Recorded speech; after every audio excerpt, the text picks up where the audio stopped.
lots of chances for love, but nothing's like our home.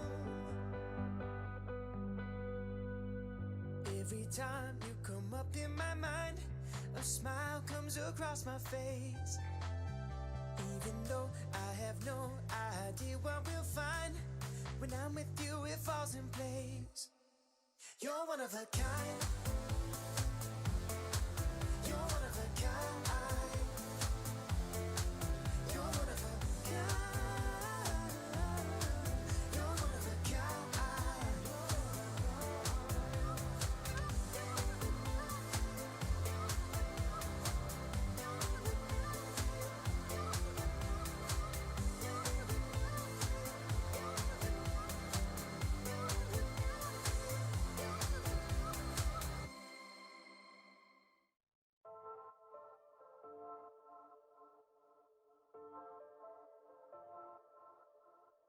Trust me, I don't wanna beg you to love me, won't you feel me? I don't wanna force you to hold me. What if I keep you on your toes? What if I give you the right dosage? Is there somewhere we can go to fix these broken roses? If I told you that we could have a better life, would you bring the old you? Or is that person still alive? If you took him off the shelf, would he even be himself? If I told you that we could have a better life. No sleep, you'll never find me dreaming these days. Lonely, I had to get another set of keys made. What if I keep you on your toes? What if I give you the right dosage? Is there somewhere we can go to fix these broken roses? If I told you that we could have a better life, would you bring the old you? Or is that person still alive? If you took her off the shelf, would she even be herself? If I told you that we could have a better life. If I choke on the words in my mouth, will you help me get them out? You know I'm always worried about. If I told you that we could have a better life, would you bring the old you? Or is that person still alive? If you took him off the shelf, would she even be herself? If I told you that we could have a better life.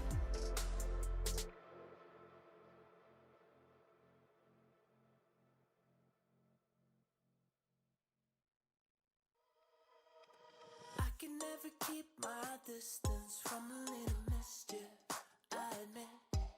Now I'm hanging on my hopes on us and letting you decide.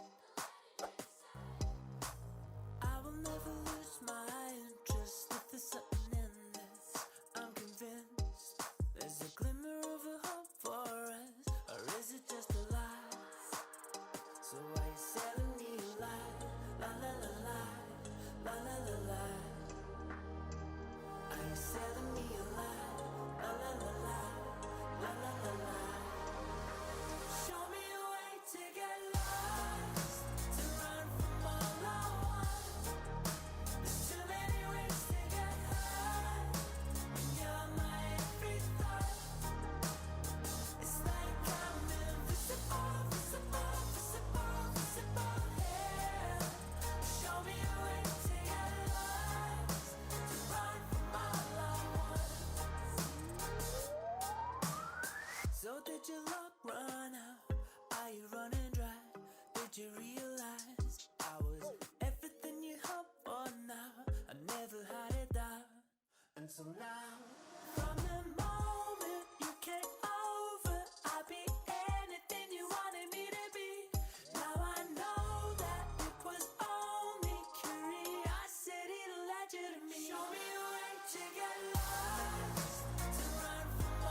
telling me a lie, la la la la, la la la la.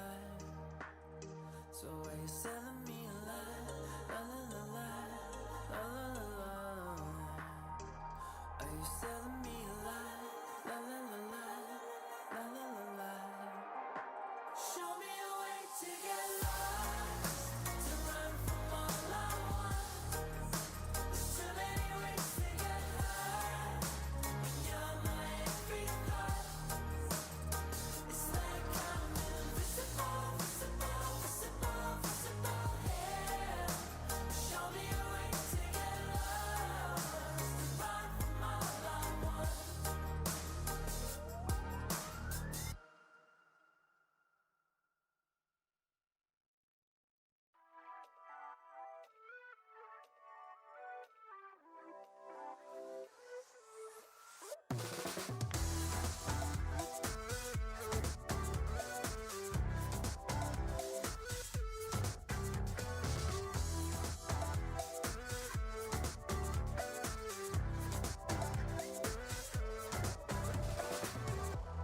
Show me how to make it real.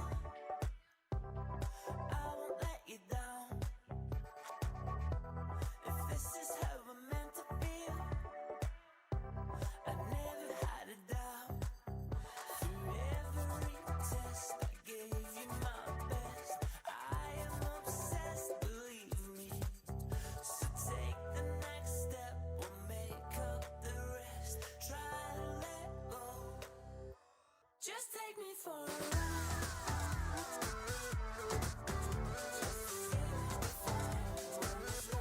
Just take me for a ride.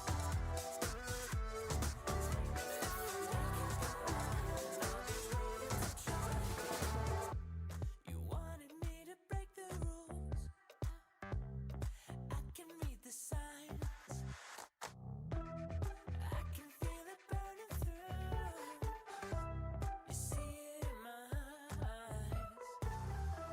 It's complicated, 'cause all along I've been waiting. Just take me for a ride.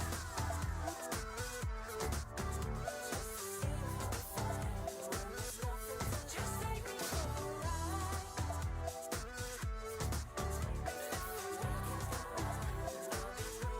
Just take me for a ride.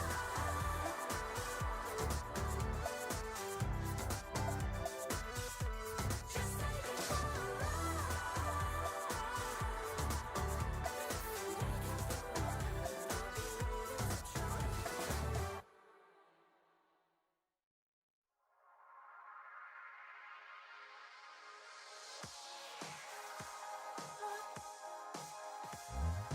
I don't know. Can't fight the feeling that it just won't flow. We've been deceiving everyone we know. Do we let the secret out and take it slow? You say it's time to let it go, but I just don't believe it. Choosing if you take me or you make me disappear. Before the end begins, we lose ourselves and take control again. Touch me. It's keeping us hanging on, and we know we will never hold on. We just wanna try some more. This can't go on forever. Can we escape and start again when no one can get us? Now you say that the most we can be is a memory where we are.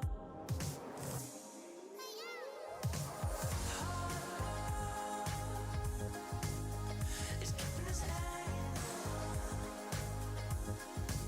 and we know we will never hold on. We just wanna try some more.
Gotta show them how bad you want it.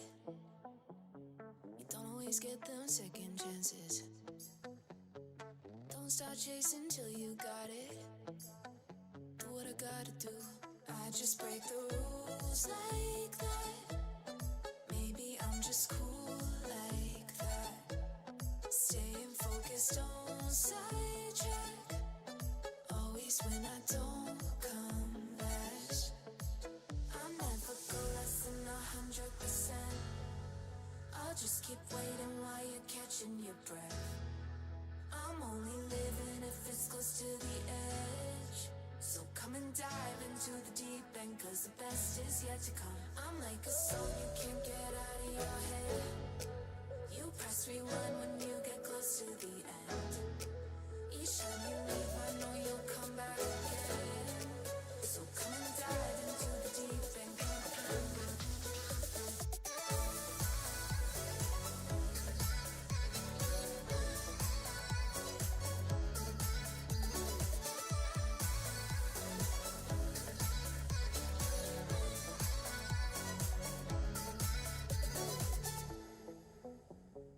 You think I'm done, but I just started.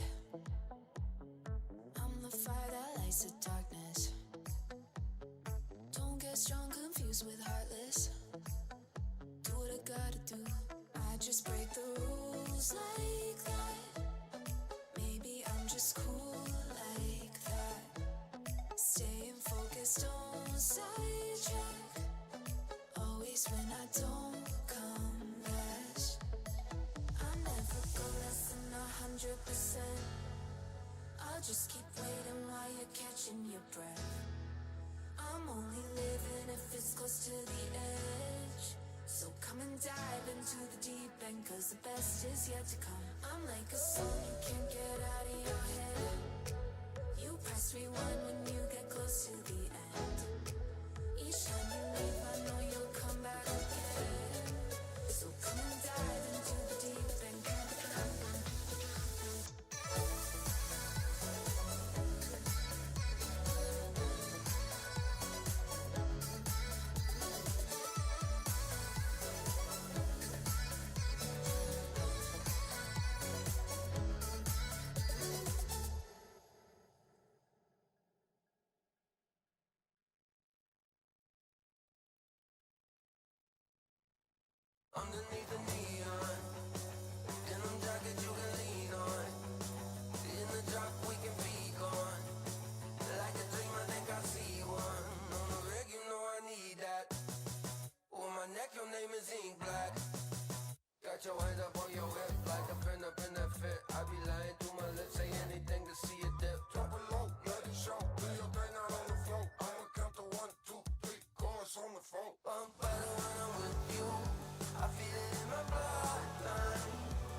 got the game, cool champagne, light it up tonight. On fire, won't stop, don't stop. Give me the getting down, funky sound, cherry sugar high. Now raise your glass up, hands up.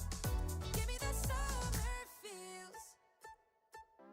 Got no plans, honey golden sands. We're California dreaming. It's a euphoric bliss. We want it just like this. We're trying to catch a feeling. Underneath the stars and neon lights.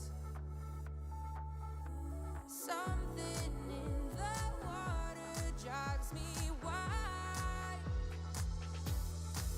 We got the game, cool champagne, light it up tonight. On fire, won't stop, don't stop. Give me the getting down, funky sound, cherry sugar high. Now raise your glass up, hands up. Give me the summer feel.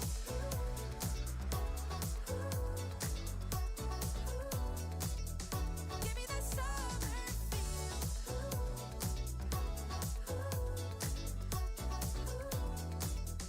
Give me the summer feel. What a feeling, got the summer feeling, come on. What a feeling, got the summer feeling, come on. What a feeling, got the summer feeling, come on.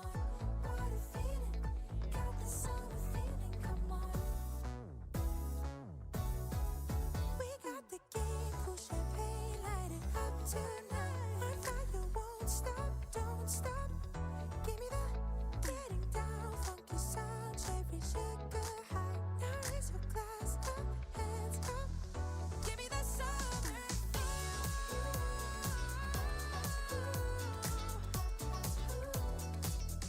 Give me the summer feel.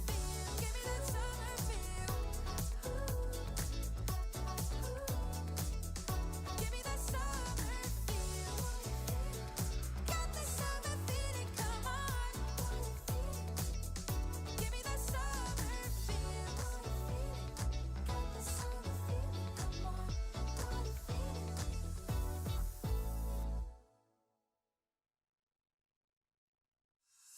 Line up, get on the track, it's us, no looking back. Your love ain't no race, but baby, if I win, then you win too. I close, there's always lose. Your kiss, I can't wait to taste it. Oh, it's running through my mind, oh. But we're running out of time. Just tell me that you're mine. Gotta get you, wash your hands on my skin. Gotta get you, let you pull me in. Gotta get you, let the games begin. Games begin, games.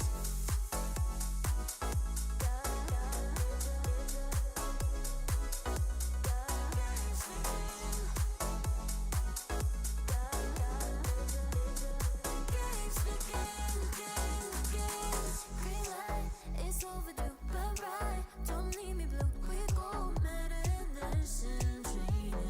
If I win, then you win too. I'll close, then we lose. Your love ain't no race, but baby, ooh, oh, it's running through my mind, oh. But we're running out of time. Just tell me that you're mine. Gotta get you, wash your hands on my skin. Gotta get you, let you pull me in. Are you curious to play freestyle chess but don't know how to? No opening theory, no memorized moves, just pure strategic creativity. But how do you navigate 960 possible starting positions with confidence? That's exactly what I'll teach you in my Freestyle Chess Masterclass. You'll learn how to develop your pieces effectively, recognize key positional patterns, and avoid early disasters. I'll break down some of the best freestyle chess games ever played, featuring Magnus Carlsen, Alireza Firouzja and Fabiano Caruana. freestyle chess is still in its early days. This is your chance to get ahead of the competition. Sign up now and let's take your freestyle game to the next level. Join my freestyle chess masterclass today and save 20% only during the Grand Slam. The future belongs to those who make it happen. That's why we built Make, a visual-first AI and automation platform for changemakers. It's never been quicker to start building, visually and without code, to automate everyday tasks and free your time and energy for bigger, better things. As your ambitions grow, you can accelerate progress with AI agents to create customized and agentic workflows, ones that handle complex, business-critical tasks while keeping you in control. And for leaders scaling business, you can see your entire AI and automation landscape in real time to orchestrate change and show progress in motion. Make automation and AI put to work for business, for teams, for you. Make it happen at make.com.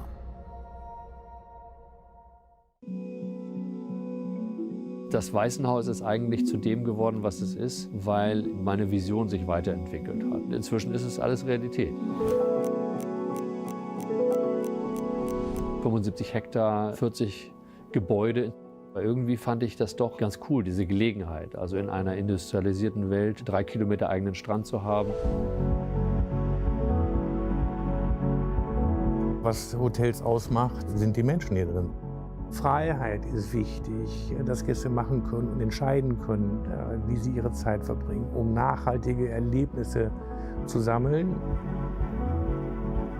Die Natur ist hier einzigartig, mit den Wäldern, mit den Wiesen. Und das ist für mich tatsächlich ein besonderes Erlebnis. Selbst wenn es schlechtes Wetter ist, bekommt alles einen Glanz.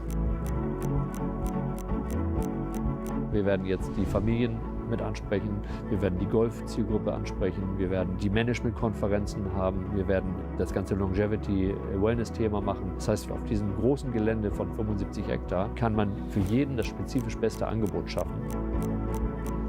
Es gibt einfach nichts Schöneres. Man muss hier wirklich sein, um es zu verstehen.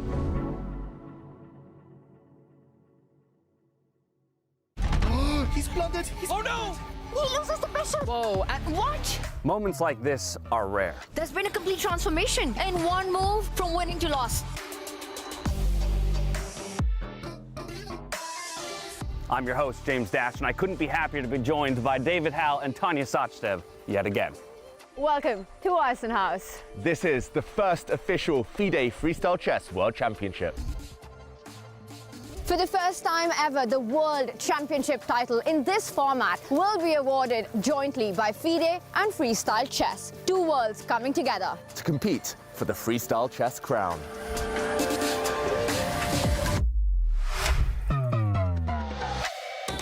This place, it's something else. It's calm, it's powerful, it takes away the noise. Weissenhaus offers a setting that calms the mind and sharpens the focus.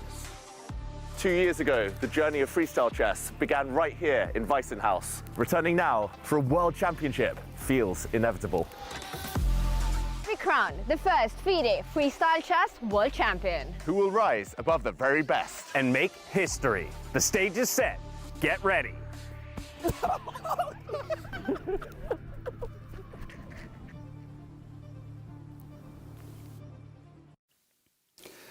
8 players entered and only 2 remain in the hunt for the title when it comes to the 2026 FIDE Freestyle Chess World Championship here at the Weissenhaus Resort in Germany. I'm your host, James Dash, joined as always by David Hal, Tanya Sachdev, Judith Polgar, and Peter Lecko, the star-studded cast to bring you all of the freestyle chess action.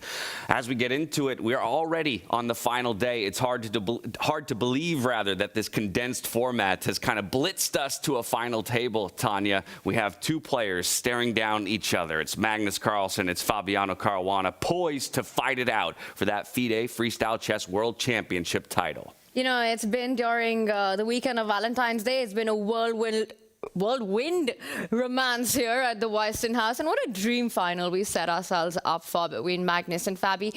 Judith, Peter, my biggest takeaway from yesterday was that it all came down to single decision making, by the players. For Nodirbek in that incredible semi-finals, he could have taken a draw, went to push, went on to lose. One missed by Vincent. Fabiano Caruana takes the win in a 22-move miniature. Today, it's not going to be about calculation. It will be about who is the best decision maker under chaos. Absolutely. It was like that yesterday. And today, players have to calm down again. The experience must show who is the more experienced out of the two experienced, Magnus and Fabi. I'd say, and the experience is the word I want to key into there, David, because if we kind of reflect on those results from yesterday's semifinals, it really did seem that experience is what maybe pushed those two players over the edge in those critical moments, maybe not overreaching or overstepping, whereas the youngsters gave a little bit too much at the wrong time. Exactly. It wasn't just yesterday. It was also in the group stage. Magnus, Fabiano, they both had their lives on the line going into the last round, but in those important games, it always feels like they're in control. They have different gears. They can push when they want. They can hold when they want. And today is going to be fascinating.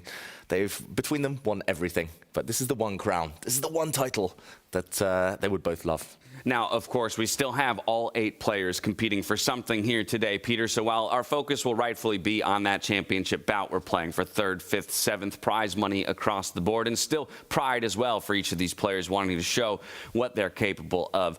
So for those two youngsters, having taken those losses to Magnus and Fabiano, now going up against each other, Nodirbek, Vincent, fighting for a podium finish and kind of proving that yesterday maybe was a fluke, and next time around, they'll get them. Yes, for sure. The big question is, however, how much energy they have left. Yeah, because the round-robin stage was crazy, 7 rounds in one day. Yesterday we had this very intensive semifinals, and both of them had chances. Yeah, so it means that it even more hurts to lose like this.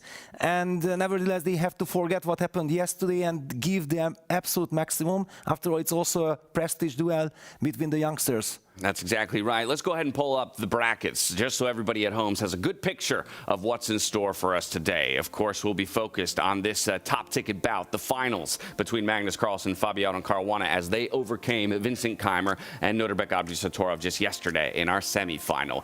Those two who took the loss will drop down into the lower bracket and ultimately play for 3rd place. So as we move our way down there, you could see the rest of the field as they'll be fighting for 3rd, 5th, and 7th place respectively. It's Abdusattorov and Vincent Keymer fighting for 3rd, Hans Niemann and Arjun Erigais battling it out for 5th, and then of course Levon, Aronian and Javokhir Sindarov in that fight for 7th place. We also have Bibisara Asabayeva and Alexandra Kostyanyuk fighting it out in the women's exhibition match. They come into the day at even score lines as well, so really anyone's game there in a nice preview for what can be 2027's FIDE Freestyle Chess World Championship. Well, the ladies did make their appearance there. They played their game. And yesterday I was talking with Hans. He was so embarrassed that he gave this idea with Rook C5 rocation. So it cost Bibisara her 2nd game.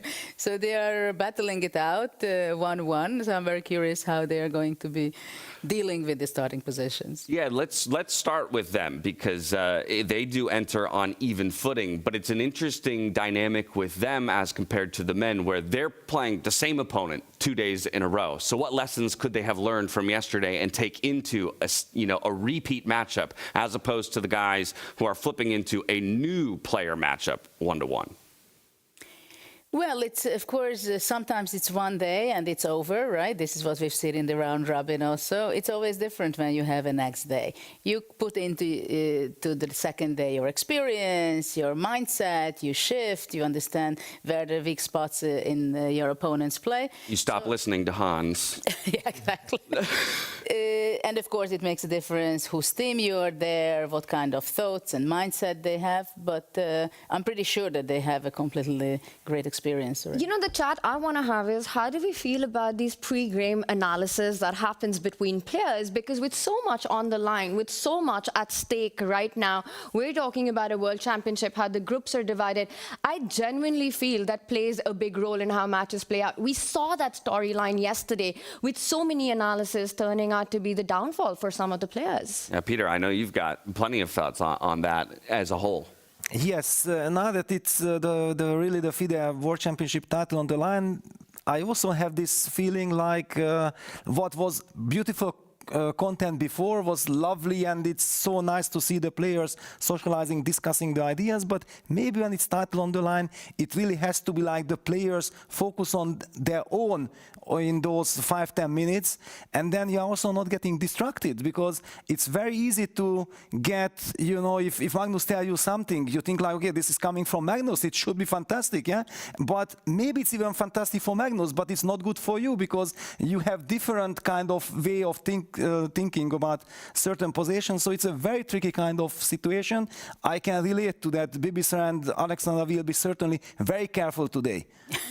We saw that happen with Levon as well, right? Suggesting an idea that... Queen A5.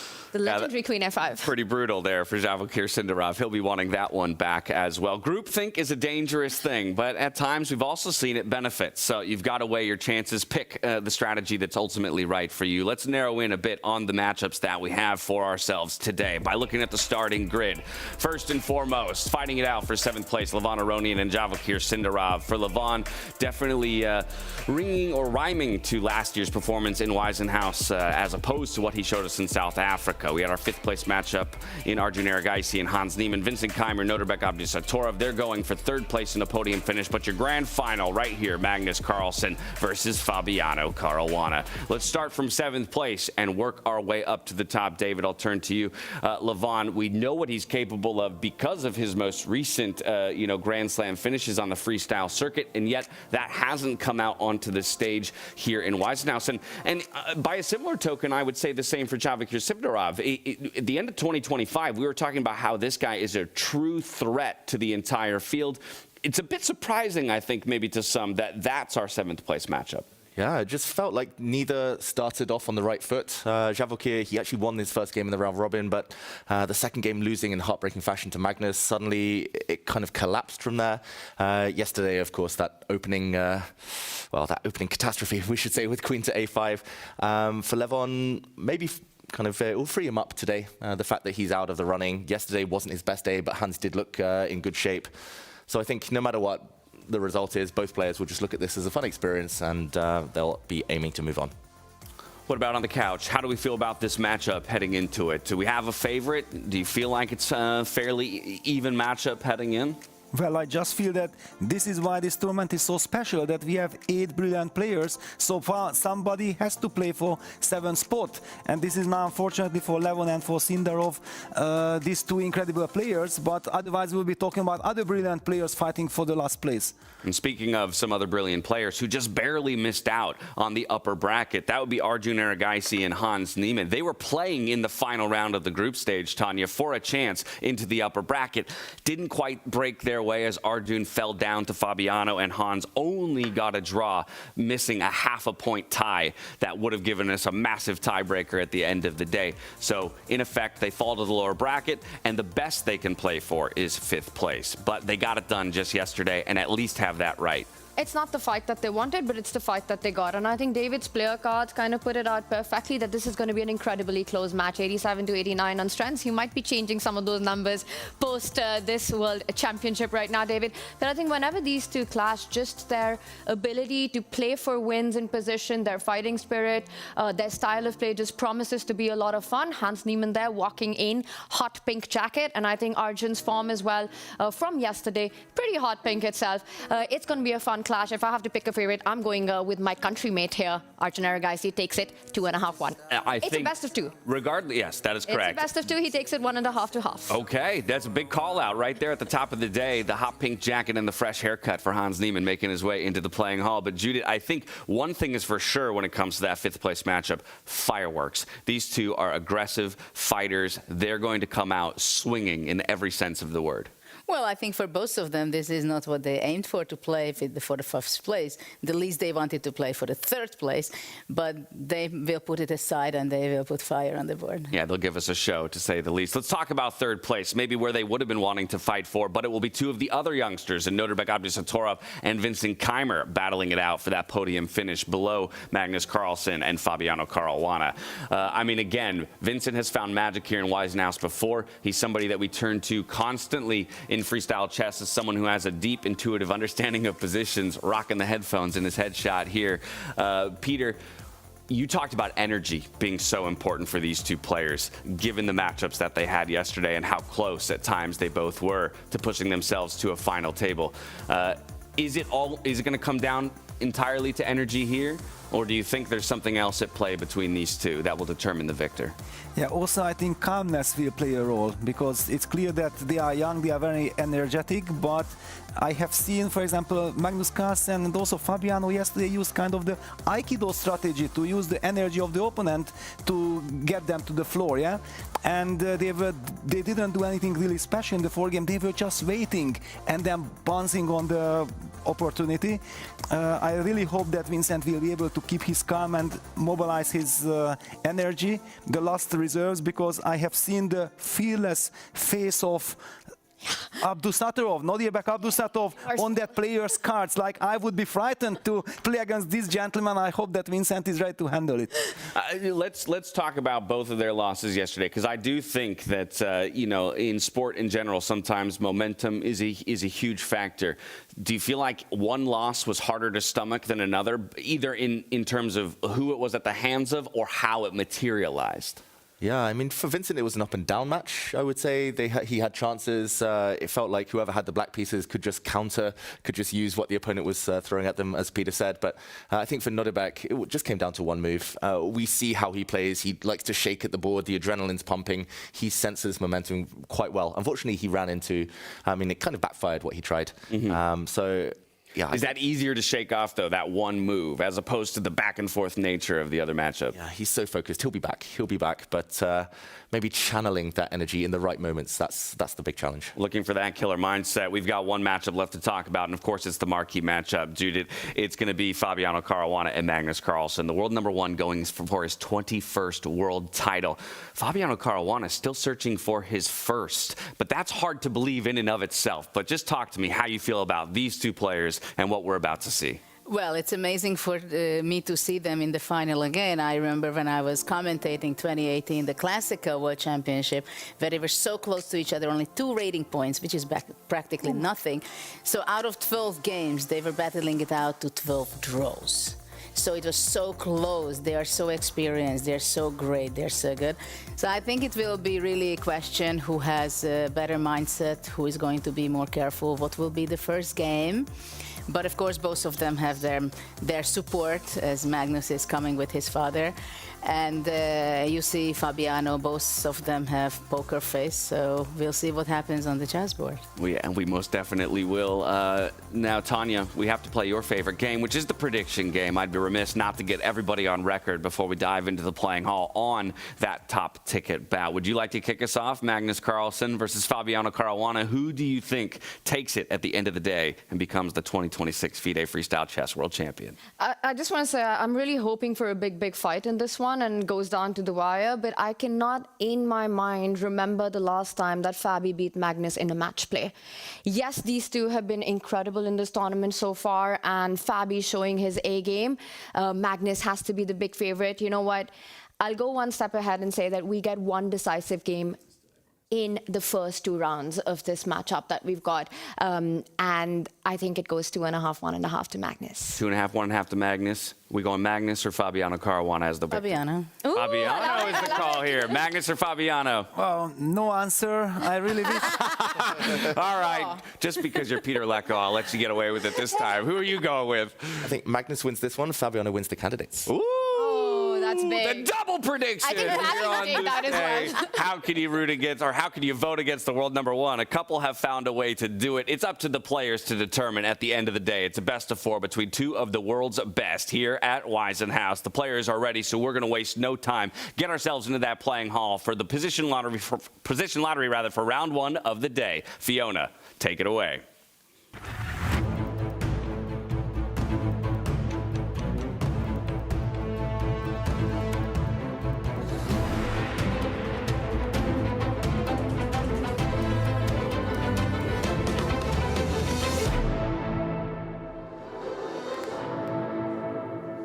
Hello and welcome to the third and final day of the FIDE Freestyle Chess World Championship.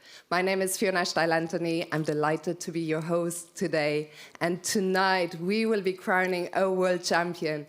Will it be Magnus Carlsen? Will it be Fabiano Caruana? We'll find out in just a few hours. There is also a very important match for third place between Nodirbek Abdusattorov and Vincent Keymer, the winner of which will not only get the bronze medal, but also a spot in next year's World Championship. So before we get to that, let's check out the highlights from yesterday. Wow. That's a very professional move right there. Just get rid of that pawn. Pawns are overrated. Everyone knows that. Fabi's going to push. He's going to do it. I don't think you can hold this anymore. He first trades. He could have got the job done maybe more efficiently, but when it mattered, he found the moves.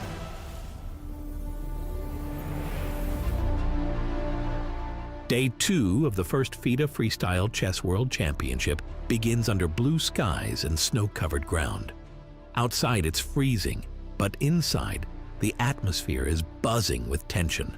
In the semifinals, the grandmasters faced each other in 4 rounds. The first matchup ended in a draw between Magnus Carlsen and Nodirbek Abdusattorov. All eyes then turned to the second round. Meanwhile, Vincent Keymer struggled to hold his ground against Fabiano Caruana. The first game went to Caruana. The second game brought a small glimmer of hope for Vincent. Vincent is trying to trap the knight, but there is a way out. Fabi relieved right now. If he doesn't win this game now, that was the key moment in the match. In the end, Vincent managed to get the draw, and in the third round, he kept the race alive. But after the last game, it was clear that Fabiano Caruana secured the victory and advanced to the finals.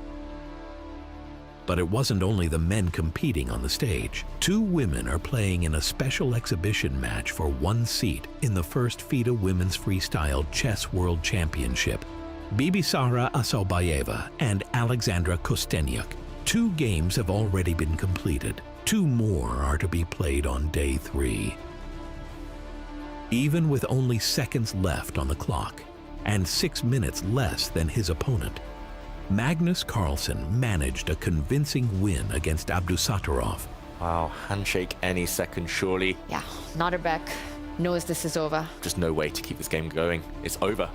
Almost on the spot. Nodirbek just coming to terms with things now. Magnus, he knows he was a bit slow, could have got the job done maybe more efficiently, but when it mattered, he found the moves. He gets it done over Nodirbek Abdusattorov, and he will move on to our championship table tomorrow against Fabiano Caruana. Get ready for the final day. Only a few hours divide us from crowning the first FIDE Freestyle Chess World Champion. For the third podium place, Nodirbek Abdusattorov and Vincent Keymer will sit down at one board. But the main attraction is the battle for first place. All eyes are on the showdown between Magnus Carlsen and Fabiano Caruana. And this feels like we're reliving everything in Weissenhaus. Started in 2024 with the GOAT Chess Challenge. It was Magnus versus Fabi, and that is the finals for the World Championship. Who will take the last move, and who will take the trophy?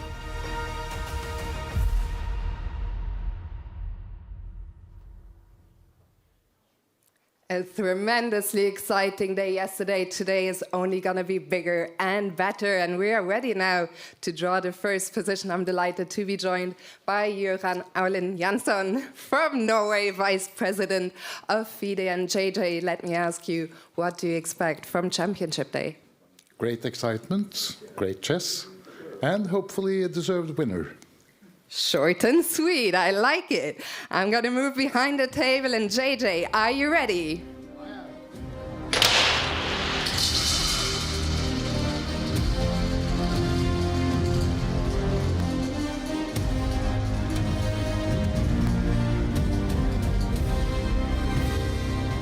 So the first position is going to be number 506, 506. The players will have 10 minutes to get ready for the game. Players, best of luck. To all the fans, have fun.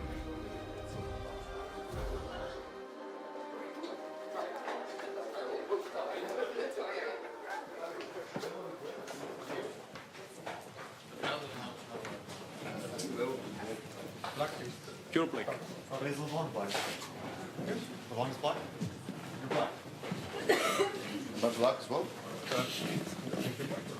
That's Arjun. People don't know that very well. I'm black. Okay.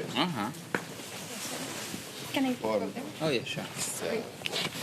I will not say anything after my bad advice. You know this position. I'm very sorry. I'm very sorry. After E3, I need to play 5. Very sorry. Very sorry. Yeah, it doesn't matter. I have any position at the moment. This is not my fault. Yeah, looks natural.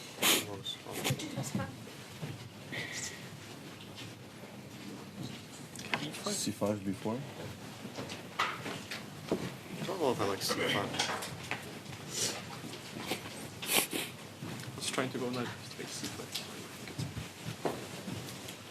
C3 or? I think I will play C5 against pretty much anything. Okay, so knight 3, C5, C3. How do we do? C3 you want to play C5, huh? Yeah.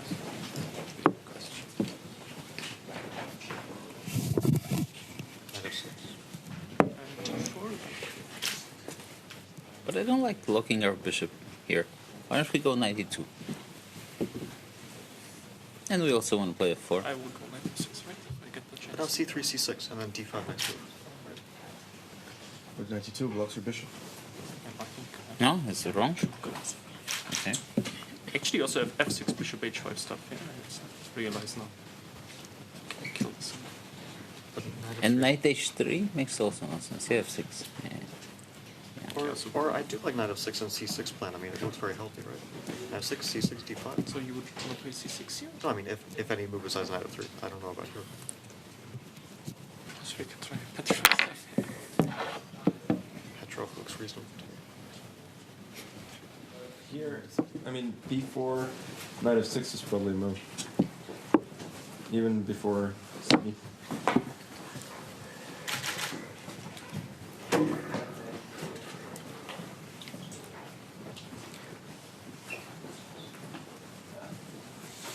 Nah, that's much. I'm not sure, like,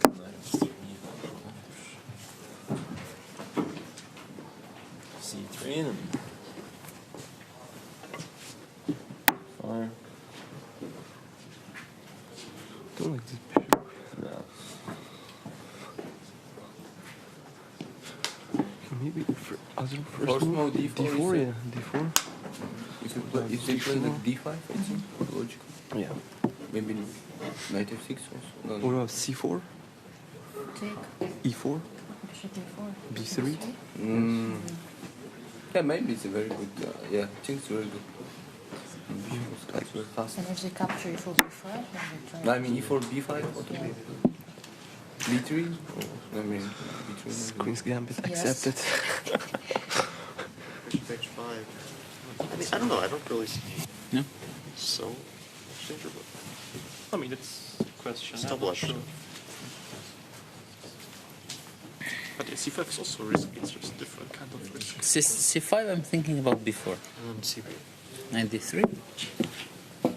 d5, yeah? This is a mess. Although d5, yeah, black is fine, yeah. No, d4. d4, yeah? ED. Bishop b4, yeah? Knight f6.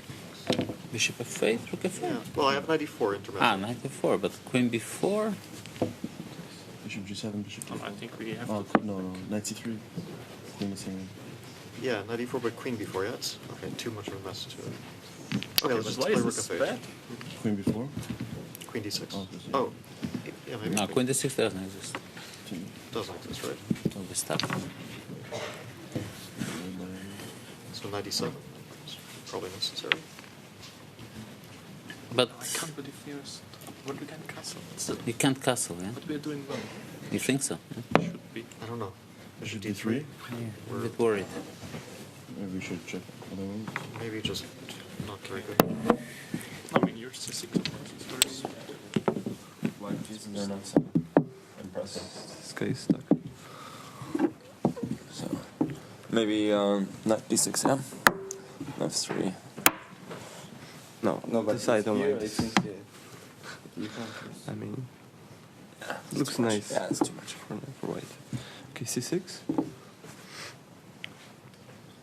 Play f3 or? Yeah, I think so. e5. Bishop g3. Bishop d6. Yeah, it's not impressive, is it? Should we try e4? But we cannot play to e5 some take, and no, they're also take the very fast castle. Yeah. Clear. No. No, this I like for white. What if they copy like e5? No, I think we have a lot of options like take, e5. Take, you mean take? Round one of the day soon to be underway, and it'll be position 506 for all of our players across the boards. Immediately, the heat map tells me there's plenty of options for opening moves. But Judith and Peter, as I turn to you, I'll note that Hans Niemann immediately apologizing upon sitting down to BB and saying, I'll abstain from talking too much in this discussion. But we also heard from the likes of Javokhir, Sindarov, a cheeky Queen's Gambit accepted in play, at least by his quote-unquote measurements. What do you make of the position we have in front of us? Well, it's, again, of course, a very interesting position, having the king on d1, queen on b1. And it was quite amazing to see that the players were discussing first e4, e5, knight f3, and we were also going deeper a bit with Peter with knight f6. I mean, at first it looks like a Petrov, but it's a very different Petrov, having the kings not on the classical square e1, e8, but on d1, d8, and then playing d4. And also they went to another direction after that, towards the Queen's Gambit. Peter, what can you reveal us? Yeah, basically one has the feeling that whatever we see there in the analyzing boards of both teams, please don't try it at home. This is really dangerous stuff. For example, here the Petrov, couple of more moves after d4, ed4 in fact. After c3, the Petrov turns into a Danish Gambit, which is very dangerous for black. Then there was another spectacular line, like after knight f3, c5, which is a very smart move. So top line of the engine, the queen protects the pawn, covers the center squares, and then the players discussed kind of the, not the c3, that's the Ponziani, that's the solid kind of stuff, but there was also the crazy idea of going b4, evens Gambit. And then after b4, c takes b4, d4, it's a very interesting position for white. All of a sudden, white is hoping to capture bishop takes b4. And the position is exciting. However, after b4 there is the cold shower, the counter strike with d7, d5 in time, breaking open the center, and it backfires for white. Just another example why you have to be super careful. And now let's get to Judith's d4, d5. The Queen's Gambit was kind of mentioned. Let's take a look at what was that? It was something like c4, c6. No, c4, dc4. Or, yeah, dc4. I think dc4, e4. Yes. And then bishop a4 is not really good because of b3. White gets too much activity, I guess. Exactly. Bishop a4 check, which is very tempting, hitting the king on d1, but it runs into b3. And after c takes b3, a takes b3, suddenly white gets tempo, the rook is opened up. But as Nodirbek said, wait a second, but black can also play b5, protect the pawn like this, b3, and the player started laughing that this is another Queen's Gambit, except it tried to understand what's going on. Yeah, and the players are already going soon to their players, though I see Fabiano and the other players, the black pieces, they're still trying to figure out, they feel every second is so important still to try to grasp the main ideas. But actually I'm going to be very curious how much time Magnus and Fabio, so they will spend in the first 1, 2, 3 moves. And because, of course, there are a lot at stake, the World Championship title. And we see the players going back, taking their seats. They look calm, but I doubt that they would be too calm. Taking off their jacket already. Yeah, very challenging position. Yeah, I mean, kings in the center, d1, d8, it's kind of tricky, and it takes some time to decide which direction you want to go. So the game is about to start, and we give back the word to you guys. Thank you so much, Judith and Peter. And as the game's about to start, the jacket will come off for Magnus Carlsen as he faces off against Fabiano Caruana in the hunt for his 21st World Championship title. But this one in the format of freestyle chess. Playing from the white pieces to kick off the day, it's a best of 4, reminding everybody that he'll play from the white side of the board, then twice from black and back to the white side to conclude things, barring any tiebreakers at the end of the day. Taking a moment to think before we dive into those first moves. Tanya, David, anything about this position jump out to you two in particular? Extremely complicated. When I saw it first, it felt like it should transpose into some kind of standard ideas. You push the central pawns, you take out your minors, you get your king to castle on the right side, open up the bishops, and that's how Magnus also starts with that move ahead. And then you get something that you're familiar with. But the lines that the players were discussing, the lines that Peter and Judith showed us with the pawn sacrifices at the center, if that happens, it's absolute freestyle chaos. Who's hungrier today? Is it the man looking for his 21st or the man looking for his first World Championship title? Yeah, it was really telling, the pictures just as we started. Magnus looked quite relaxed. He's been here before so many times, of course. Fabiano looks locked in. He's really focused. He really wants this. Had a relatively early night last night, and yeah, he would do anything for a first world title, especially such a big year for his career now, with the candidates ahead, and maybe the classical world title in his sights. There is this whole conversation in the chess world, right, where is Fabiano Caruana the strongest player ever to not have a world championship title, and all of that could change tonight. That's exactly right. He could end that conversation by making a statement here and now today. D4, D5 will be the opening moves. Now Magnus taking a moment, a pause to think about how he wants to progress. Big moment. Queen's Gambit, or Queen's Gambit-esque, was discussed there by Judith and Peter. And the big question would be whether black can accept the Gambit. I would say Magnus, his style over the last 2 days has been quite risk-averse in the early stages.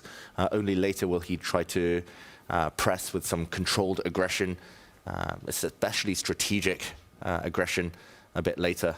But yeah, I'm skeptical. I don't think he's going to risk it here, Tanya. What do you think? Will we see fire on the board early, or will Magnus save it for a bit later? Well, I made my prediction on the pre-show, right? I'm expecting at least one decisive game in the first 2 rounds, but I think, yes, the action starts a little later. I'm still expecting some sort of a strategic fight where the minors come out, the king goes to castle. Perhaps on the right side, you get e3 in, get the bishops out of the way, and then look for your chances. You know, I look at the screen that we've got. I mean, these two players, it's their incredible experience at the highest, the biggest stage. And I think that's what came to play yesterday in their match against the youth. You know, the brashness, the ambition of the youth there, where Vincent and Nodirbek, David, they really got their chances. You know, they got their moments. But when it came to those clutch decisions, it was Magnus and Fabi who were able to close the deal. And I think that blueprint of what to do in these high critical moments is what these two have, which is beyond anyone's level. And that's why here they are at the final stage. They've been at the Classical World Championship stage. And for good reason. Still waiting for Magnus to decide which way he wants to go. I'll pull us out to the 4-board, the bird's eye view, just so we can take stock of how everybody is deciding they want to progress throughout this game. You'll notice a few of them a bit more advanced than our final table there. I know the board that catches David's attention. Which one's that one? The 2 connect 3s? Has to be, right? The center bottom row. Ooh, and now, just like that, a break on that board. Arjun Erigais, Hans Niemann, maybe that one we go check in on as they're moving quick, as is expected. We talked about it in the pre-game. These are 2 aggressive, fast-paced players, not afraid to use the clock against their opponent. So if we could dive into Arjun Erigais and Hans Niemann, we'll check it out. Arjun Erigais now faced with a decision. Does he want to break that tension immediately that was created by Hans from the black side of the board? Yeah, this time it's black playing a Queen's Gambit, giving up a pawn. Hans is away from the board, hopefully in the confessional booth. And just a very quick action replay to show how we got here, because a few players, not just this board, a few players have gone for this slow strategy that we could yet see between Magnus and Fabiano. Pawn to c3, already a question mark on move 2. That's how difficult it is to understand this, this starting position. The white bishop now not so happy, a bit trapped behind its own pawn. That's the reason this is a small mistake. And after the black knight comes out, a pawn push aimed at controlling some squares, maybe supporting another central break. The other black knight comes out. Black's clearly ahead in development already. 2 pieces out, white has none. Pawn push, and bang, Hans, in typical Hans fashion, blows open the center. Tanya, looks like a great success for black. It really does, but this is a player with white who played first 9 moves against Magnus Carlsen with his pawns. He's done pretty much the same right now. You know, the first 4 moves, no pieces out, but it does look like this time perhaps the decision not as accurate as it played out against the world #1. And I think Magnus here, Hans even, following traditional chess principles. Your player, your opponent behind in development, you strike as quickly as you can. He's bought his knights forwards. C5, you take that pawn. It looks like a temporary pawn sacrifice. The knight will get out of the way. The e-pawn will move forward. Pieces will flow towards the center. E6, E5 coming next. Bishop takes pawn. Looking super good for Hans. Not to mention, knight E3 check, a big threat. Ooh, huge threat. I really fear for Arjun already. Hans playing super energetic, super aggressive chess on this last day. And he's actually only 2 moves away from castling. He can get his queen out the way, swap around his king and his rook, and he looks way ahead in piece development. Speed Demons here, blazing a trail for the rest of the pack. From here, I want to go to our 3rd place matchup, Vincent Keymer, Nodirbek Abdusattorov, because developed in a similar way, just hasn't gotten as far. We saw, again, tension created immediately with black pushing a pawn towards the center. Abdusattorov, though, just elects to immediately snap back that pawn, says, I'll grab that up. Would expect a recapture here, quite likely from the other side of the board. Yeah, it's funny, Nodirbek, as Peter was saying earlier, he was the one discussing this Queen's Gambit idea for white. He didn't want to push c4, but black actually did the same thing. So Vincent's ready to take the pawn back. I guess key question would be what happens if you defend this pawn, maybe with the white knight. You can hold on to it a bit longer. You could also push the pawn forward if you're feeling extremely brave. But it is a full pawn sacrifice. So we'll see what Vincent has in store.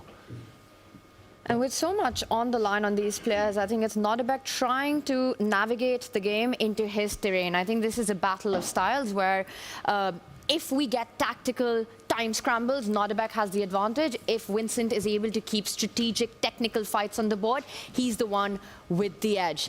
And let's not forget, it's not only about money, pride, a podium finish, it's a spot into the 2027 FIDE Freestyle World Championship. That's a great point. There's a lot on the line for these two in the 3rd place matchup, while they would have preferred to have been at that final table. It's a position of pawns, it seems like, this position 506, as the X-Clam comes out here for Nodirbek Abdusattorov.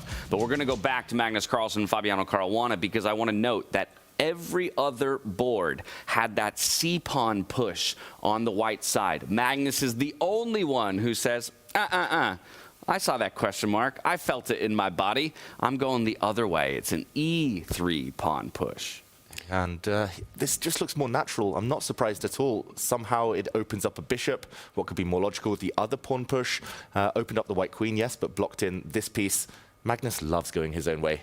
It's no coincidence that he tends to be successful as well. It's also funny that he waited. He maybe knew what was going on the other boards, saw that it wasn't too successful, and then made his decision, investing 5 minutes already. But we'll find out if it's worth it. I'm expecting him to push soon, get his knight out, try to get his king across to the right flank as quickly as possible. Yeah, only 2 moves in so far. Decent amount of time being eaten into on the clocks. And perfect symmetry on the board. Always waiting for the moment where the symmetry breaks. Will it be now? Magnus is thinking. He's been a bit slower than we're used to seeing him. Against Nodirbek, he was always behind on time, down to his last minute or 2 in every single game, while Nodirbek still had plenty of time.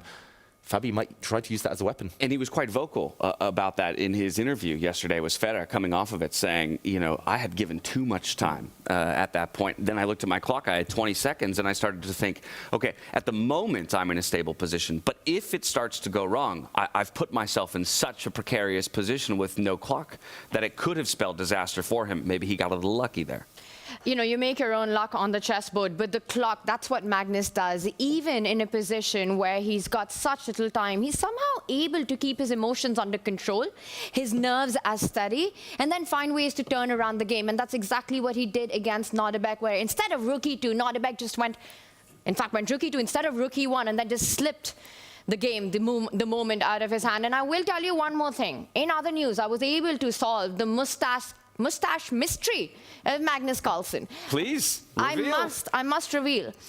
Apparently, there is a Scandinavian tradition that when you have your first child or when you have a child, you absolutely must keep a mustache. For how long? Forever? This, I'm not sure. Eternity? Until you win a world title? For Magnus's sake, well, then that would mean tonight. For Magnus's sake, let's hope it's not eternity. But David, can you confirm or deny if this is true or not? Is there such a tradition? I first heard about this about 30 seconds ago, Tanya, so I've never heard about this tradition. Somebody's lying to Tanya. I just heard that... I trust my sources. Chat can confirm. Look it up, chat. All right, yeah, we'll keep our eyes on that bottom bar for whether or not chat can do their internet sleuthing, figure it out for us. I just heard that Magnus hadn't left the house for a week or two, and when the time came to shave, he trusted Ella with the razor, and she stopped short. She got distracted halfway through, and they kept it. Okay. Who knows? Maybe it's tradition as well. It's working out for him so far. We'll see if it continues to work out for him in this final table. We did have him ultimately decide to both create and break some of that tension at the center of the board. So the first minor pieces are out onto the board most recently. Fabiano developing this knight, hitting the bishop. Now Magnus has a decision to make. Move the bishop to safety, or is he just looking to trade that off, you know, and reposition another piece onto that c4 square? Yeah, most likely it will be a retreat. The top players tend to be quite attached to their bishops. It would be fine as well to, as you say, defend the bishop with the queen, but most likely he's just choosing a direction to step back. We keep joking about how this is the queen's gambit because this exact pawn structure arises in traditional classical chess, and this is one of Fabiano's favorite openings these days as black. Tanya, does the baby also have to have a mustache? What? Tanya got trolled. Ain't no way. That's real. No, I'm not believing clarity, Nick, here. You've got to do a deeper research on that. Like I said, I trust my sources, but who knows? But you won't name them. Not yet. Okay. Maybe at the end of the show, so watch this space. Next thing Tanya will say is that Magnus lost a bet. It could be any number of reasons. Next thing I will say, though, is that for Fabiano Caruana, I think it's equally important to get a central break in as quickly as possible. Try to get c5, another... David, just stop laughing. He's loving the... It's not me, it's our viewers. The internet apparently doesn't back up the mustache claim. No evidence of any traditions. Loving me being trolled by chat right now. But I was about to say, I think for Fabi to go c5 is a plan that I'm expecting to happen really soon. I think he needs to open up the queen to get it into play. He needs to find the bishop to come out as well. Also, like you said, Fabiano, he enjoys these positions. That idea has to be on his radar, David. Yeah, in the typical Queen's Gambit accepted, which this really resembles right now, black needs to challenge the head of the white pawn chain in the center. The longer white can keep this pawn in the middle of the board, the more chances of a Magnus advantage long-term, just controlling squares, controlling territory. So once the bishop retreats, I'm expecting it bang immediately before white is fully ready. And yes, it's maybe going to end up in a symmetrical pawn structure if there are pawns traded off the board, but that doesn't necessarily guarantee equality. How do we feel about Magnus's clock management so far? I mean, he's hitting the 15-minute mark. Not great. Is it time to get concerned about that, or...? Maybe not yet time to get concerned about it. It is a deep consideration, right? I mean, Fabiano, with a time advantage, I think is someone to be feared, right? We talk about when you get to critical moments, if he has enough of the time that he needs to calculate, he will perform accurately. Definitely. And threat from, well, I say threat through gritted teeth because I don't think Magnus is a pawn grabber by nature. He hates being greedy. But the queen supports the bishop, which attacks the pawn. Maybe that will mean Fabiano takes a time out with his knight to develop to protect that little foot soldier at the edge of the board.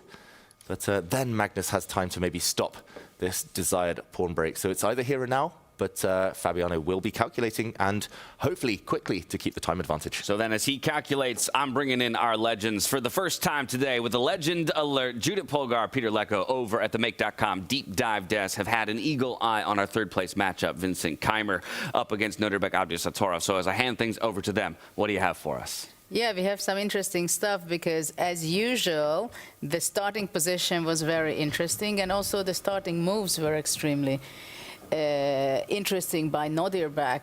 Whether did he make his moves according to his style or he did something different? Yeah, it was very interesting because we have seen the players discuss e4, e5 and all kind of gambits there, and then suddenly we have witnessed that the player shifted to d4, d5, and c3 appeared on the board. And we even started joking with Judith, but this looks very old-fashioned, this d4, d5, c3. What is this slow kind of play? And Vincent took his time and said, like, wait a second, really? You play like this? Then I'm going to hit you with a very aggressive c5 move. And it's very interesting because the players had been discussing d4, d5, c4, d takes c4. Yeah? So we are talking about exactly the same position by having the black pawn actually on c6, vice versa with white, of course. So Abdusattorov thought, like, if black plays the move c5, then I'm going to take this pawn and I have a extra tempo. This c3 move is an extra tempo compared to the line that we were analyzing. It should be in my favor. And then what computer says that actually if black, Vincent played the move e6, which is a good move, it gets a question mark because there was a much stronger move, but it's a reasonable move. Nodirbek spending time and then realizing, wait a second, I can't hold on to this pawn, I have to play normal chess, and he played the move e4. And now we are seeing the position, bishop takes e5, e takes d5, e takes d5, knight d3, bishop d6, with roughly balanced chances, but all to play for. Comfortable position for black, very nice position for black. However, let us just go back to this moment when after d takes c5, the computer says that if you play the move e5, white is in a lot of trouble, and we find it with Judith completely intriguing that in a kind of symmetrical position, in freestyle chess, such a big swift of evolutions can happen. How do you explain this, Judith? It's kind of unbelievable for me that really you have an extra c3 and you cannot take on c5, right? Because if white goes b4, then black goes b6. That's what we checked, I think. And somehow activity and initiative taken by any side, it just can be a killer, and the game can be over in 10 moves, 15 moves, as we witnessed yesterday also. So opening are deadly dangerous in freestyle chess, this I can tell you. Yes, and one line that I would like to add, that according to computer, the best move is e4, but already it's like 0.70 advantage for black, and look at the line, how it goes. Black just develops with knight f6, e takes d5 is logical, so white is up 2 pawns, but then black captures the pawn on c5, gets perfect activity, and the white king on d1 will feel very insecure. Black's king is way too faster castling, and this would be a real alarming position for white. I don't know if there is a chance to survive at all. Well, it's a huge development advantage. But okay, let them play, and we drop it back to James, seeing on the board that I feel that Magnus is really nervous. When I saw his heart rate, 113, when he made his first move, it was something very strange, though his body language showed us that I'm very calm, right? Is he really calm, though it's going a little bit symmetrical position into that? Please take it away. I like the read here by Judith Polgar, saying maybe some nerves in the air here for Magnus Carlsen in his bout against Fabiano Caruana, citing a triple-digit heart rate early on. Fabiano has been relatively calm, cool, and collected. As we return to this board, a bit more advanced, we also heard Judith say, moving to maybe a bit of equality, a little bit of symmetry here, as we see the bishop now retreating back to a mirrored square for his opponent's light-squared bishop. Yeah, it's funny, it's total symmetry after 8 moves. One side broke in the center, 3 moves later, another side broke in the center. The minor pieces all just laughing at each other, seemingly here. A bit of a standoff. And once the bishops move out the way, White's bishop would likely maybe use this square, or ideally this square. Might get hit by a knight, though. Once these 2 bishops get out the way, both sides will castle. Tanya, it's not the most exciting start to this World Championship, but yeah, I think his slow pace maybe was Magnus' strategy all along. Yeah, this is definitely, I think, Matt's strategy rather than against a player. You know, it's a best of 4. You want to ease into it. You don't want to do anything super brash in the very first game. They both, of course, have utmost respect for each other. The chances will come later on in the match.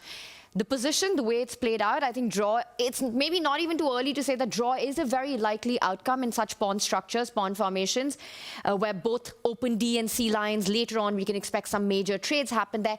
The one point that I want to make about this position is that, David, if allowed, either of the sides planting their bishop on C3 or on C6 could actually potentially lead to a damage of a pawn structure with the trade of the minor pieces. How much of a threat is that perhaps Magnus isn't rushing with the bishop move to get his castling going, and maybe to plant a knight at the center of the board to exactly stop that idea of Fabi's bishop coming out? Exactly. Let's just show one line while while Magnus thinks right now. The clock's still ticking. I'm a bit worried. It's rare to see Magnus this slow, just 8 moves in. But the move he would love to play is that one you just mentioned, Tanya. Bishop to c3 also comes with a bit of a threat, potentially. Maybe not this exact position, but long term, somewhere down the line, of taking this knight, especially if black castles and taking another pawn. As you say, the downside is one of the knights landing in the center, hitting this bishop, and it cannot really stay where it is. It has to back up and give ground, because if it steps into the center, then black's pawn can continue advancing, hitting this piece. And Magnus isn't too keen to give up his bishop for a knight, so he actually chooses a different square. He does come out to pin this black knight, and it's the same dilemma for Fabiano. Will he continue copying Magnus, bring his bishop out, or will he try to plant his bishop on the dream square at the risk of getting hit by the knight, as you showed?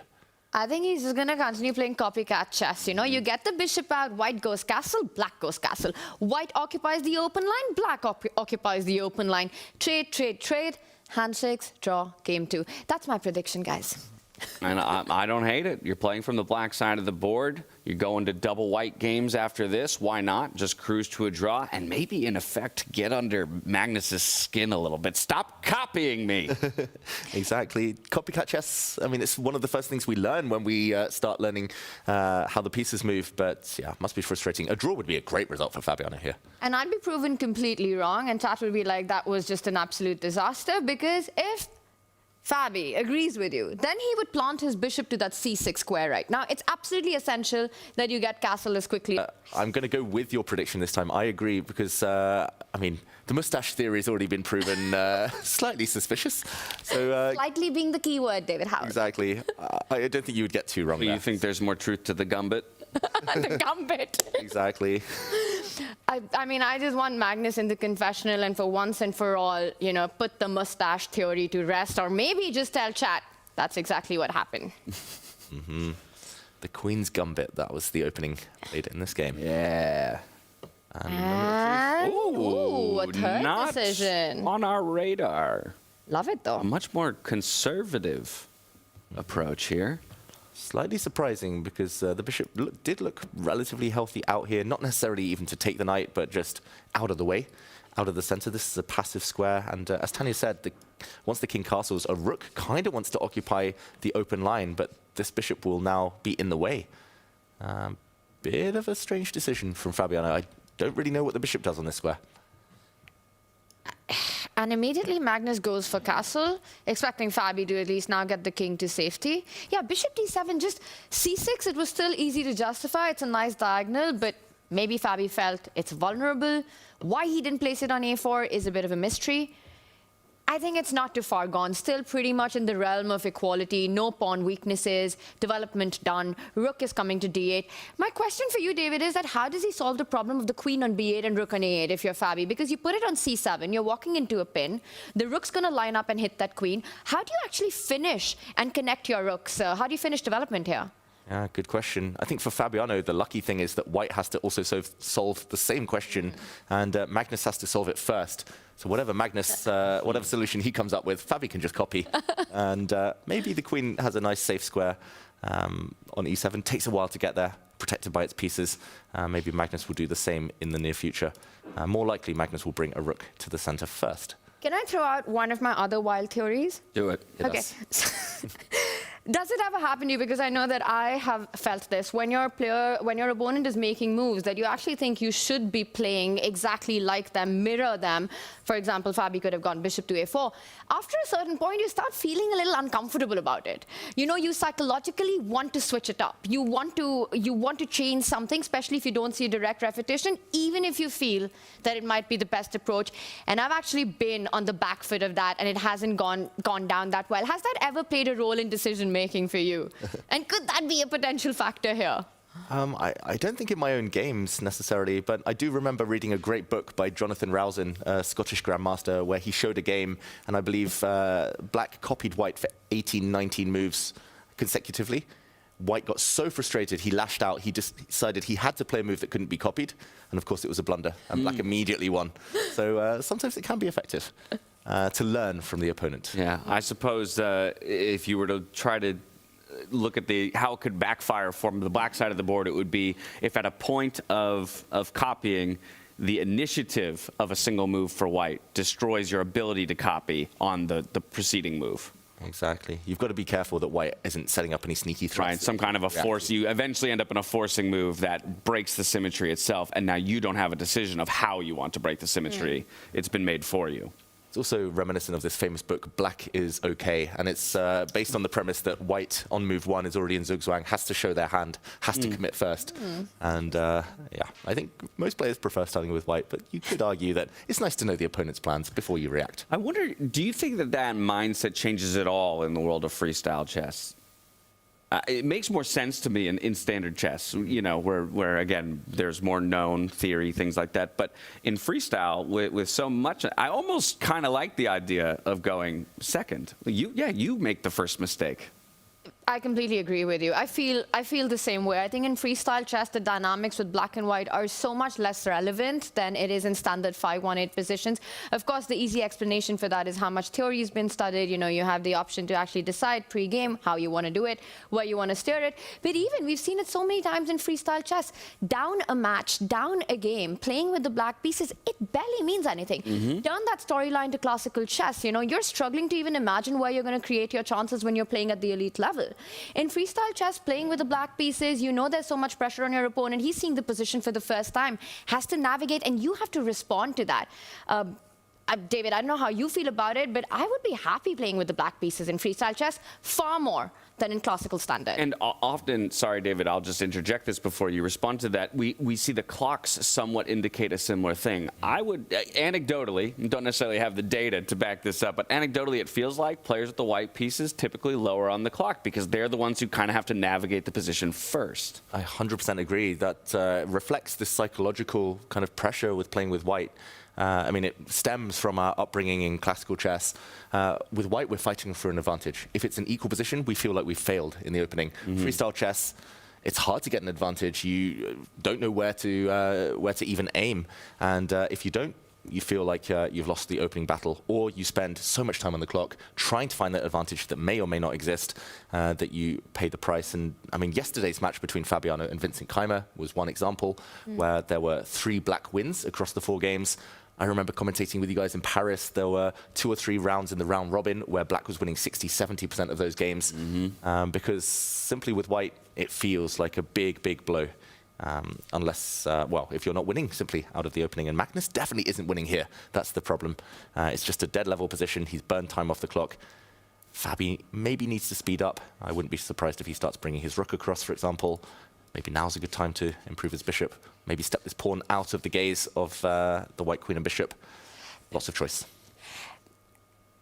And I'm trying to make sense of Magnus's last move, and the only explanation I can come up with is that Magnus wants to get rid of the black knight on f6, which perhaps is a key defender in the position to that pawn on h7. So knight d2, a retreating move only to go forward, knight e4 coming up next. Let's not forget, a lot of Fabi's army is on the left flank. So maybe trying to create some chances, some threats, following it up with knight e4. Although the structure looks so incredibly solid for Fabi, I think even with the knights off the board, it's hard to imagine Magnus actually creating anything real here. Fabiano does need to speed up. Just looking ahead for the rest of this match, I think if it comes down to a time scramble, 1 minute versus 1 minute, Magnus is always going to be the favorite. Just that instinct, that kind of speed prowess he's always had. I think Fabiano needs time. If I know that knight wants to come to e4, am I trying to stop the knight from coming to e4 entirely, or am I just trying to figure out how I want to replace my f6 knight once it gets captured? Yeah, I think a bit of both. I mean, the move he would want to play is indeed to stop that or to deter it. But if not possible, then, yeah, you nailed it there, James. He's replacing the other knight, protecting the other knight, ready for the trade. And sooner or later, he will want to get this pawn off the diagonal, just in case. Clearly, James has been having a lot of game nights with Fabi. No, I've just had great teachers for about 12 months now. I am learning. That's a great square as well, because now if the white pawn steps forward to hit that knight, the knight can continue its journey forward into the enemy territory here. Magnus steps his knight into the center as we expected. It was also worth noting there was a bit of a threat as well against this bishop, but now there is an escape square if needed. And yeah, we're expecting maybe Fabiano to take this knight and then replace the knight on f6, the defender, with the other knight. And the game will go on. There we go. Well, some more pieces fall off the board, and we work our way through the mid-game here. Very maneuvering, very cautious approach between these two players in the first of our best of four. It's very interesting what has happened, though, because at first it looks like the answer to that is nothing has happened. But now I just realized that maybe it's not as easy to retreat the bishop. And I was about to say Magnus is about to relinquish the bishop pair. Maybe we can quickly show it, David. Had he tried to defend that bishop by moving back, keeping everything in balance, now the move bishop to c6 is a lot more powerful, because suddenly you don't have the ability to move the knight away, with h2 being a tender spot in the position, and you're kind of struggling with your defense here. So after all the trades and James and Fabi's idea of transferring the other knight to f6, we're going to see the first imbalance in the game. In a relatively open position, Fabi has the bishop pair.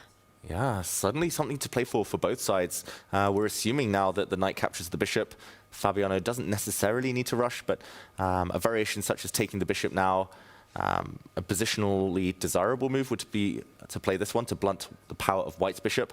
Here, white is playing for quick dynamism, quick aggression along the d-file, loose pieces for black. But if black survives the onslaught, gets the queens off, black is the one with the long-term advantage with the two bishops. So yeah, chances for both sides suddenly. All right, fighting chances here, but some action between our women in the women's exhibition match. Bibisara Asabayeva and Alexander Kostyanyuk. Again, they come into the day at 1 point apiece, so dead even in the score lines, but we are not even on the board here, David, as Bibisara looks to have an advantage. And Kostyanyuk is kind of lashing out, striking here with the pawn push deep into enemy territory. Ooh, that's a spicy move. Very aggressive one. And I think testament to both of their styles. They like to play on the front foot and attack. Just to go back, this was just a sacrifice, pure sacrifice. Yeah, I guess it's because the white king is slightly airy, slightly open. She wants to do the same to the black king now. If no matter which pawn takes, there will be open lines. Suddenly, the white knight will jump forward. There will be action potentially on this diagonal against the black king. Despite the computer loving black's position here. Material advantage, it feels like it's going to be a bit of a coin toss as to who is going to seize the initiative.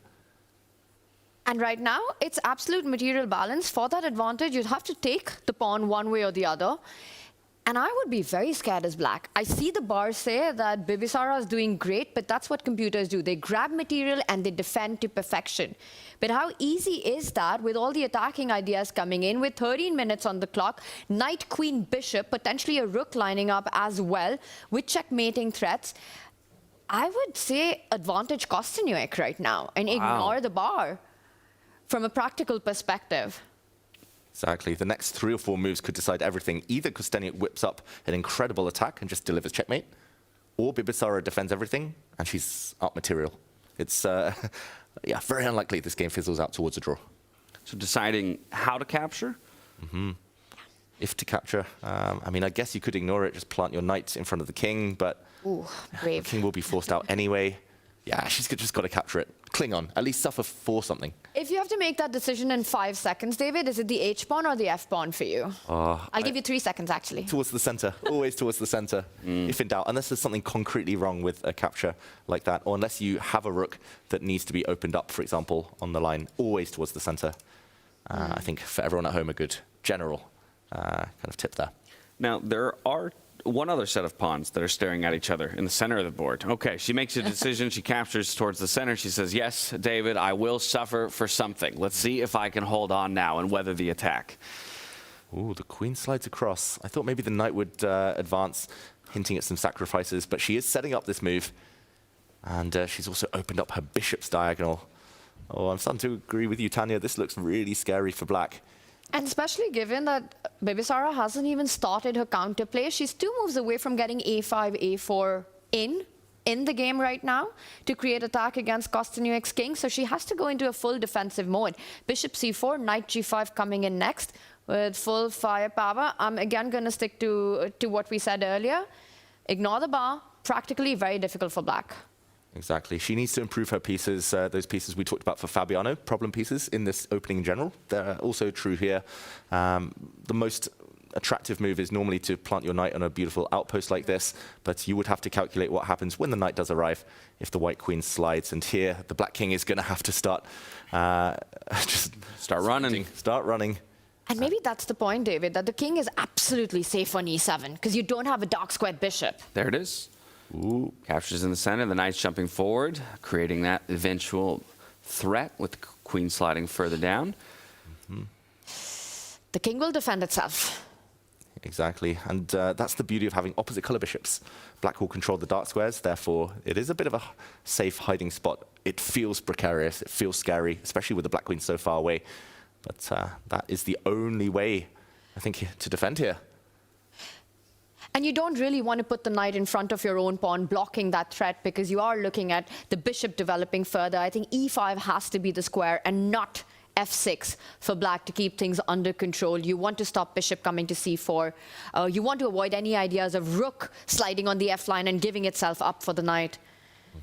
Expecting Bibisara to plant it on that nice post. Okay, fun game. They've found, in their 3 games so far, they found ways to just go for each other really quickly, straight out the bat. Yeah, they really have been fireworks across the board. But as Bibisara considers how she wants to mount this defense, we can take ourselves back over to Fabiano Caruana and Magnus Carlsen. On the way, though, we'll stop in with our Make.com match metrics. First to the heart rates. Hey, Magnus Carlsen, he's cooled down just a little bit. Came in triple digits, and now maybe he's settling in his matchup against Caruana. Hearts nearly beating in sync. You can see Hans Niemann. He's the one who will eclipse the rest when it comes to the heart rates. How about the accuracies, though? Who's playing the position the best? Honestly, most of our players well up in that 95+ percentile, and I think it's no surprise to many that Caruana and Magnus Carlsen 98, 97%, again matching each other with mostly symmetry down the the beginnings of the game. As we arrive back at the board here, what have we noticed? Yeah, big trade has happened, Tanya. We knew that it would be a bishop pair for black, but perhaps not the way we expected. Not at all, because Fabi could have picked up the light squared bishop. Maybe we just backtrack and show what happened, David, when Magnus retreated with his own bishop on the diagonal. And we were expecting a trade on e4. There was a threat against the h7 pawn, but instead Fabi made the move of defending in what I thought was not something that we expected, because this just allows bishop takes knight and completely destroying the king side. But Fabi says with the bishop, the dark squared bishop and the bishop pair, he should be doing just fine. He's lining up for those trades. And now that the position's in front, ooh! What? Was that a tactic? Oh, bishop takes pawn, check coming in as well, though.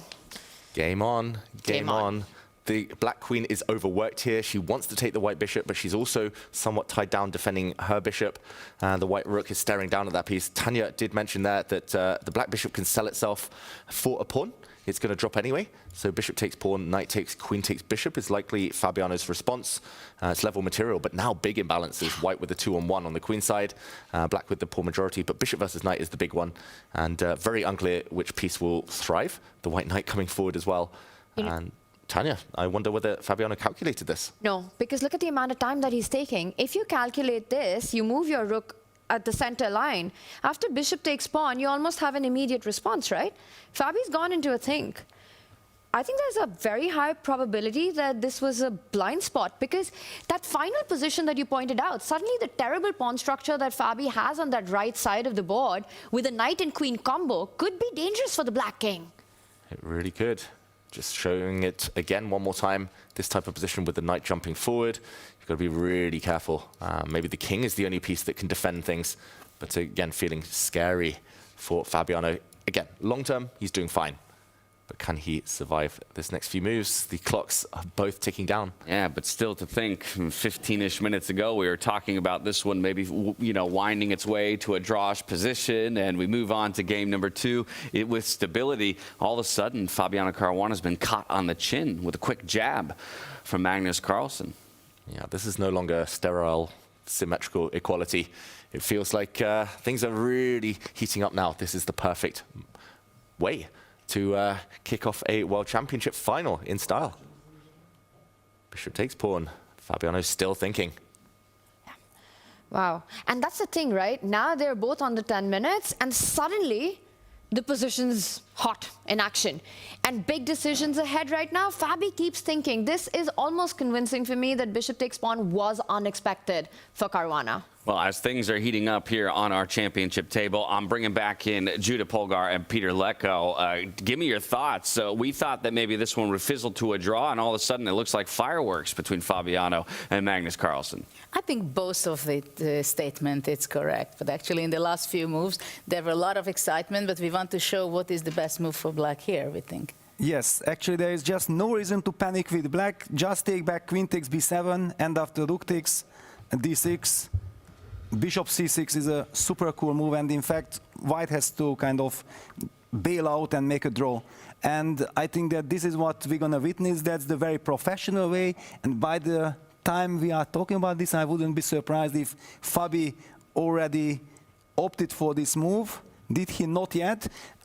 Absolutely spot on that if, after bishop takes b7, black tries to be too smart with bishop h2, knight h2, queen takes b7, then we fully agree with everything what you guys mentioned, that this can be potentially dangerous. And that's why all the more we are expecting Fabi to be very professional. Queen b7, rook d6, bishop c6. And what do you do with white? What do you do with white? I think this game will end up in a draw. This is what I will say. Well, we discussed it, that queen d3 is an option to exchange on d6, and then bishop takes c3. Both of the kings are going to be very vulnerable in some way. Well, you can also include queen takes b2. You can also take on f3. I mean, in any case, it looks very drawish. Okay, so it's a lot of excitement going on. Probably it's going to be a simplification, but now it's your move, James. Well, as you handed back to us, the very line that you showed us seems to be playing out on the board. Fabi took some time to think. He agrees. I'm going to try to end this professionally, cleanly. Let's go towards a draw. Yeah, I don't know. I would be tempted to just be super greedy here, trade rooks, move the white knight. I'm not sure whether to e1 or h4 and say I'm a pawn up. White is a pawn up. Game goes on. If I survive the next few moves, okay, advantage. All right. But yeah, I mean, I think objectively, a draw would be a very logical result, but still play left, it feels like. We'll learn a lot on this next move. If Magnus moves his queen out the way, queen d1, queen d3, as Judith and Peter said, it's just fizzling out instantly.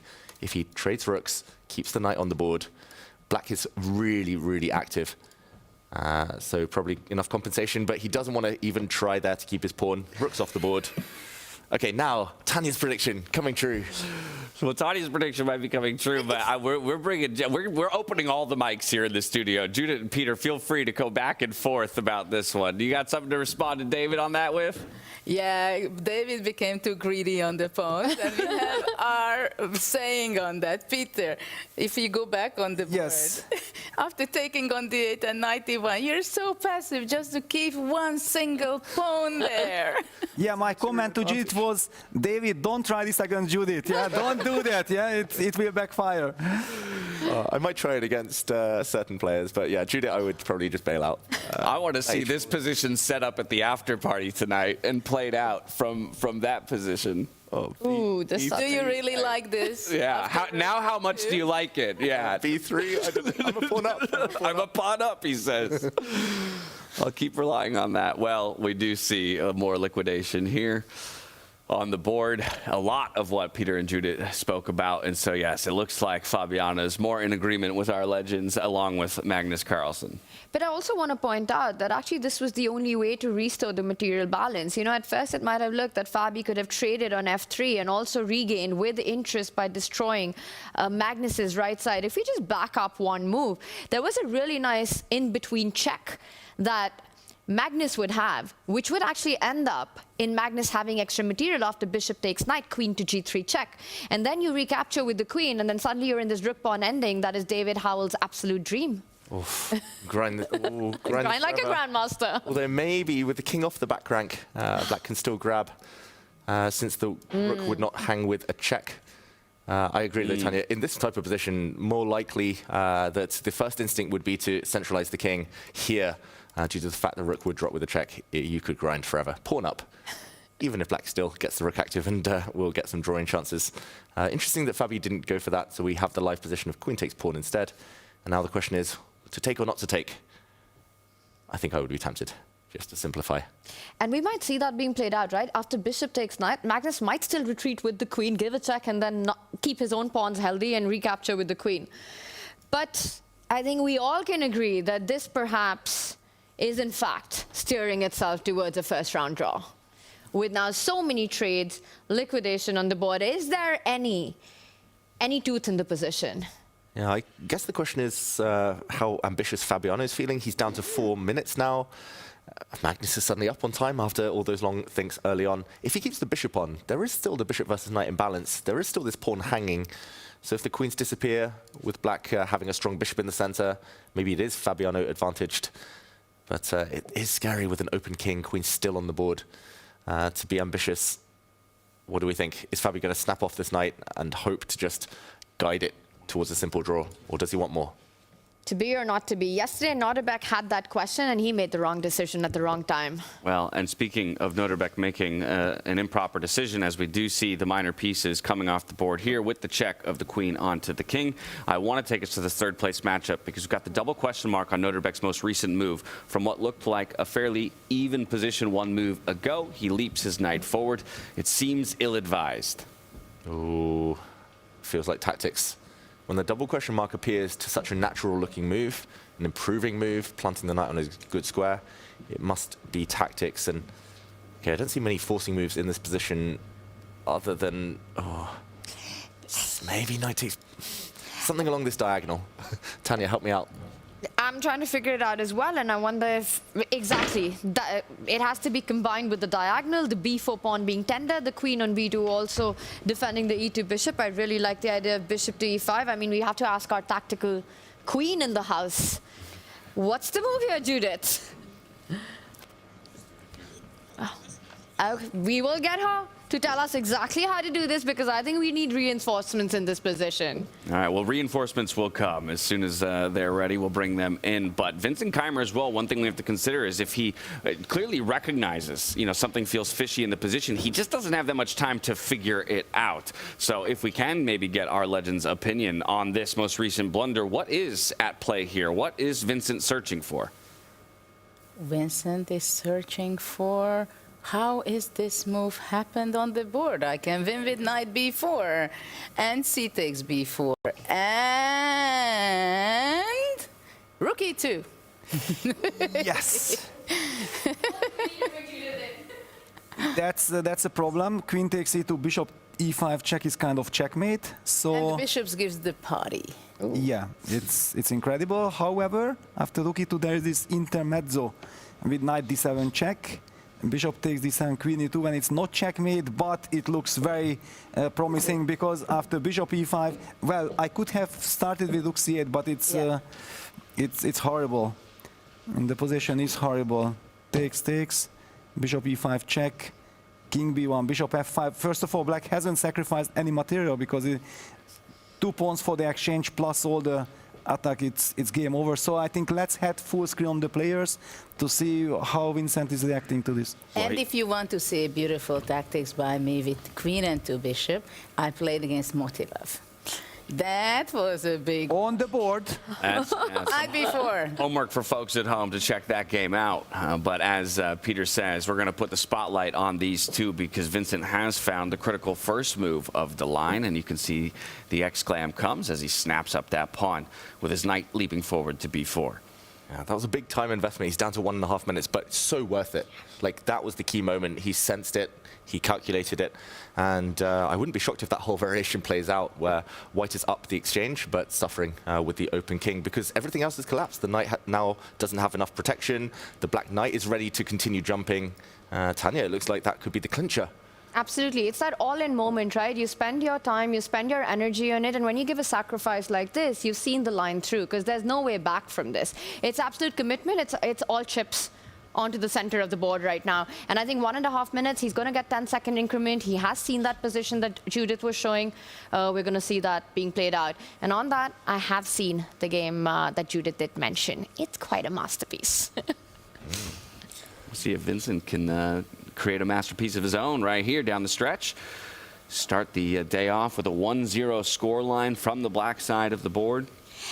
this has always been so impressive about Vincent, right, David? Whenever we've done commentary on his games, that we always talk about Vincent as this principled, strategic player who's looking for keeping things in control. But when the opportunities of these tactics do present themselves, he's really on top of things. He's able to recognize those moments and make the most of it.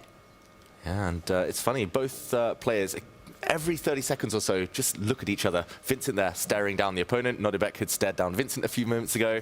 Their eyes just darting to each other. Vincent, over the last 12 months, it feels like he's been kind of testing his boundaries, playing really ambitious chess. And yeah, here he had to find something dynamic. The black pawn structure was somewhat ruined early on. And yeah, this is the way to justify everything. Nodirbek, in the meantime, it does feel like his blunders have come yesterday, today, when his opponents are down around the 1 minute, 2 minute mark, and he rushes a bit. He tries to play a bit too fast and falls for these one movers. How to fight on? I would be looking at maybe knight retreat moves, although doesn't really help. Some way to deflect this bishop to try and land a check, although black looks like he'll be emerging 2 pawns up in most variations. That might be it. Nodirbek, it's a mirror image almost of yesterday, how he fell against Magnus, just too quick, missing one mover, and game over. And almost shoes on the other foot, because Vincent also fell down to a single tactical moment against Fabiano as well yesterday, that we heard Fabi cite in his interview with FIDE. You know, missing one little tactical move gave him everything he needed, and this time around, Vincent is going to take advantage of the opportunity given to him by his opponent. When I look back at our semifinals matchups, it really feels like nerves were so much at play for these two youngsters. You know, they just don't have that kind of experience that Magnus and Fabi do in those clutch, critical moments. And they were able to maximize it. But here they are playing against each other in this fight for third, I think with the stakes slightly lower from yesterday, playing with the same generation. It really does feel like they have their A game. There's not going to be that brashness, and they keep staring at each other, keep giving each other that eye contact. But right now, I think Vincent's winning that race. Exactly. Vincent's definitely winning this game, unless there's a miracle from Abdusattorov, unless he can set a trap, find some last trick. It's too late to think now. The damage has been done. He's lost a key pawn in front of his own king. The white knights no longer fully protected. The bishop hanging. The black bishops are the beasts. Yeah, you're in full survival mode at this point. But there's no surviving this. You don't have any resources left anymore. It's exactly what happened yesterday to Nodirbek, you know. Completely in control, plays rook to e2, and then there's no coming back from that moment. It's completely lost. This sort of a miss, of tactical miss, Nodirbek will fight on. He keeps going. He does push the bishop away. So there's still some tension, questions to be answered here. Are you going to be cool enough? You can't drop back because knight d7 then comes with a check. Yep. At least that investment of time from Nodirbek finds the best move in the position. So he's following the top engine line for now, while that still gives Vincent a 2-point advantage here on the eval bar. And this is quite a resource, because you have to find your response. If you move the bishop to e6, suddenly the tactics don't work, because you blocked your bishop, the white king has a path out, white can simply grab that knight on b4. So what's the response here? You're looking at moves like knight coming in with a check, or just simply capturing on c5? Yeah, knight check is definitely on the radar. I think the safest would be to just take the knight. White would win one piece back, either the black knight after some exchanges or the bishop. There we go. But at least you know that you've got that 1 pawn advantage, that tactic that started with knight takes pawn. So minimum now he will just retreat the knight that is attacked, and he's got that material advantage. White pawn's also a bit wrecked in that process. The black bishop's still super active.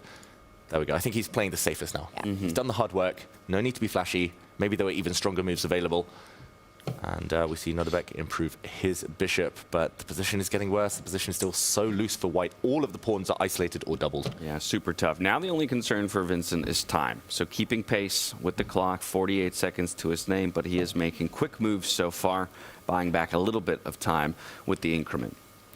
It's a good round to be black so far. Vincent with a big advantage. Bibisara Asobayeva winning with black. Hans Niemann with a big advantage with black. None of the sides with white have a real advantage on any of the boards.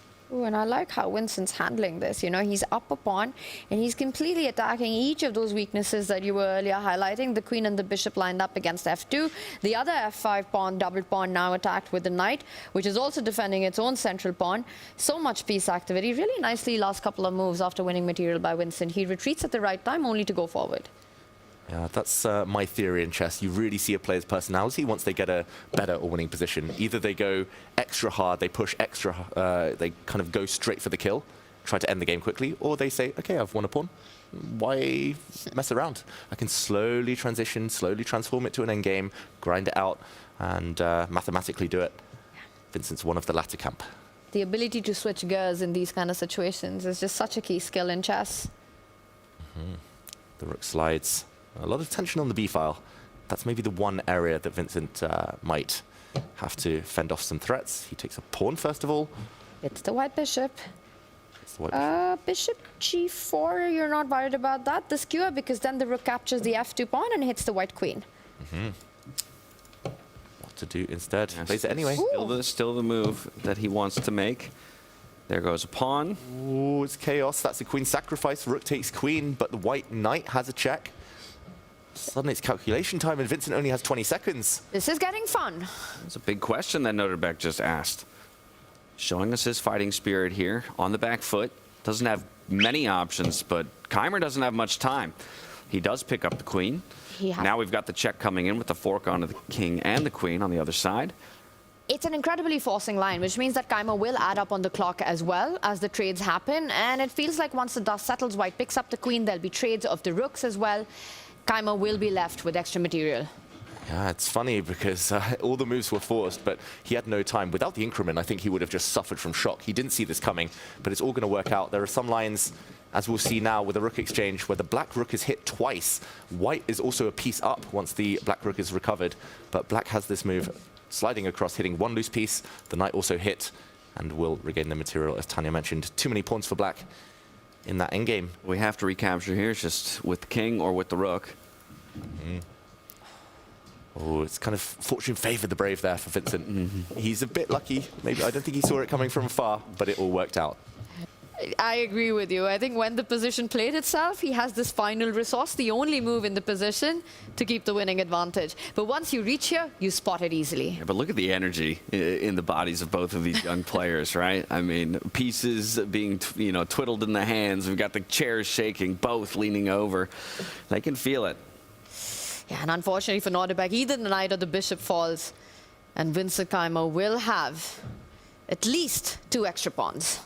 Yeah, maybe the most practical here would be to go for a rook endgame in view of the saying that all rook endgames are drawn. Knight takes pawn, get those knights off the board and try to hold on.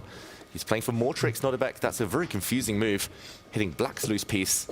He's maybe still hoping for that rook endgame. If all the minor pieces disappear from the board now, Vincent locked in. And at the end of all of that, Nodirbek will have an active rook. Vincent, 25 seconds now.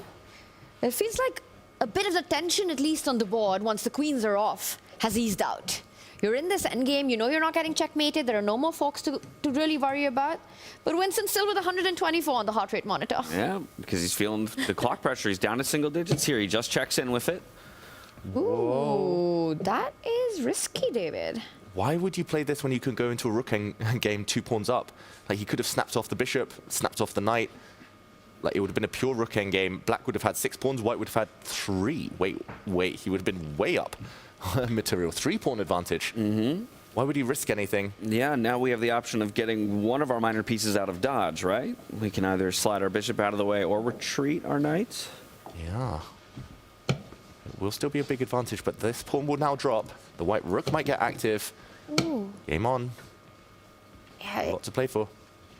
That was a very big decision by Vincent, and it really wasn't one that was required at all. He could have kept things very simple for himself, and I think he realizes it now. Rook hit, rook e6 coming in, attacking all the pawns in the 6th rank, and once again, Vincent's down to 6 seconds. He's got to move. He's already made life more difficult for himself. He hits the white bishop. That's a check. Nodirbek's playing fast. Confident and strong, and now it's only a 1 pawn advantage. It could have been 3. Look at that too. That's a very different type of energy. It feels like all of a sudden he himself is locked back in. It's not a nervous energy. It's it's possible energy. Maybe Vincent was relying on this pin, but white is now threatening to get the bishop out the way by taking a pawn, defending the rook. And the rook tension there would save him. Shake of the head from Vincent. He's having to go passive, and the rook and bishop work so well together. This is no longer a two-result game. He's wondering where it all fell apart. 3 seconds to make a move. He's back up to 13, pushes the d-pawn forward. He's completely messed it up, Vincent Keymer. Material level. And I think Nodirbek will start pushing this now, playing on the clock and the board. Takes it. Pawns up, and he's lost 3 pawns in the last 6 moves. He lost all of his material advantage, and look at him, he's devastated Vincent. But maybe now this is him pulling the brakes. There's really no good way for Nodirbek to keep the tension on the board. You push the d-pawn, the knight jumps to e5. That's still playable. The white rook could slide with a check. If he wants to play it safe, he'll move his bishop out the way, Nodirbek. But that's a draw offer now, because you lose the d4 pawn. And Vincent has got nothing to play for, because the 2 double pawns do not allow a passer here. Should end in a draw. Should end in a draw, but oh, how different this draw will feel, I think, for each of these players. On one side, Vincent Keymer feeling the wind slip through his fingers. On the other, Nodirbek maybe getting away with a little something, and a sigh of relief at the end of this. Feels like a bit of trend with Vincent over the last couple of games of his against Fabi as well. You know, missed opportunities in key moments, sees him fighting for the 3rd place. Today as well, huge material advantage, finding knight takes pawn, but not putting the finishing touches there. Yeah, we'll need to hear from Vincent's coach a bit later on what went wrong in this endgame, in this conversion stage. It does feel like the younger players, Nodirbek was guilty himself, Vincent as well, they tried to be a bit too clever. Sometimes you've done the hard work, you just need to trade pieces off. Keep that advantage, minimize any risk. He miscalculated, the risk was there. He played into Nodirbek's hands, the tactics suited white, and this is a very simple draw. Just no material left. The white king and bishop, if anything, are the happier of the two. The long-range pieces here. The white bishop is glorious. No winning chances really at all. Both kings marching towards the center of the board, almost as if they know we're destined for a draw. I'm still thinking, though, that Vincent does have the active king. The knight can jump around, and all right, not right now, but at some point you could put pressure on the a2 pawn. Any chance that Vincent can actually squeeze this out? I think it's minimal. Unfortunately, the bishop is just too strong. The bishop is staring down this diagonal, leaving the black knight paralyzed. I'm thinking of ideas of the black knight jumping forward, maybe picking up the a pawn, giving up the b pawn. How trivial of a hold is this for Nodirbek? Oh gosh, Vincent, you don't even have to answer that. I think Vincent with that look just did. Yeah, he can play on, definitely. But yeah, this looks like it's going to end in a draw. Perhaps knight to b4, but and then you're dropping your b pawn in order to trade off for that a2 pawn. I'd be happy with that, right? Yeah. You take one of my double pawns. I've got a passer now. Well, there he goes. He's going to take that as one of his final remaining chances here, and we will see both pawns drop off. So it's 2-to-1 pawn advantage with the knight against the bishop. Feels like you want to somehow bring your king over towards this pawn. Maybe, I don't know if you can force it forward. If black's king gets across and holds the pawn, maybe you can play on a bit longer. The white bishop will try and give itself up for that pawn while the white king goes the other way. He just needs to decide which way to go, Abdusattorov with his king. Does he hit the pawn and start moving his king on over to try and grab the b4 pawn? Oh, Vincent just looks so disappointed with the way this has slipped out of his hands. I mean, at this level, 3 pawns, that's game over. I mean, you both had said it, right? It was a purely winning advantage there for Vincent, and then in the course of 6-7 moves, 3 of those pawns went back the other way. And we were near equality. 10 seconds on the clock here for Vincent Keymer. He's going to keep pushing his pawn out of that bishop threat onto a dark square, but now the white king is going to come over. And the problem is that black can't do the same. You can't take opposition because there's bishop c4 check, so you are going to allow the white king closer to that pawn. It's funny here, even if white wins the black knight and the 2 black pawns, it's still a draw. So the black king going into the corner. So you could blunder your knight and still be fine here for Vincent. But yeah, unfortunately, definitely no winning chances now. The black b pawn is doomed. Yeah, knight to d5, the only defensive resource on that pawn, but now the bishop will hit it. offer the trade in the end with the pawn falling afterwards. There's the extent of the handshake, a draw between Vincent Keymer and Nodirbek Abdusattorov in the battle for third place. Perhaps a missed opportunity for Vincent Keymer. For Nodirbek, a sigh of relief as he comes away with at least half a point to his name in that one. This result will mirror the result on our top ticket table, Magnus Carlsen versus Fabiano Caruana. Somewhat as expected, there was liquidation down to a queen and pawn endgame, and after a whole bunch of shuffling to the 46th move, Magnus Carlsen and Fabiano agreed to a draw. Yeah, not much to say about the closing stages of that game. We do apologize for not covering the final stages, but ultimately no action. We left it when it was about to be a rook exchange, a pure queen endgame, and that is how it ended. No weaknesses, great defense, great calmness from Fabiano, and I think a very good result for him. He now gets 2 whites in a row. Very confident hold there. And, you know, there was that one slip when Magnus got the tactic in, but I think Fabi recovered beautifully from that moment and never really let the game out of control. Confident hold with the black pieces. Great start for Fabiano Caruana. And I think for Nodirbek Abdusattorov, it's absolute relief. In this one, though, Levon Aronian, I don't think he's going to give any relief to Sindarov. Tough endgame to hold for white. Black's pieces are super strong. Black's c-pawn especially is a silent killer here. Any rook exchange, that is going to run down the board. The black knight in the meantime defends everything. Given a question mark, but a good way to hold. And white has 2 pass pawns, the A and H pawns, but neither of them can start running. Black's rook, so active, can always go behind. Yeah, the black protected pass pawn on c4, much stronger than the 2, gives a check. The most natural move, given a blunder. Yeah, why would you allow the black king in, though? Advance the king. He... Whoa. But Levon goes the other way. What did he miss? You can advance your king. Maybe he was reluctant to walk nearer his own pieces in case of a fork. Sindarov doesn't find the only move, though, that he needed to find in that moment to possibly bring this one back to a draw. He needed to jump his knight to h6.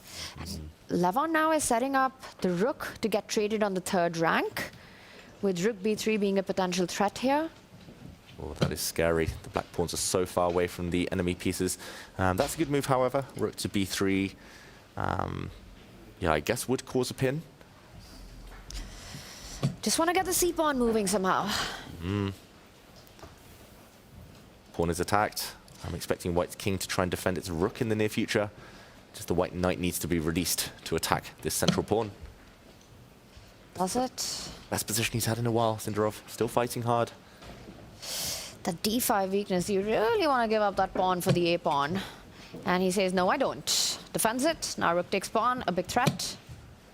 The knight retreats, though, and Sindarov, we talked about the c-pawn. Like, he's going to get his knight in front of it now. Rook exchange in this position. Suddenly white is the one with the corner pawns that knight struggle against a and h. Don't think Levon can trade rooks. I think he has to move it. Even if it gets traded on b3, that's not a good idea. The knight would be a perfect block. And did you see that? Made that move just in time with 1 second left. Oh, panic from Levon. That has been his undoing. The clock so many times. He lost on time in the first game of the round robin. Yesterday struggled on the clock. We're back in that same position. This time he goes the other way. He's going to bring the king forward as opposed to back this time. A much better choice. There has been some shuffling of pieces. The white knight sitting pretty on c3, blocking that c4 pawn. You know, Levon with that 1 second almost blundered a rook by giving a check on b2. Wow, yeah, the white knight was sitting defending that square. Mind farts, we've all been guilty of them at some point, but Levon did correct that decision. And yeah, I'm really surprised this endgame play in general, like Levon not taking the opportunity to bring his king forward earlier. Javokhir giving him that second chance. And now the black rook is thinking about maybe some checks from behind. Still hard to break this fortress for white. Checks from behind, attack the h-pawn is another idea. He does go with the check. The king slides over. Another check. Little gain of time there with a couple quick checks. But white's ready to start pushing the a-pawn now. That you've got the knight on the key square that you need it on, stopping the c-pawn from advancing. Get your own pawn moving.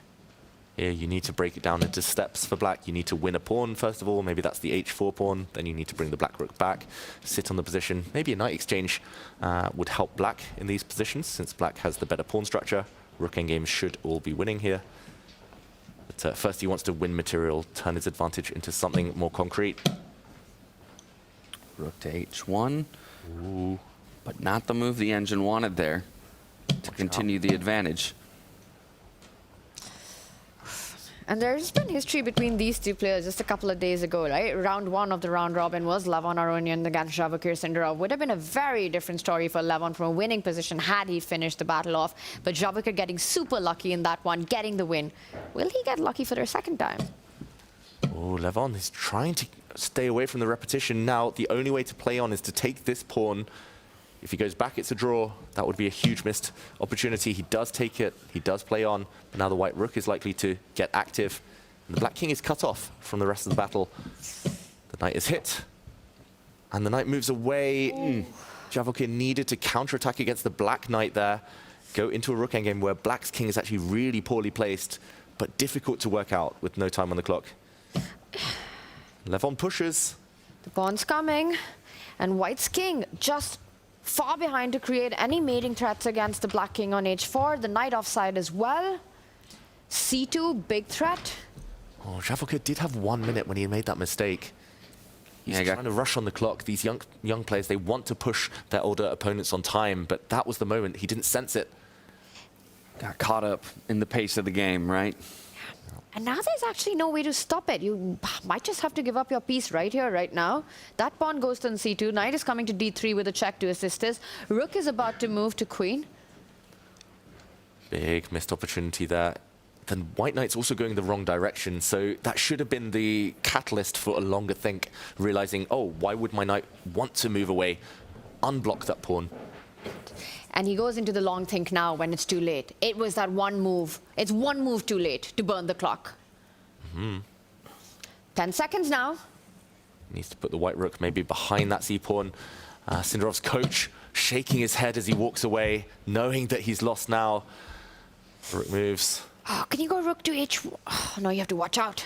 Almost walked into a blunder there, David. Yeah, rook h1 would be a cool move normally, trying to skewer the white king and rook on the second rank, but white does still have checks. So maybe that's the solution. Maybe king move first. Still not easy for Levon. Maybe you give a check, then you give the rook move, and then you queen. The white king steps forward or to the e-file. There are checks from behind, and the black pawn will promote. If the white king goes to g2, that's the question. Then there are forks. The black rook can move. And there are knight forks. He's going to move forward. He's going to get the rook out of the way. Yeah. Or does he want more by moving the knight away? He gives a check. Very simple. Rook to e1 check. Wins the exchange next. Makes knee queen. There it is. Now it's a rook against a knight. 2 pawns apiece. Yeah. It's game over, is what this is. It should be. Still maybe a final couple of accurate moves. White's going to get the d-pawn. That's guaranteed. Black's king still far away. But you could put pressure on the a-pawn and just make sure it's not that easy to win d5 for free. He goes the other way. He wants to just start pushing the f-pawn. Decent move. He'll go after the a-pawn very shortly. That pawn is not running away anytime soon. Yeah, this should be game over. Thanks to Black's f-pawn, which should be a winner. He does it. No way to defend that. Sindarov moments away from resigning for sure. Brings the knight back. You're going to pick that up with a check. You could even just think about advancing the f-pawn, but I would get greedy in this position. Yeah, no reason not to. The idea that Sindarov has is that he'll react by putting his king in the center, just slowing Black's pawn down a little bit. But you can wait here. Wait with your rook. Knights are really bad at waiting. Here we go. The rook goes round with a check in mind. Maybe f5 now the threat. Ooh, nicely done. Tactics there. Take that pawn, lose your knight. Yeah, Black's rook will give a check from the front, and the king will no longer be able to protect the knight. Very important there. The king steps forward. Black will push the white king back. It feels like white's pawn just too slow. If the white king could advance a couple of squares, the pawn advance a couple of squares, it's a draw. He's just not got that luxury, Sindarov. And Levon's built a time bank now on the clock. Yeah, close to a minute for both players, and you could just keep pushing the pawn. The one thing to avoid here for Black is to push your pawn too far, bring your king too far, allow the white knight to sacrifice itself for that pawn, and then for the white d-pawn to cost Black the rook. But Levon goes back very professional. he's giving no chances at all. If the white king sidesteps towards the left side, the black king will march towards the center of the board. Yeah, just blocking off, shouldering the enemy king. It's a good round to be black. Said it before, Levon Aronian, he's getting the job done. Yeah, fantastic technique here by Lev. The knight jumps forward, taking control of the square. Yeah. Still can't relax, still needs to be accurate. Every other player in the playing hall watching this one work its way towards a conclusion. Levon Aronian looking to pick up a full point here against Javokhir Sindarov. It was sketchy down the final stretch there, from winning positions to small openings for Javokhir to get back into it. But in the end, Levon will find a way. He is finding it. At the right time, you have to start pushing the f-pawn, and I like that Lev isn't rushing with it. He first cuts off the white king completely, and only then will start moving that pawn forward. Attacks the rook. That's a very nice move, the king cut. Now he can give a check to the white king, force it to commit, or he can go behind maybe with a pin. Okay. Gives a check. King will move forward to c5. And then finally you start pushing. The time has come. I don't really know why you would consider going back here if you're Javokhir. Go active, support your pawn. That's the only remaining chance. Might just be considering the handshake. That's the only third move in the position. Yeah, just got to go forward. Any endgame, if you can. Active king. But he goes back instead. Must be based on some very concrete line. Very surprising decision. The only sense I can make of it is that when he pushes the d pawn, he doesn't want king e6 because knight c5 now will be a fork, and which is why Levon starts with the king retreat, and perhaps that wasn't working either. Yeah, I mean, everything winning for black, and he's just made it even simpler. The black king is just going to come up and pick up this pawn now. He's made it easy for Levon. It was winning. But here we go. As long as you're just hiding from the forks, you're a happy camper here. Now Lev laterally cutting off the white king from activity will eventually end up just winning the d5 pawn. Yep. This might be the moment. This game ends. Not many tricks left. The only trick is to go for the black pawn, but that's easily defended. Here we go. Last-ditch effort here. Just don't push that pawn. Knight f5 would be a fork. Yep. There we go. It's a handshake. Levon gets the win. Wow, it didn't come that easy for him, but eventually Levon will get it over the line against Javokhir Sindarov. He picks up a full point through our first round in that battle for 7th place. And what a fight this one was, right? But when Levon, as we hear the players analyze, and it's a best of 2. Javokhir Sindarov must win to take it to Armageddon. That's exactly right. Both are 5th and 7th place matchups being a best of 2. And both of them ended in decisive fashion, and both from the black side of the board. Levon Aronian over Javokhir Sindarov, Hans Niemann over Arjun Erigais in their battle for 5th place. But rightfully so, most of our focus was spent on the top 2 boards, Magnus Carlsen and Fabiano Caruana, Vincent Keymer versus Nodirbek Abdusattorov. Both of those going the way of a draw. So across a best of 4, we're half a point apiece in each of those matchups as we head into the second round of the day. In our women's match, it was Bibisara Asabayeva who comes out on top over Alexander Kostyanyuk, mirroring the results of yesterday, where she took win number 1 and now has to look to stave off Alexander Kostyanyuk in game number 2 to take the win there. And that was fantastic because there was a lot of pressure on Bibisara, but she managed to stop the assault. One material kept things under control, and we'll see how that one plays out. But I mean, what happened in our top two matches there, you know, with Magnus and Fabi being very much in the balance, Nodirbek, Vincent, absolute fireworks. Yeah, I mean, I think in a lot of ways it makes sense. We heard, you know, Peter at the top of the day talking about energy, you know, in particular for the 2 youngsters who fell down into the 3rd place matchup. But I think just as relevant a conversation for the 2 that are fighting in the grand final. And you have another long day ahead of you. Energy is important. They took more stable approaches, ended up finding their ways to draw, even footing. Nobody is necessarily in trouble just yet. And speaking of Peter Lecko and Judah Polgar, I want to bring them in, our legends over at the Deep Dive Desk, Make.com, courtesy of Make.com. How do you guys feel about the results across all of our boards here in round number 1 of the day? A lot of excitement, and we want to dive into that also. And talking about energy, of course, the experienced guys, Magnus and Fabi, They did it very slowly, but there were a critical moment we want to talk about, because after the opening it became very symmetrical, and we reached this position when Magnus played bishop c3, giving up his bishop pair. Yes, that was like a very interesting moment. Both players were done like 12 minutes more or less, and first of all, it was like to us, like with Judith, that what is this? Why is Magnus giving up his bishop? Because we know that actually if you give up the bishop and black consolidates, then it can be dangerous.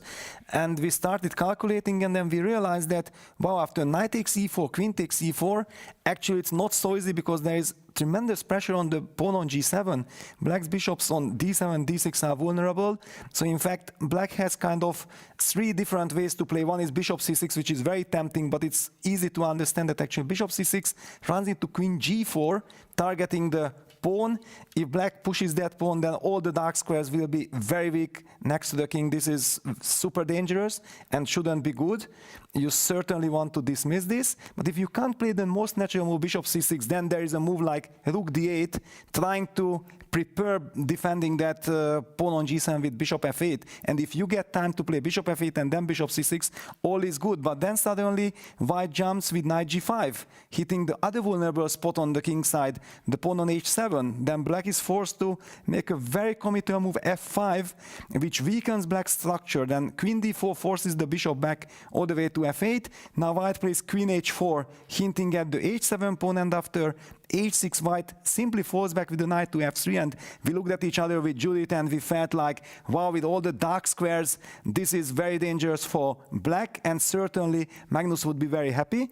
So then the third move came, which was the most natural, f6, kind of, it softens the e6 square, softens the light squares, but if black is able to put everything in control, all is good. However, after rook fd1, we suddenly encounter tactical problems.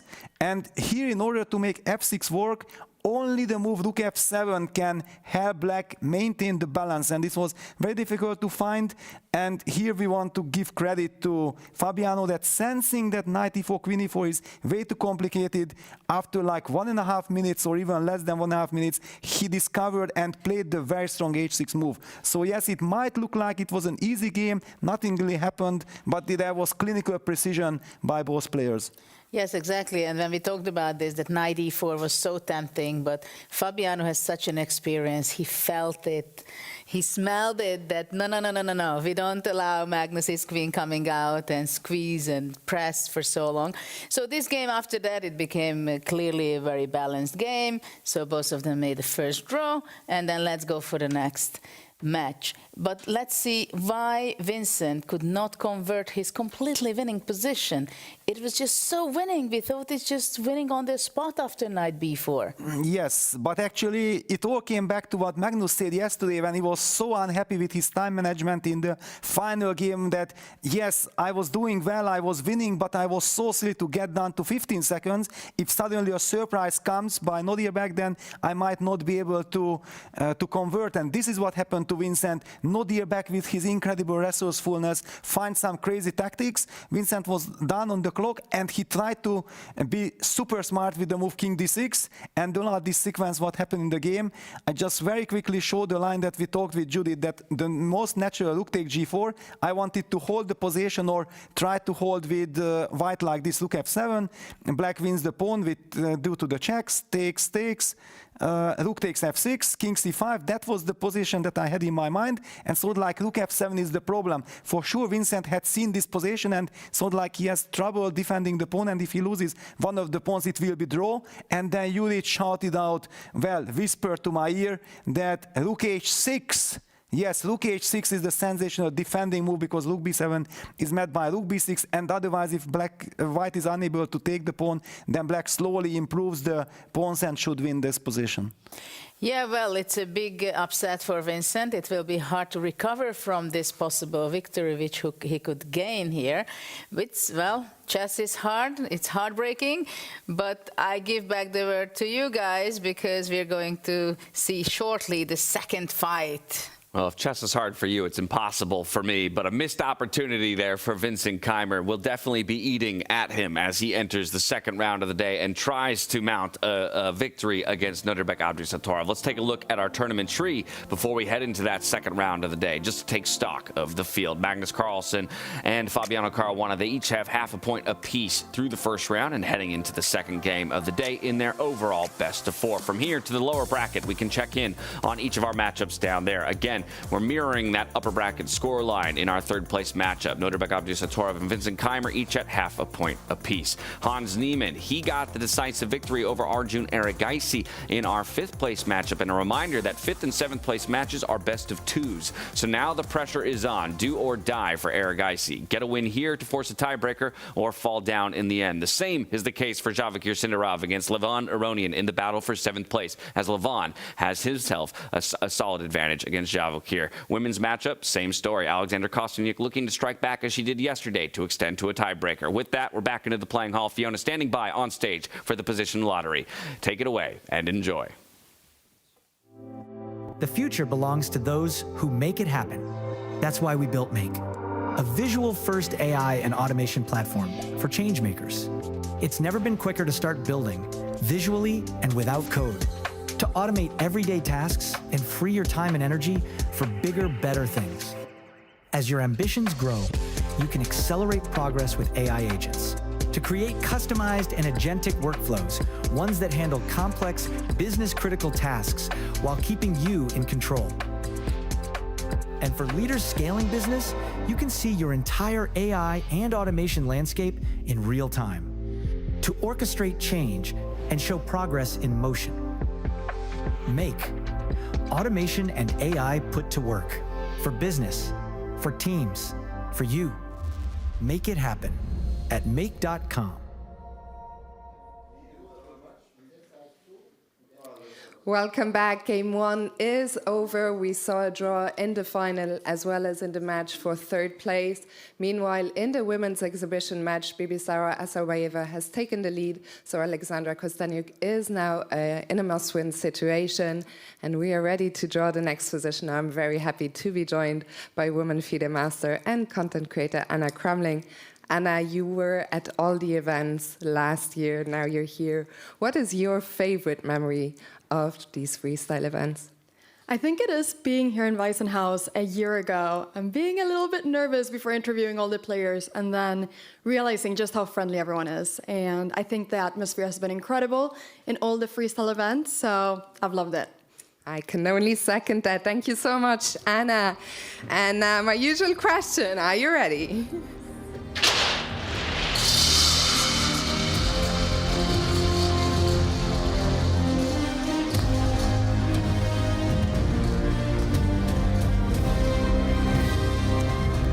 So the next position is gonna be number 195, position 195. Players, good luck, and to all the fans, enjoy.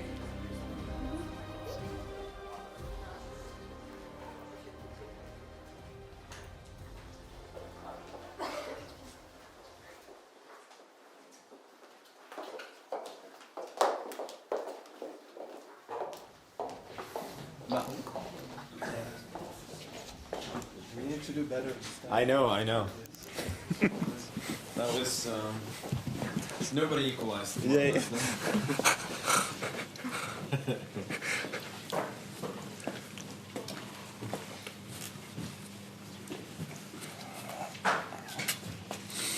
It is so safe. Again, no. I think again, like, we start G3 mix. I mean, to don't give castle. Yeah, maybe. Before B5? Yeah.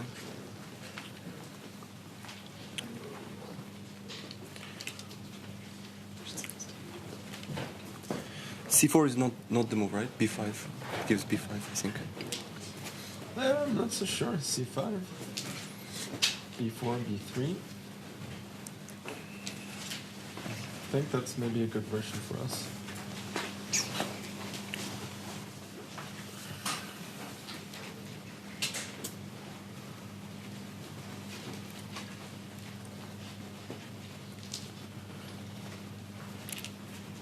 Makes some sense now. Yeah. C4. Because C5 at least we can play B4. Yeah. Do any other moves like G6, D4 yet? It's coming. Yeah.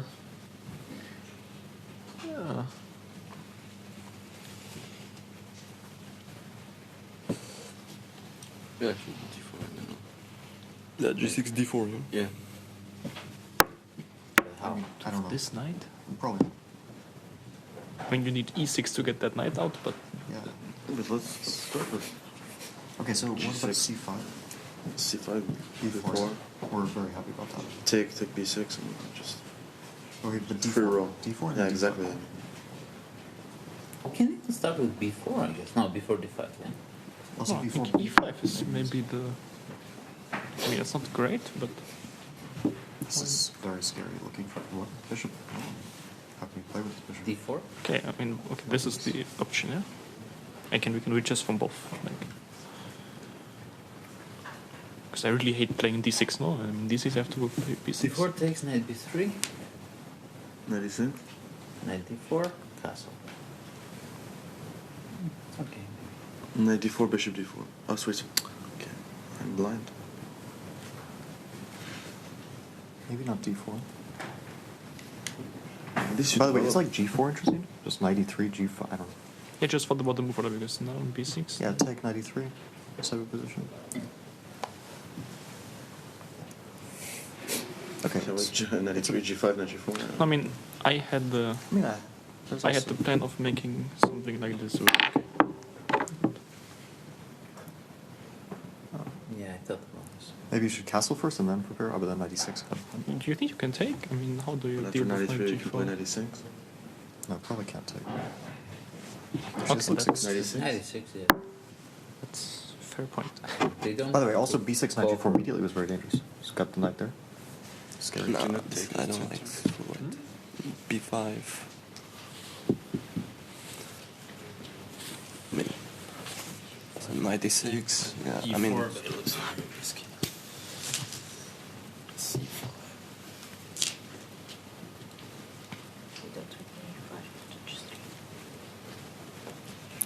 This is fine, no? So yeah, it's good. Before B5 seems alright.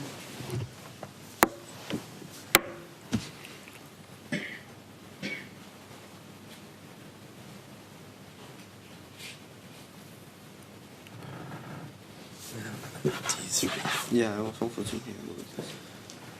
Like, if they play G3, we can take and play G4, G3. Yeah, I think D3, G3. F5? G3, F5? No, D3, F5. D3, F5. C4.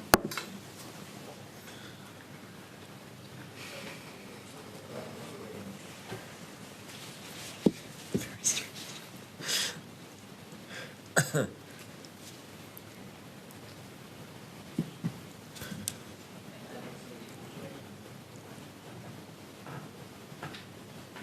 Maybe C5.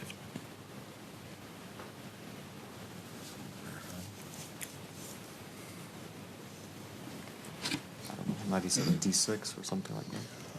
Yeah, but we just get a... D6 immediately, We have maybe. full center, huh?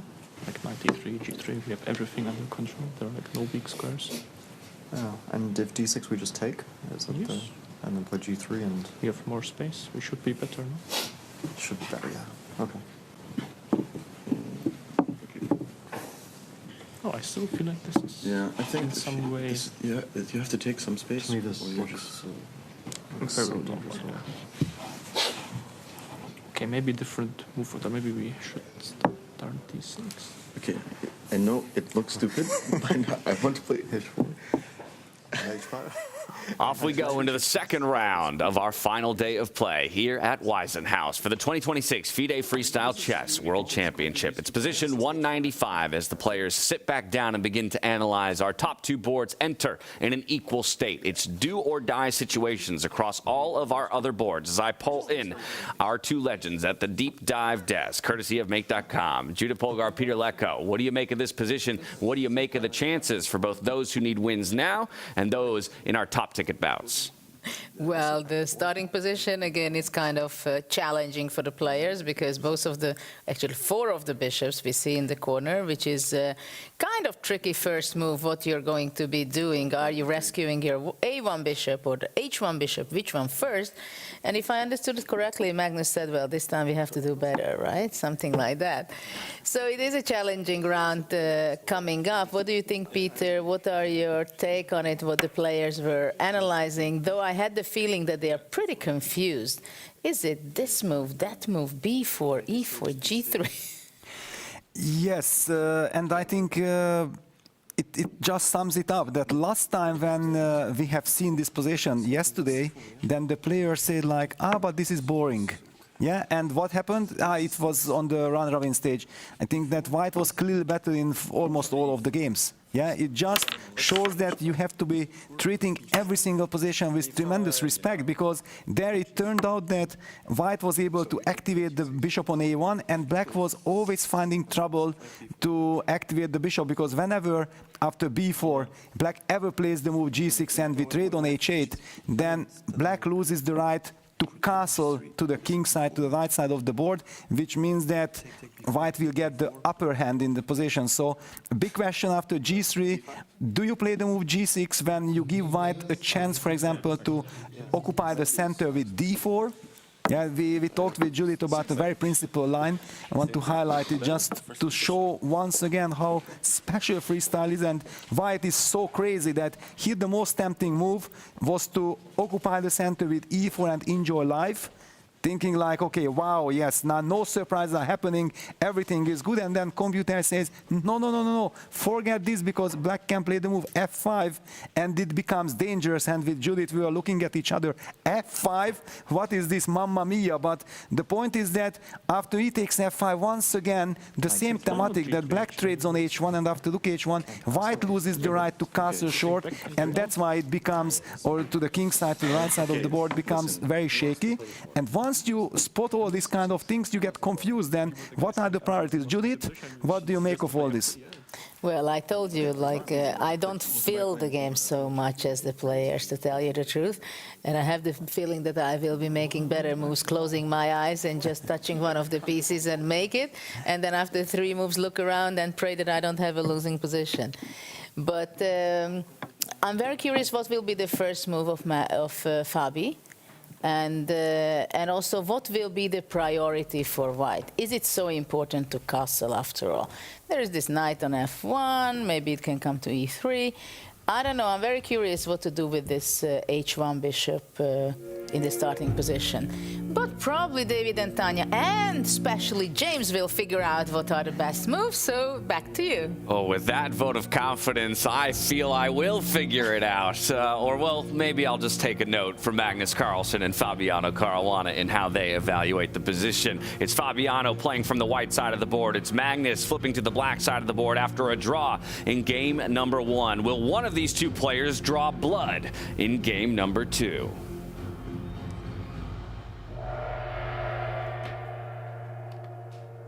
There we go, handshakes, we are off. Which move will it be? Will it be the B pawn? That seems to be the one most players were talking about. Huge game here. Fabiano, his first attempt with the white pieces. He pushes the C pawn instead. And that means that it's black's turn to go for that lucky dip. Which pawn to push? Reasons for all of them. Magnus, though, it's predictable at this point that he loves bringing his queen out early, challenging the pawn that did move. He would love to get his queen into the battle, and hard to attack that piece if it does advance. And there we go, Fabiano, very ambitious play. High passing that pawn, taking space, taking squares from the enemy knight. He knows what Magnus likes. He says, I'm not going to give it to you, at least not that easily.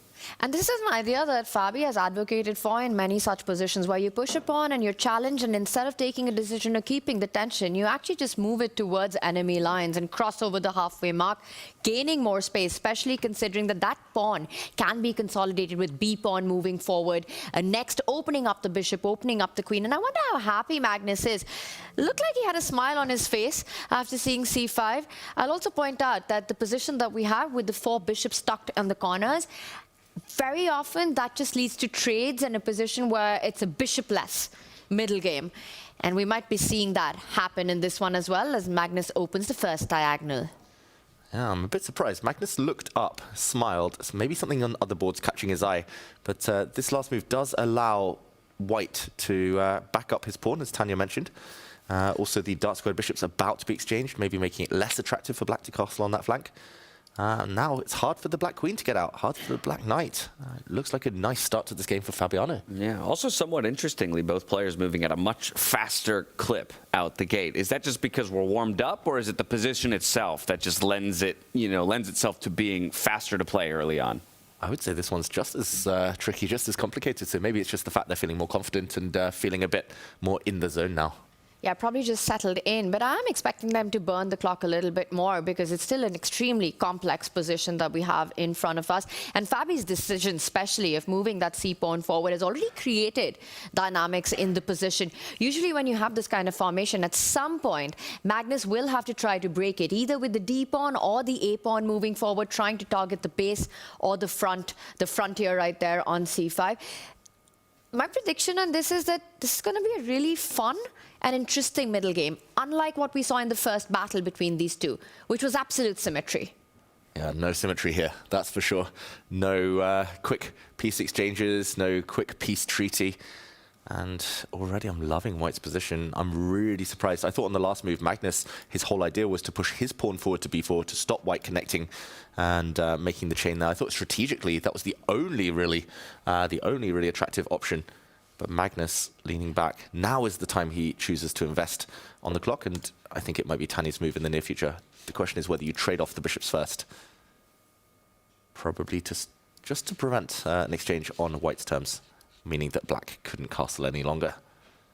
Yeah, that's not something that you want taken away from your hands. The one thing that Fabi mentioned in the pre-player discussions was that the e3 square is required, or the e6 one for the counterpart required for the knights. So I'm expecting the pieces to come out there, and what you really want to do is, especially given what's happened on that left flank, is look for safety on the right side of the board, which makes me more inclined of just going for trades in a way that that option isn't taken away from you. Mm-hmm. So bishop takes bishop. Magnus not rushing with it, though. Yeah, I cursed him by referencing the pace of play having picked up. And Magnus said, all right, I'll take a moment to think. But a good moment to think early on. We talk so often about how in freestyle chess, sometimes these opening moves can be the most crucial. Yeah. I've been so impressed by Fabi. Game one, just the way he looks locked in already, despite how early this game is. Just still in its infancy, of course. Magnus, no easy moves. It's going to be a longer think even. At the start of the day, when you mentioned that Fabi had an early night in yesterday, I think that told us everything it needed to about how big a day this is for Caruana. And I think him being locked in, no surprises here. You know, it's just a big year for him with the candidates coming up, fighting for his first World Championship title already here in Weissenhaus, being so close so many times. And this just means a lot for Fabi. Yeah, he did play some games yesterday. He is superstitious, like all chess players. He's been playing games every night in the bar in the evenings. But yeah, just a couple, then straight to bed, getting fresh. I guess the only way to stop the bishop exchange is to push this pawn in the center. But that feels really, really loose. And something that Peter mentioned in his analysis a bit earlier is that White, or in that case it was black, but a similar idea, at some point could challenge the center pawn, try to trade off the bishops on White's terms. So pushing the pawn in the center, I would say, is very high risk here from Magnus Carlsen. But there we go. Ooh, it's also wow. highest reward. He keeps the pieces on the board, takes the center, and creates that nice square for the knight behind the pawn. Interesting decision. Very interesting decision. Next move, he'll push the d-pawn to challenge White's chain. Also opening options for the king to castle relatively early here once that knight gets out of the way.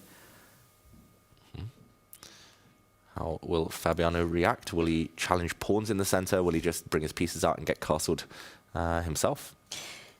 Yeah, I'm already looking at ideas of just going all out in the center, breaking this move that you're talking about. You know, you've got your rook lined up there already. You go d4, you try to trade off the bishops, bring your rook out into the game, open the E line potentially, start thinking about some checks.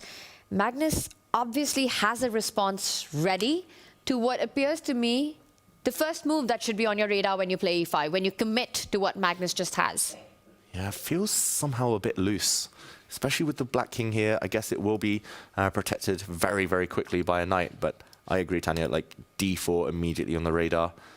Maybe f4, although that maybe would come as a full sacrifice. The fact that the black queen will struggle to get into the game in the next half dozen moves means that that is the red flag normally. That's the sign that white should be playing quickly, aggressively. And that's something Magnus absolutely hates, right? Playing without his queen activity. In fact, his very first move in this game was attempted to just get that happen as quickly as possible. That was the big attempt.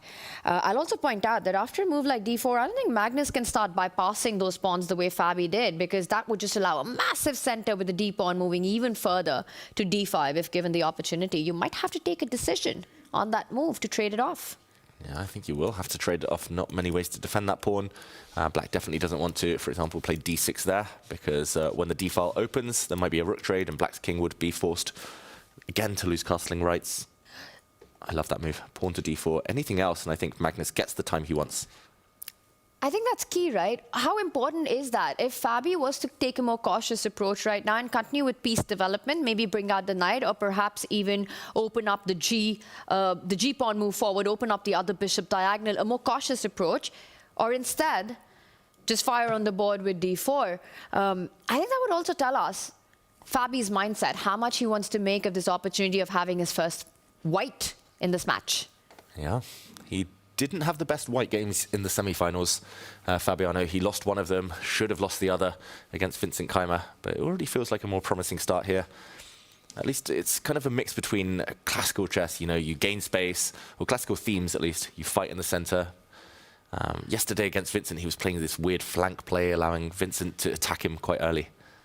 What do you think? If you had to predict, are we going to see the very direct d4, or will Fabi just continue with slower development? d4. d4. How about you, Tanya? I want to see d4 happen. I think it's just... And Fabi's thinking early on in a position that perhaps means that he's looking at exactly that, at a more straightforward line, which brings in, well, tactics potentially very early on. I like it. Not backing down. Process of elimination, I don't think he really wants to push this pawn, because after a bishop trade on black's terms, the white rook would have to move. White cannot castle any longer. I think bringing out this knight is a bit unclear where it's going yet. It wants to be behind pawns. Maybe this knight could develop towards the center or around. I don't think the white queen is yet ready to move, so probably it's going to be one of these knight moves or the d-pawn push. I just think he wants to save everything else for later when there's more clarity. I like that idea that you mentioned. I mean, the other way that Fabi could approach it is to prepare for that d-pawn moving forward by bringing the knight to b3 and only then on the very next move going for this idea. Now, we don't need to go there, but I'm just going to call out that our third place board has the exact same board position, with Vincent Keymer considering the very same things that Fabiano is considering in this moment. So both of these guys starting to eat into their time. Do they go for that fight immediately in the center with the d4 push, or do they slow things down just a little bit? A more prepared approach. And I wonder, out of Fabi and Vincent, I'd be inclined to think that Fabi... more chances of going d4. I would agree there. I would 100% agree that there's a better chance Fabi goes for d4. But it is noticeable that both players have been spending a long time now. Vincent's down to under 17 minutes, still thinking. Wow. There was a case in Paris of Fabiano copying every single opening that Magnus was playing. He was always waiting for a couple of rounds in the round robin, and then it felt like he was trying to copy. Or maybe it's coincidence, who knows? So he's got a couple of more minutes than Vincent does. Maybe he's the one who's waiting for Vincent to decide, and then he's going to say, I like that, or I don't like that. All right, well, guess what? Vincent did make a decision. And Tanya, you said Fabi the more likely to go for d4. Vincent opt for d4. Ooh. And already a quick recapture back, of course, by Nodirbek on that board. And so to your point, David, will Fabi look up to the screens, maybe recognize and say, okay, that gives me enough permission to go the same way? Or will he decide differently? Very interesting, because after d4, there was a capture on the other board, and then Vincent's gone full sacrificial mode by not taking back, but pushing his pawn to e3 in the other game. So Fabiano, if he does happen to look up at the screen, we'll see it on the camera, he might be tempted. He might be surprised, need time to work it out. But Vincent, very ambitious play. I wouldn't be surprised to see d4 by Fabi on the board, but e3, that is really something. That is making a statement. That is going all out already in a position that it's absolutely not required. Very fascinating decision. At some point, I'd love to get our legends' thoughts on this pawn sacrifice. I have a feeling Peter's heart rate would be pretty much pretty high, given the pawn sack. We'll get them when they're ready to jump in. For now, let's go to the bird's eye view, the 4-board, just as Fabi continues to consider his options here. There, the marquee matchup at the top of your screen, the other 3 in play. Across the bottom left of your screen is that third-place matchup where Vincent Keymer and Nodirbek Abdusattorov are a little bit more advanced from the same position that Fabiano and Magnus find themselves in. As David had shown us with the arrows, it was that d4 pawn push, the capture back in the center from Nodirbek Abdusattorov, and then that ever so tepid e3 pawn push in front of the king, now quickly followed up by another pawn push here from Nodirbek. So no major or minor pieces have made a move yet across the board. It's all pawn play at the moment. Also worth noting that Levon, Aronian and Sindarov just on the last move went a different way. Both sides just quickly prioritizing castling. But same structure, same start as Caruana, Carlsen. And okay, Fabiano doesn't go for d4. He brings his knight out instead to apply pressure to the center. Everything going, in their own ways now. Also, Hans Niemann with Connect 4 looks like he's got a big advantage against Arjun.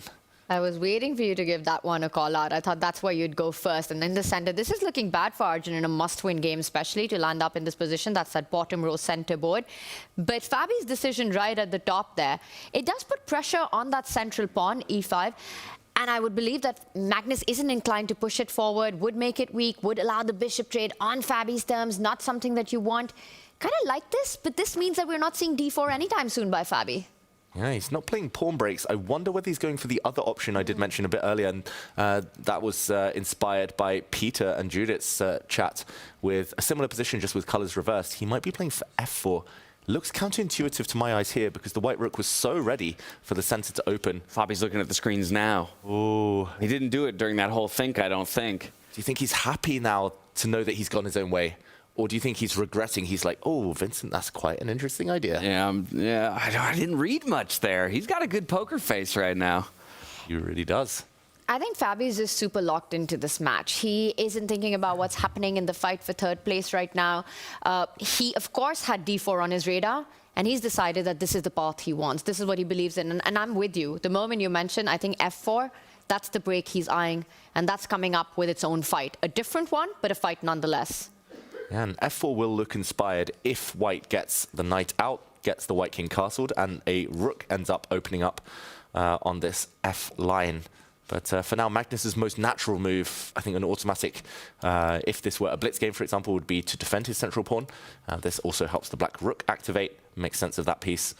But he's looking to the future. He's wondering, worrying why Fabiano has put his knight here. Feels like that is on the menu next. Pawn to f4. Well, on the menu next is a bit of a word from our legends over at the Make.com Deep Dive Desk. Judah Polgar and Peter Lecko have something for us on both of our top boards, first and third place. So over to you. It was a decision tree, a fork in the road there for Vincent Keymer and Fabiano Caruana. They decided to go different ways. Do you have a preference for which choice was better? Well, definitely the first few moves was the same, but quite different in move 4.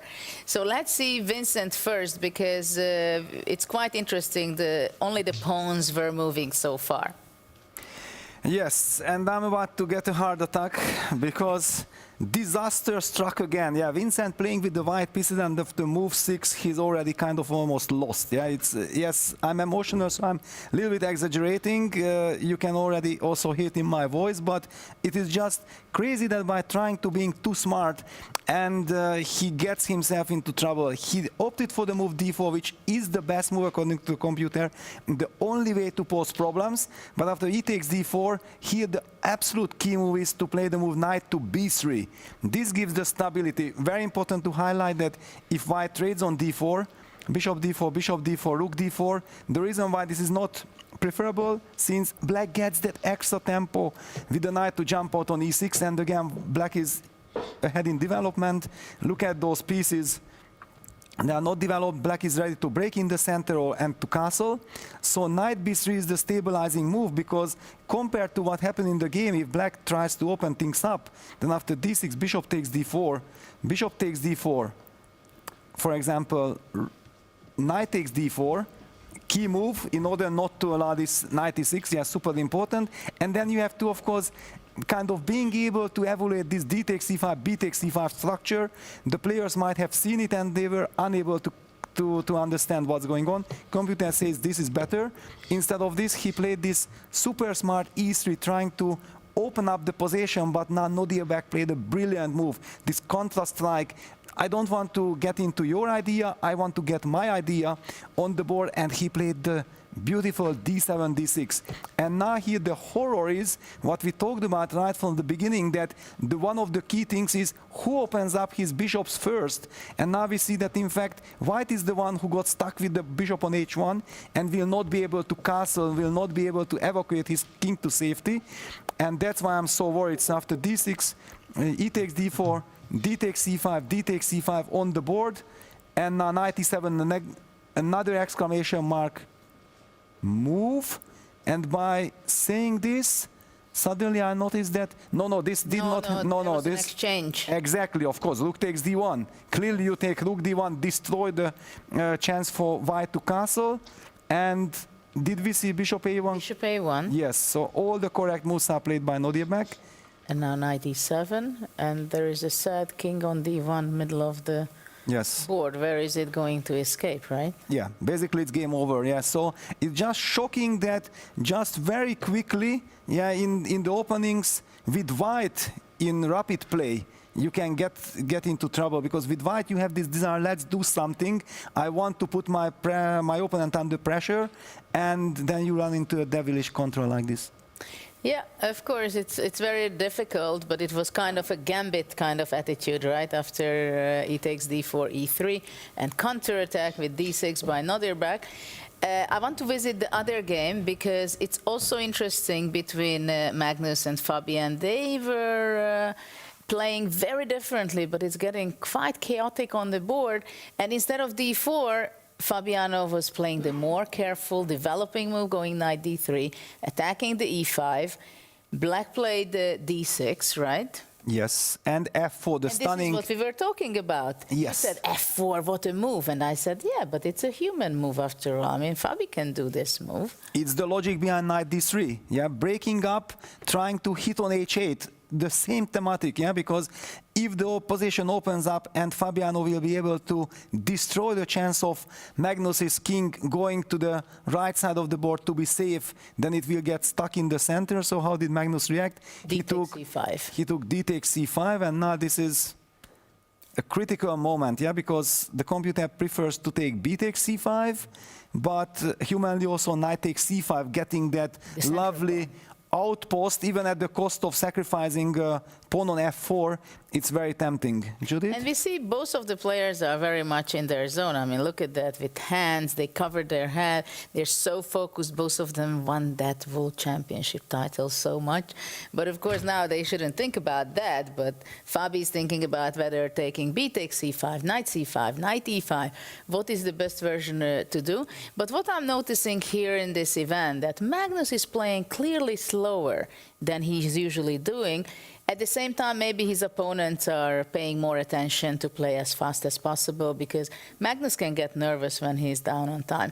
So this is the evaluation from our end. So back to you, James. Thank you very much, Judith and Peter. Again, how differently, a game can go from the same decision tree and then sprouts in two different directions. More equality between Fabiano Caruana and Magnus Carlsen. Their body language as well, mirroring each other over the board, and the clocks a lot more similar. On the other side, you can feel the tough position that Vincent Keymer is in, the rock and the hard place that he finds himself stuck, as he's now down 8 minutes on the clock, trying to find a recipe back into this one, and maybe considering or thinking about the chances he let slip in game number one. But back to our World Championship final table we go, as Fabiano has his thinking cap on. Where does he go from here? It's funny. It's like the freestyle chess version of the butterfly effect. It's like you just one little decision and your whole life can change. And here it's a world title on the line, of course. Magnus's last move Peter and Judith mentioned that it's already very ambitious. He did spend some time on it. But, I mean, it would just never cross my mind to take a pawn like this, to allow a white knight onto a beautiful outpost. Somehow, Magnus not wanting to consolidate, playing more dynamically. And I think it's a practical choice as well. Tanya, 3 big choices. I mean, you can take with the pawn, the knight. I thought he might go for the sacrifice, improve his knight. But what do you make of this? I like it. I don't know, visually, optically, it just looks like white is ahead in development. You know, you managed to get your knight out, which will get to the center of the board, or you will have the opportunity to take away Magnus's castling prospects for the rest of the game. Even if material balance is restored, let's say white wins a pawn at the center, black wins one of the side pawns, the c5 pawn by bringing out his own knight. Look at the pawn formation that Magnus has. Pushing those pawns on the g file and the b file, it just feels like there are these dark square weaknesses which have been created already. And those bishops are perfectly aligned to get off the board for Fabiano Caruana, which means that he will be in time to make the most of those weaknesses. The king in the center, I think this has the makings of a middle game, which is going to be pretty hard for Magnus. Just to show a line, for example, let's say Magnus continues with development, brings his knight out, trying to capture the c5 pawn. You jump in forward. I don't know, David, help me out. You take it with the bishop or the knight, the e5 pawn. And then black captures on c5. And this is what I want to talk about, that right here, at some point, when that knight moves away, you will trade off the bishop on a1. You can continue with development, bring that knight out to e3. Let's say black goes castle. The moment white goes with the knight to g4, you'll have to find the right moment to do it. And suddenly bishop takes bishop, queen takes bishop, and I'm going to let you play out all the checkmates that are possible in this kind of a position just so early on. I like how you found the fastest way there. But these are the weaknesses that I feel Magnus's early moves have created that Fabi can cash in on. Yeah, dark squared holes here, like you said, like Swiss cheese, just horrible. No defenders really around either. And this would be disastrous. Of course, Magnus won't fall into something this quick, but long-term, these problems will persist. And yeah, it's really difficult here. Like, maybe you'll calculate moving forward. That's another kind of tactical idea on the radar. Just in case the white bishop were ever to go and take the black bishop now, you could consider maybe taking the knight, and it gets really crazy. Ooh, wow. And I mean, this bishop is hit. There's going to be a pawn landing in front of the white king, losing castling rights. This is wild. But yeah, maybe the white knight just moves. Maybe it still steps into the center or goes back or somewhere. But this is how you beat Magnus Carlsen. It's going to be messy. It's going to be complicated. It's going to be a wild game. You're taking big risks, but I don't think you ever beat him in a slow, symmetrical position or a quiet endgame. This is great from Fabi. And that goes back to Judith's point, right, about Magnus's play in this tournament maybe feeling a bit more sluggish than it would normally feel, but also his opponents seeming at times to choose to use the clock pressure to start to ask questions of him in a way that will make him bleed time on the clock.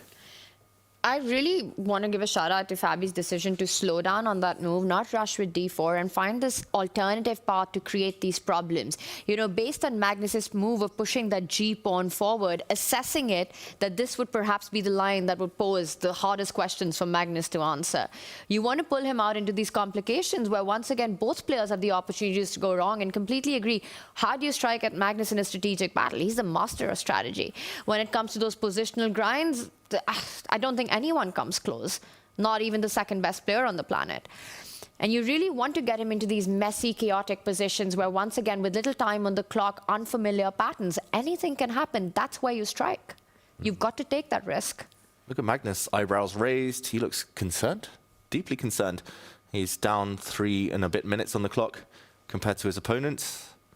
Yeah, Black's king is going to come under fire no matter what. Also, I like how Fabi's just kept his central pawns intact. That's what Magnus himself likes to do. Full flexibility, full pawn shelter. White doesn't even necessarily need to castle in a hurry. And yeah, Black's pieces just somehow just can't get into the game. He's very uncomfortable right now, Magnus Carlsen is. And when I look at this position, I think there are just a couple of moves that come to mind that are possible for Black, right? You either take on f4, you push that e-pawn forward, or the other move of the knight jumping ahead, trying to capture the c-pawn. And neither of them are easy choices or pleasant decisions. The bishops will get off the board. Fabiano Caruana will play on those dark squares around Magnus's king. Yeah, and short term, Fabiano is actually playing a queen up. Like the black queen, she isn't doing much. If you push a pawn to open up the diagonal ever, the black bishop cries. And I just think dynamically, Fabi senses this is the moment. it's early. It's only move 6. It goes back to the first 2 moves of the game where, Magnus challenged, B to C pawn and Fabi with just that very, very calm slide from C4 to C5, right? And it looked like it caught Magnus off guard. Like, I was not expecting that. I was thinking I was going to get the trade and my queen out onto the board early, and now I'm suffering for the fact that queen is blunted by my own pawns. Yeah, and Magnus plays a move we didn't expect, Tanya. I was definitely not expecting. This wasn't even something that I had as a possibility right now, because you're just giving up a central pawn is what it looks like. Pawn can be captured. Magnus is going to hope long-term, for example, just to put a couple of moves on the board, that he's going to get some compensation. Maybe the knight will come out now. And long-term, he's going to shatter the white pawn structure. This is an annoying pin. And maybe this pawn will be up for grabs a bit later. But the evaluation bar doesn't really approve. I think the main idea, though, for this bishop jump is to get the black queen out. Maybe a pawn push now would finally activate Her Majesty there. All right, well, it wasn't on our radar, but a couple of folks who have something to say about this most recent decision by Magnus Carlsen is Judah Polgar and Peter Lecko. So I'm going to go over to the deep dive desk to see what they have to say. What about this bishop move? Is this a good resource for Magnus Carlsen? Exactly. We want to reinforce what Magnus did and David said also. Say a few more things about it. Yes, well, we wanted to actually dive in that to say that we have incredible respect for this move, and this is a move of a genius. Yeah, this is a very deep concept that you have to understand, that you give a central pawn, but you get squares, and also to understand that if you don't do this, you end up in a practically very unpleasant position. So fantastic practical decision. Now Fabiano will have to react to completely new circumstances. One of the lines that is very important, however, is that after f takes e5, black has to start with a seemingly surprising knight e7, because it looks like the black knight should jump to e6. Yes, it should. The difference is that after g3, bishop takes d3, there will not be an intermediate check on c6. So white is forced to take on d3, black plays the move knight e6, white plays the move knight e3, black plays c6, white castles. Now bishop takes e5 is dangerous because finally some knight g4s and knight f6 are coming, so black should also castle. White plays knight g4. The computer does give white advantage, but this is a very messy kind of position, and this is the best what Magnus could have hoped for. And yeah, just sensational and fantastic to be following this game. Absolutely. Bishop e4 was probably the only good move in the position, and Magnus senses it. At the same time, we've seen that he's down on time. I'm repeating that because I think that's a very important element. Back to you. Thank you so much, Judith and Peter. Rightfully so, repeating the clock situation, but as would be expected of the world #1, he takes the time at the proper moment to find a genius move, a championship level move. A very big practical decision here, and like we were talking about, you know, a genius that none of us had it on our radar as even a possibility, but this is what Magnus does. But my question is, for him to be forced into finding this sort of a resource so early on, and the bar indicating that Fabi is doing well if he finds his way forward, where exactly did Magnus go wrong? We're on move number 6. Why is he struggling already? What was the mistake? Well, maybe there hasn't been one. It's 94% accuracy for Magnus is still very high. Maybe it's just a difficult opening position where you still have to find these clever moves like bishop to e4, very complicated. Peter pointing out that great finesse with this knight coming out first before the other knight. I don't think he's done anything maybe objectively terrible. It's just the type of position where the path is narrow. And normally Magnus doesn't like that, but really instructive that he chooses a position where he might be down a pawn, but it becomes positional. It becomes about squares and things that Magnus really understands, rather than one-way traffic where it's really messy and he's the one getting attacked. So we're expecting now this knight move, very, very important, as Peter pointed out. That line is likely to happen on the board. Very impressive stuff. Yeah, just to point out as well, the other knight jump I mentioned, most natural move, but now after pawn to g3, bishop takes knight is the desirable one. You need to eliminate the defender of all white's pawns. Bishop check, so nasty, so strong, and the black king can never castle again. I rolled it back out of curiosity, just to where maybe he could have gone so ever so slightly wrong. Give it to us. It could have been on move 2. In response to the c4 to c5 pawn push, Instead of opening up your dark squared bishop, you push to b4. This solves that problem to a degree of the queen having a way into the game later on. I really like it because you get your queen into play and you also stop that consolidation structure that Fabi's managed to achieve with his own b-pawn moving forward to the square. You will have a direct target on c5. And the moment you pointed out, it just feels like perhaps Magnus did rush with the decision to open up his other bishop diagonal then. It's a tiny thing, right? And the computer gives it only a couple tenths of an advantage to white to have not gone for this decision. But either way, Magnus made his choice early on. And so that brings us to the position we see on the board, where Fabi has captured into the center of the board with the pawn here. I must admit, I'm shocked Magnus didn't play that. I thought that was the whole point of the first move, because we have had very similar positions before where Magnus has gone for that maneuver, just pushing the pawn as far down the board as possible, trying to open up his queen. And we know how much he prioritizes and prizes queen activity. But now he has to find a second brilliancy, a move that's super important right now and not so obvious. Well, brilliancy not in the terms of tactics, of sacrifices, but positionally, strategically, incredibly important. And I'm just wondering, is there a massive difference? If Magnus doesn't play knight e7, is that the only move for him to keep any kind of balance? And he doesn't go for it. He doesn't go for it. The evaluation bar doesn't change much, maybe just slightly more in white's favor. Yeah, I mean, it's difficult. The other night, it feels like he can just park it here anytime. But now, a big question will be asked if Fabiano does push his pawn forward. I'm not sure whether it's one square, two squares. Maybe one square is the most natural, but also you kind of want to use your knight on that square later. And here we go, g4. Fabi's in an aggressive mood today. Great move. He's not backing down, Fabiano Caruana. Feeling himself and taking a note of what you said, right? I might want to land my knight on that g3, so let's go all the way for g4 now, opening up my light squared bishop at the same time. I absolutely love it. Magnus is ready with his response, and now Fabi has this intermezzo, this in-between move of giving a check, taking away the right to castle from Magnus for the rest of the game before he recaptures. And I think he plays it. He's taken a pause. He's not rushing with the recapture. He has to play it, I think. Otherwise, Magnus has got away with saving this move, knight to e7. Magnus can then just castle in one move. The king would be super safe. And it becomes that type of position that Peter showed earlier. But suddenly the white pawn is actually badly placed on g4 because the white knight, as Peter showed, might want to use that square. So now the only way to justify Fabi's last move is to give a check.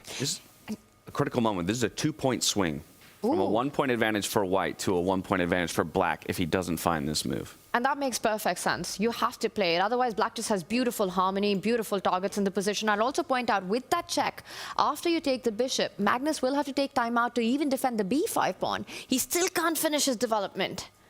Oh, yeah, I've just forgot about that pawn completely, but important that it does hang in a lot of variations. Magnus, hand over his head right now, hands over his eyes. Maybe, has he forgotten about this? Has he underestimated this check? Fabiano, he's pausing, but that means it's on his radar. It's on his radar, David, but there are only two options, right? You either pick up the bishop or you give a check. There's no third move in this position. Or maybe legally you can play anything, but you don't. And the point is that he has to play it fast, and you need Fabi to play this. If he goes bishop c6, we have a real world championship match on our hands. Magnus Carlsen will be on the back foot. Huge moment. Fabi has enough time. He's still got a bit of a lead on the clock. Taking back would be, I think, just such a bad practical decision, as well as objectively. We've discovered the check. Come on, Fabi. Give a check. Magnus has said it himself. In this field of 8, he feels Fabiano Caruana is the biggest threat to his championship titles. And right now, Fabiano is showing us why that is. But can he find the critical move? He does. Bishop to c6. Check here. Continues to ask questions of Magnus Carlsen. Finds the critical move in the critical moment. Yeah. Checks, captures, threat. Sometimes you got to go back to the basics. Give a check before you capture. And he does it. And Magnus has to be incredibly careful now. Yeah, shock on the face of the Black King there, as David illustrates. And now two moves. Decide, yeah, which of these dark squares do I want to jump to? And while Magnus makes this decision, he does do that. He'll slide it just over. Fabi will quickly recapture that bishop towards the center of the board. Does double up pawns in the process, and has a rather exposed king of his own now. So I guess that might be the consideration. How do I get my own king to safety here and continue to improve my position in the process? The good thing for white is that once the knight moves out the way, whichever direction it chooses, white can still castle, and not just that, a white rook will land on the same line as the black king Tanya, this looks terrible for black, I must say. It's amazing, and adding a little bit more salt to the wound is that with the way black's king is placed, you don't even have time to capture on c5. You're just walking into a pin and win. Knight takes pawn, the queen moves forward. You defend that knight once, but eventually it will fall with the pawn or the queen lining up. Rook c1 looking good. You hit the queen, there'll be discovered checks after you capture it. This is dead lost. No time to capture on c5. Got to defend b5. The knight coming out, all the trumps for Fabi. This might be his golden opportunity to take the lead in the match. The most obvious move here would be to bring the knight into the center just because the pawn is hanging. You gain a bit of time against the bishop and you hit the pawn in the middle of the board. So that's the one Magnus is calculating. Anything else, he's likely to go 2 pawns down, or he's going to give white a very important move to get closer to castling. Golden opportunities here for Fabiano Caruana, but far from being decided. A game that has been decided, a match even that's been decided, is Hans Niemann versus Arjun Erigais. Battle for 5th place. Hans got it done once again. 2-0 is the scoreline there. He will snag 5th place as Arjun Erigais finishes 6th in our 2026 FIDE Freestyle Chess World Championship. Pretty impressive by the bad boy of chess, right? He got the fight for the 5th to 8, went on to pick Levon as his opponent, won that game, won that match, goes on to play Arjun, such a dangerous opponent, and then does it without even needing a tiebreaker. Back to back and rather fast. And he's been having a pretty good time in Weissenhaus, off the board as well. So yeah, he can now join the crowd and enjoy the games still in play, as those are best of 2s in our battles for 5th and 7th place. Best of 4s for 3rd and 1st. Oh, big moments. Down to 6 minutes now, Magnus. Definitely slower than ever. It's been a trend the last couple of months. Yes, he's been winning tournaments. Yes, he's been winning titles still, but yeah, the clock, he tends to rely on his good nerves, on easy moves, but this is the type of position where it is just so irrational. How often do you see this doubled pawn structure? All of these pawns, a king that can't castle. Magnus cannot just freestyle this position as he would normally like to do. This is the type of position he has to calculate, and he's running out of time to do so. And Fabi just has enough time advantage to be precise in these moments. It's the kind of game that might not even last too long. So if Fabi is able to maximize and optimize the next few critical moments, Magnus with 5.5 minutes might not save this. What is the best move here? Because this is an absolute crazy position, and I'm going to turn to you guys. Struggling to find a good way forward for black. Well, I think jumping into the center may be the most forcing and asking a lot of questions, hitting the knight, hitting the pawn, asking for probably a forced exchange in the center. Black at least gets some dark squares, but costs some time. And apparently, according to the computer, the only other move not to be dead lost or close to lost immediately is to give up a second pawn on b5. But I think that's difficult, Tanya. Looks like too much material. And you just go pawn grabbing, because I'm not seeing exactly how you're countering it. The good thing about getting that knight to the center of the board is that after the trade, even the e5 pawn becomes a bit soft. You're going to start hitting it. So no clear way to win a second pawn in that line. Magnus head in hands. He knows he has to find the right way forward just to keep the game going. Wow. Big moment. He's still struggling, and there we go. He gives up a second pawn, Magnus Carlsen. b5 now can be captured in 2 different ways. Big decision. That's another gambit. A gambit. A big decision for Fabiano here. He's got 9 minutes just over here to consider his options and make a decision. So we're going to quickly divorce from this game. We'll be back to catch the action. Don't have no fear. We're checking in with Bibisara Asabayeva against Alexander Kostyanyuk, our women's exhibition match. In the first game of the day, Bibisara got it done against Alexandra, so she now needs just a draw or better to take this one home. For Alexander Kostyanyuk, she needs a win or it's done. Yeah, and I think Bibisara should be quite confident here. I just see one problem piece, one bad piece. That bishop in the corner. What happened? Never got developed. Objectively, it looks level. Actually, long-term, black is doing quite well outside past pawn. Light squared grip. The rook nicely placed on f3, but bad pieces normally make bad positions. So critical moments still ahead. Yeah, only really one option, too, to get it into the field is to jump the knight, retreat the knight even first, then push the pawn. It's a long process to get this dark squared bishop involved.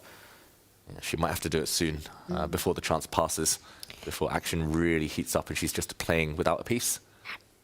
yeah, you've got to get that bishop on the board. But the other drawback of getting that knight out of the way, and in fact, I wouldn't be surprised if Bibisara will force her hand by pushing that h-pawn forward, is that the white knight is also ready to pounce on the board, up a game point in this match. I'd say Bibisara looking really good exactly because of that bishop. I don't even know what bishop I'm talking about anymore. That bishop looks like a non-piece to me. Yeah, so balanced if she is able to activate that bishop. If not, then probably turning in white's favor. Okay, so things look pretty solid here for Bibisara Asabayeva. I want to go to our Make.com match metrics on our way back to the grand final table between Magnus Carlsen and Fabiano Caruana. As we get there, you'll see the nerves might be rising for a few of our players as they come down the stretch and find themselves in more do-or-die scenarios. Hans Niemann, he's already locked it up against Arjun Erigais, but Sindarov as well needing to fight back. We flip to the accuracies, and you can see it's not the easiest position to navigate for a number of our players, but our top two players again sporting just over 90 percentile when it comes to their accuracies in the evaluation of the position. And as we arrive back to Fabiano Caruana and Magnus Carlsen, he elected to go for the queen, and this means a trade of queens in the end, while he did still manage to snap up that pawn. Do we read into that X at all, or is that lying to us? Ooh, I don't know. It does feel like maybe he traded on Magnus's terms here, because now Magnus gets the move. It feels like maybe the queens would have come off anyway, since there was huge tension along the b-file.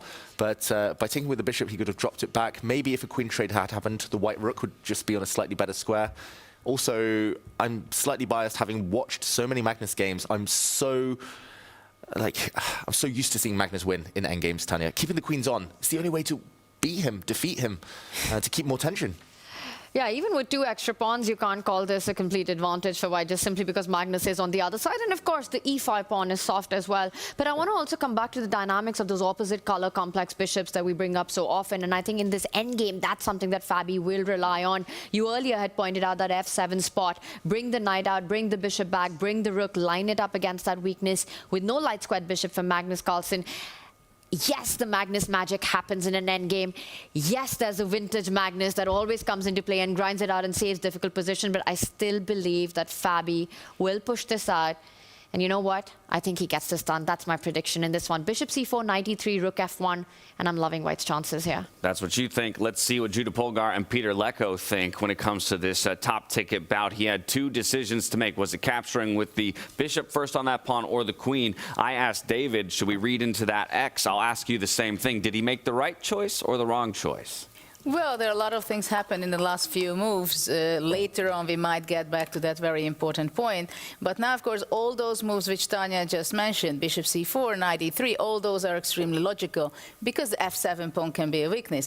At the same time, there is maybe a much better move, which is not so easy and obvious, but I think Fabi will play it, which is? Yes, and I think we should head to the players. I want to see them. I want to catch that in camera, because here going e5, e6 is the key to break black's structure. That's the way how white can really cement his advantage. If white is just playing this bishop c4, knight e3 natural moves, actually, black maintains the structure and will have very good drawing chances. So I think that is a super important moment. This breaking that f takes e6 will be played, and then we slowly play these long terms, because then in long run this pawn, if it moves to e5, then black's bishop on h8 will be dead. Yeah, that's kind of the strategical transformation, that how do you do that. And exactly the same thematic, just very quickly, that if Magnus would have played the move after e3, knight d4, which was so natural, it would have also run into this fantastic e6 pawn sacrifice. That was the problem. And after f takes e6, knight e3, not only black's king is in trouble long terms, but also the pawn structure is compromised. So Magnus sensed it. That's why he played knight e7, which was a very strong move. Queen b5, bishop b5. And here was an absolutely stunner idea by the computer to sacrifice another pawn with a6, bishop takes a6, knight c6, maintaining the stability and playing for compensation, but this is just completely from another planet. And by this time, we see that Fabi has missed the chance to play e6, and Magnus, I believe, will hold this game. Okay, so we are waiting for Fabi to play his move. Is he going to be making? No, he did not play. Yeah, he did not play. Yeah, he played knight e3 and bishop e5 castles, king g7 on the board, and I believe that Magnus will get away with it. His strategy will work because Fabi missed that incredible e6 push.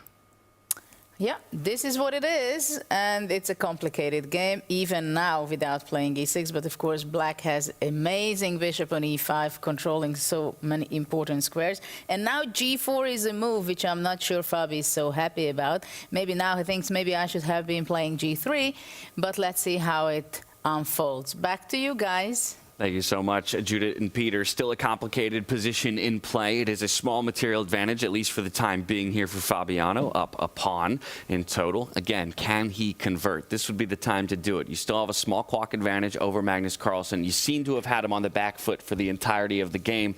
I would be thinking in Fabiano's shoes right now, this is where I have to strike. This is where I have to take the advantage early against Magnus and then hold him off for the remainder of the best of four. Exactly, that's the plan. That's what he's focused in on now. But his best chances might have passed.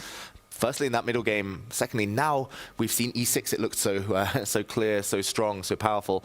But he did miss that opportunity. And Magnus is only 1 or 2 moves away from consolidating now. He'll put a pawn on f6. He'll move his rooks across somewhere.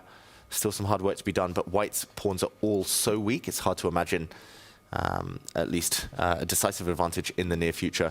Black now will be forced to just defend the pawn with his rook, take a timeout, and a lot of hard work to be done. If Fabi's going to win this, he's going to have to do it the hard way. Long, long grind ahead. Yeah. I mean, you look at worst placed pieces in these kind of positions, right? Your knight's looking really great, the rook and bishop lined up. The only piece that you'd want to get into play if you're Fabiano is the other rook. Whether you choose the E line or maybe the longer route via B1 and B7, trying to infiltrate on the 7th rank would be a plan to try to at least get that grind started at some point. Eyeing the idea that hopefully when Magnus's knight moves up to defend, it might give the d5 square for one of the pieces to land on after knight c6, knight d5. Just the defense structure for Magnus, I wonder how hard is it? Is it hard for Magnus to keep this under control? And is that more difficult than, well, Fabi trying to find a way ahead? Well, yeah, I don't know. I just have a feeling that Magnus is actually got more than just safety in mind here. Oh, wow. Played these types of positions so many times. He's got a very stable bishop. I mean, he could be looking for imbalances if he removes the white bishop. I mean, White's pawns, they're so weak. He's riddled with weak pawns here. He does play your move, Tanya. Very strong, very good idea to activate the rook. But I don't know. I think Magnus, in his mind, feels he's at least fine. At some point, he might even go away with his rook, plant his bishop in the center instead. And yeah, we'll see. Maybe a draw, the most likely result. Fabiano is still 1 pawn up, but I'm not ruling out that third result. Not just yet. Wow. You know, and I love this about these situations, that so much of it is around the fact that it's Magnus Carlsen playing with the black pieces. You know, any other player, and we just think that Fabi's going to grind this down. You know, it might take him a couple of moves, or not a couple, but maybe a lot of moves, but he'll do it. He's definitely a favorite. But then you see the guy sitting opposite him. We know what he's capable of in endgames, and suddenly, even in this position, it's fair to say that it's a game for 3 results. Only against Magnus Carlsen. Yeah, and Magnus Carlsen's body language indicates the same thing. Earlier, maybe just feeling uncomfortable in the board state. Now, he's a little bit more at attention here. And the clock's also very much leveled out right now. Magnus on the think. You know, we often say that once you're in the end game, going down on the clock maybe isn't that much of a factor, but this kind of an endgame, with the dynamics of the opposite color bishop, an extra pawn for Fabi, both players looking for their chances, I think the clock could potentially be the decisive factor here in just a couple of moments. Very likely, and Magnus is the one to go into an over 1 minute think now. 3 minutes, 3.5 minutes against 2.5 minutes. The knight does move indeed, as we predicted. Maybe come to the edge of the board to destabilize the bishop. Maybe if the black bishop moves, the knight could replace it later. What I really want to do is get my knight on d5, but that g4 pawn hanging is just extremely annoying. Yeah, White will have to at some point take a time out to defend that pawn, to activate the knight. Does he do it now? Jumping into the position doesn't feel correct here, because I think that Black can simply ignore that and just start moving on over with his knight. very often in these kind of positions, one can also see a bunch of trades happen that just neutralizes it very quickly. And I think the line that you pointed out with the rook moving forward, attacking pawns, the knight coming ahead, might be one of those scenarios then. So how ambitious is Fabi feeling? Will he go for a direct approach where we'll see a flurry of trades, but his advantage slipping away? He does bring the king forward. Not very committal. Yeah, that's a useful move. It's just whether it's the most useful move in the position. The g4 pawn will still be hanging if the white knight is ever deflected away. Magnus frees up his rook. No longer tied down, protecting a pawn. Very cagey stuff. There we go. Fabiano, this feels like the last few moments of calm before the flurry begins, both on the board and the clock.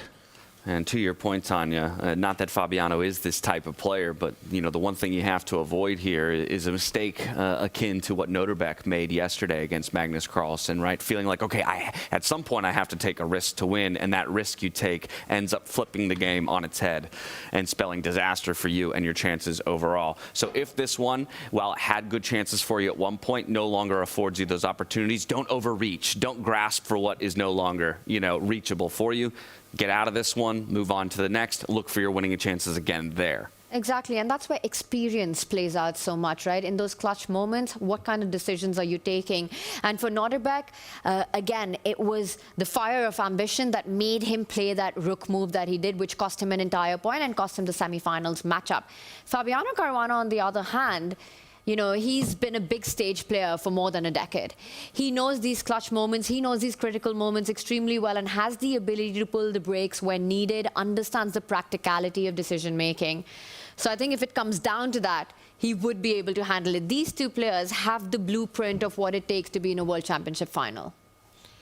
Okay, the black rook does centralize. Black is still lacking a plan. The only plan I can really see is to perhaps eliminate the white bishop, which holds everything together. But Magnus hasn't gone for it yet.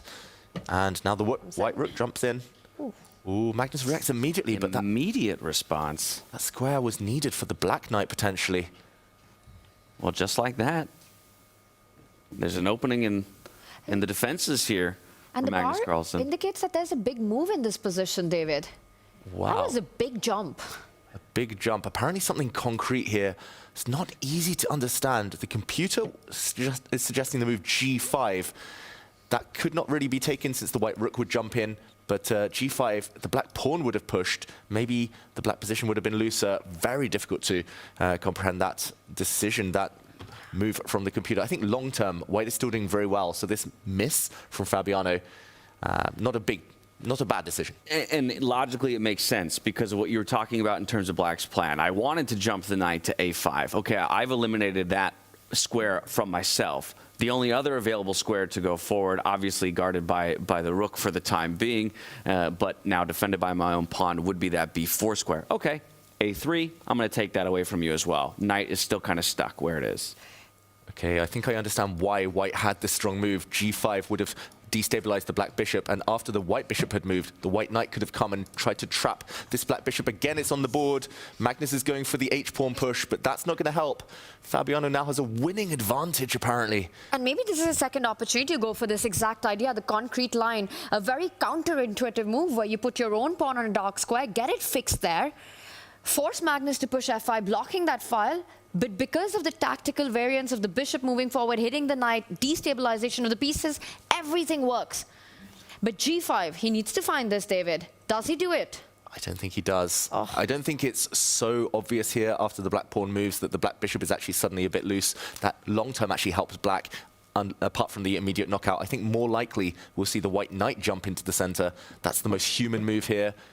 There we go. He goes for another weak pawn. A second pawn would mark a real decisive advantage. Hard to defend as well for Magnus unless he goes totally passive right now. Still a stronger position here for Fabiano. You saw that ever so slight shake of the head there from Magnus Carlsen. He is very uncomfortable as we dip below 1 minute on the clock for him in 10-second increment. Both players up in the triple digits. Magnus Carlsen just hovering around 100 beats per minute when it comes to that heart rate. But Fabiano, you can see he smells blood in the water. He can feel it. He really can. And, oh, Magnus indecision. He was moving for his rook. He's got no time on the clock either. Only 30 seconds. Rook c8 is just such a difficult move to make. You're so unhappy playing it, but Magnus doesn't have an option. The only way to defend the pawn. Oh, so ugly that move. Question mark given. Again, the key idea is for white to bang, break through with g5, remove the defender of that bishop. But if he hasn't seen it once, he hasn't seen it twice, will he see it the third time? Fabiano, at some point, he will need a second avenue, a second way in. He's got a beautiful rook on the 7th rank, beautiful minor pieces now. Fabiano, he's got to sense it. Ooh, and he doesn't. He misses it one more time, lines up the rook against the black bishop, and now Magnus stops the threat. Oh, he actually found the idea, Fabiano. He was setting up g5, but now it's been prevented. And yeah, it's not easy to push through. The black rook cuts across the 4th rank, meaning the white pawns can't push. How to make progress? Chance is gone. So much about the clock. Many more chances will come, is the feeling that one gets right now, given both players under a minute. How does Fabi find a way for that second rook into the game? That was so difficult, though. I've got to say, g5, giving up a pawn, playing through the attack when the queens are off, is quite a rare concept.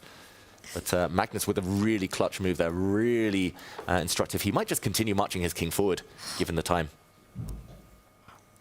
What to do next, how to improve. He's maxed out his pieces, though, Fabiano. All of his pieces are in perfect squares. And there we go. Traffic jam in the middle of the board right now, just utter congestion. As he slides the rook up, Magnus says, okay, immediately I'll attack that. Very instructive. He wants the exchange on his terms. Rook takes rook now, improves the black knight. And actually, if there were a trade of pawns on the f-file, the black rook might later get attacking chances against the white king.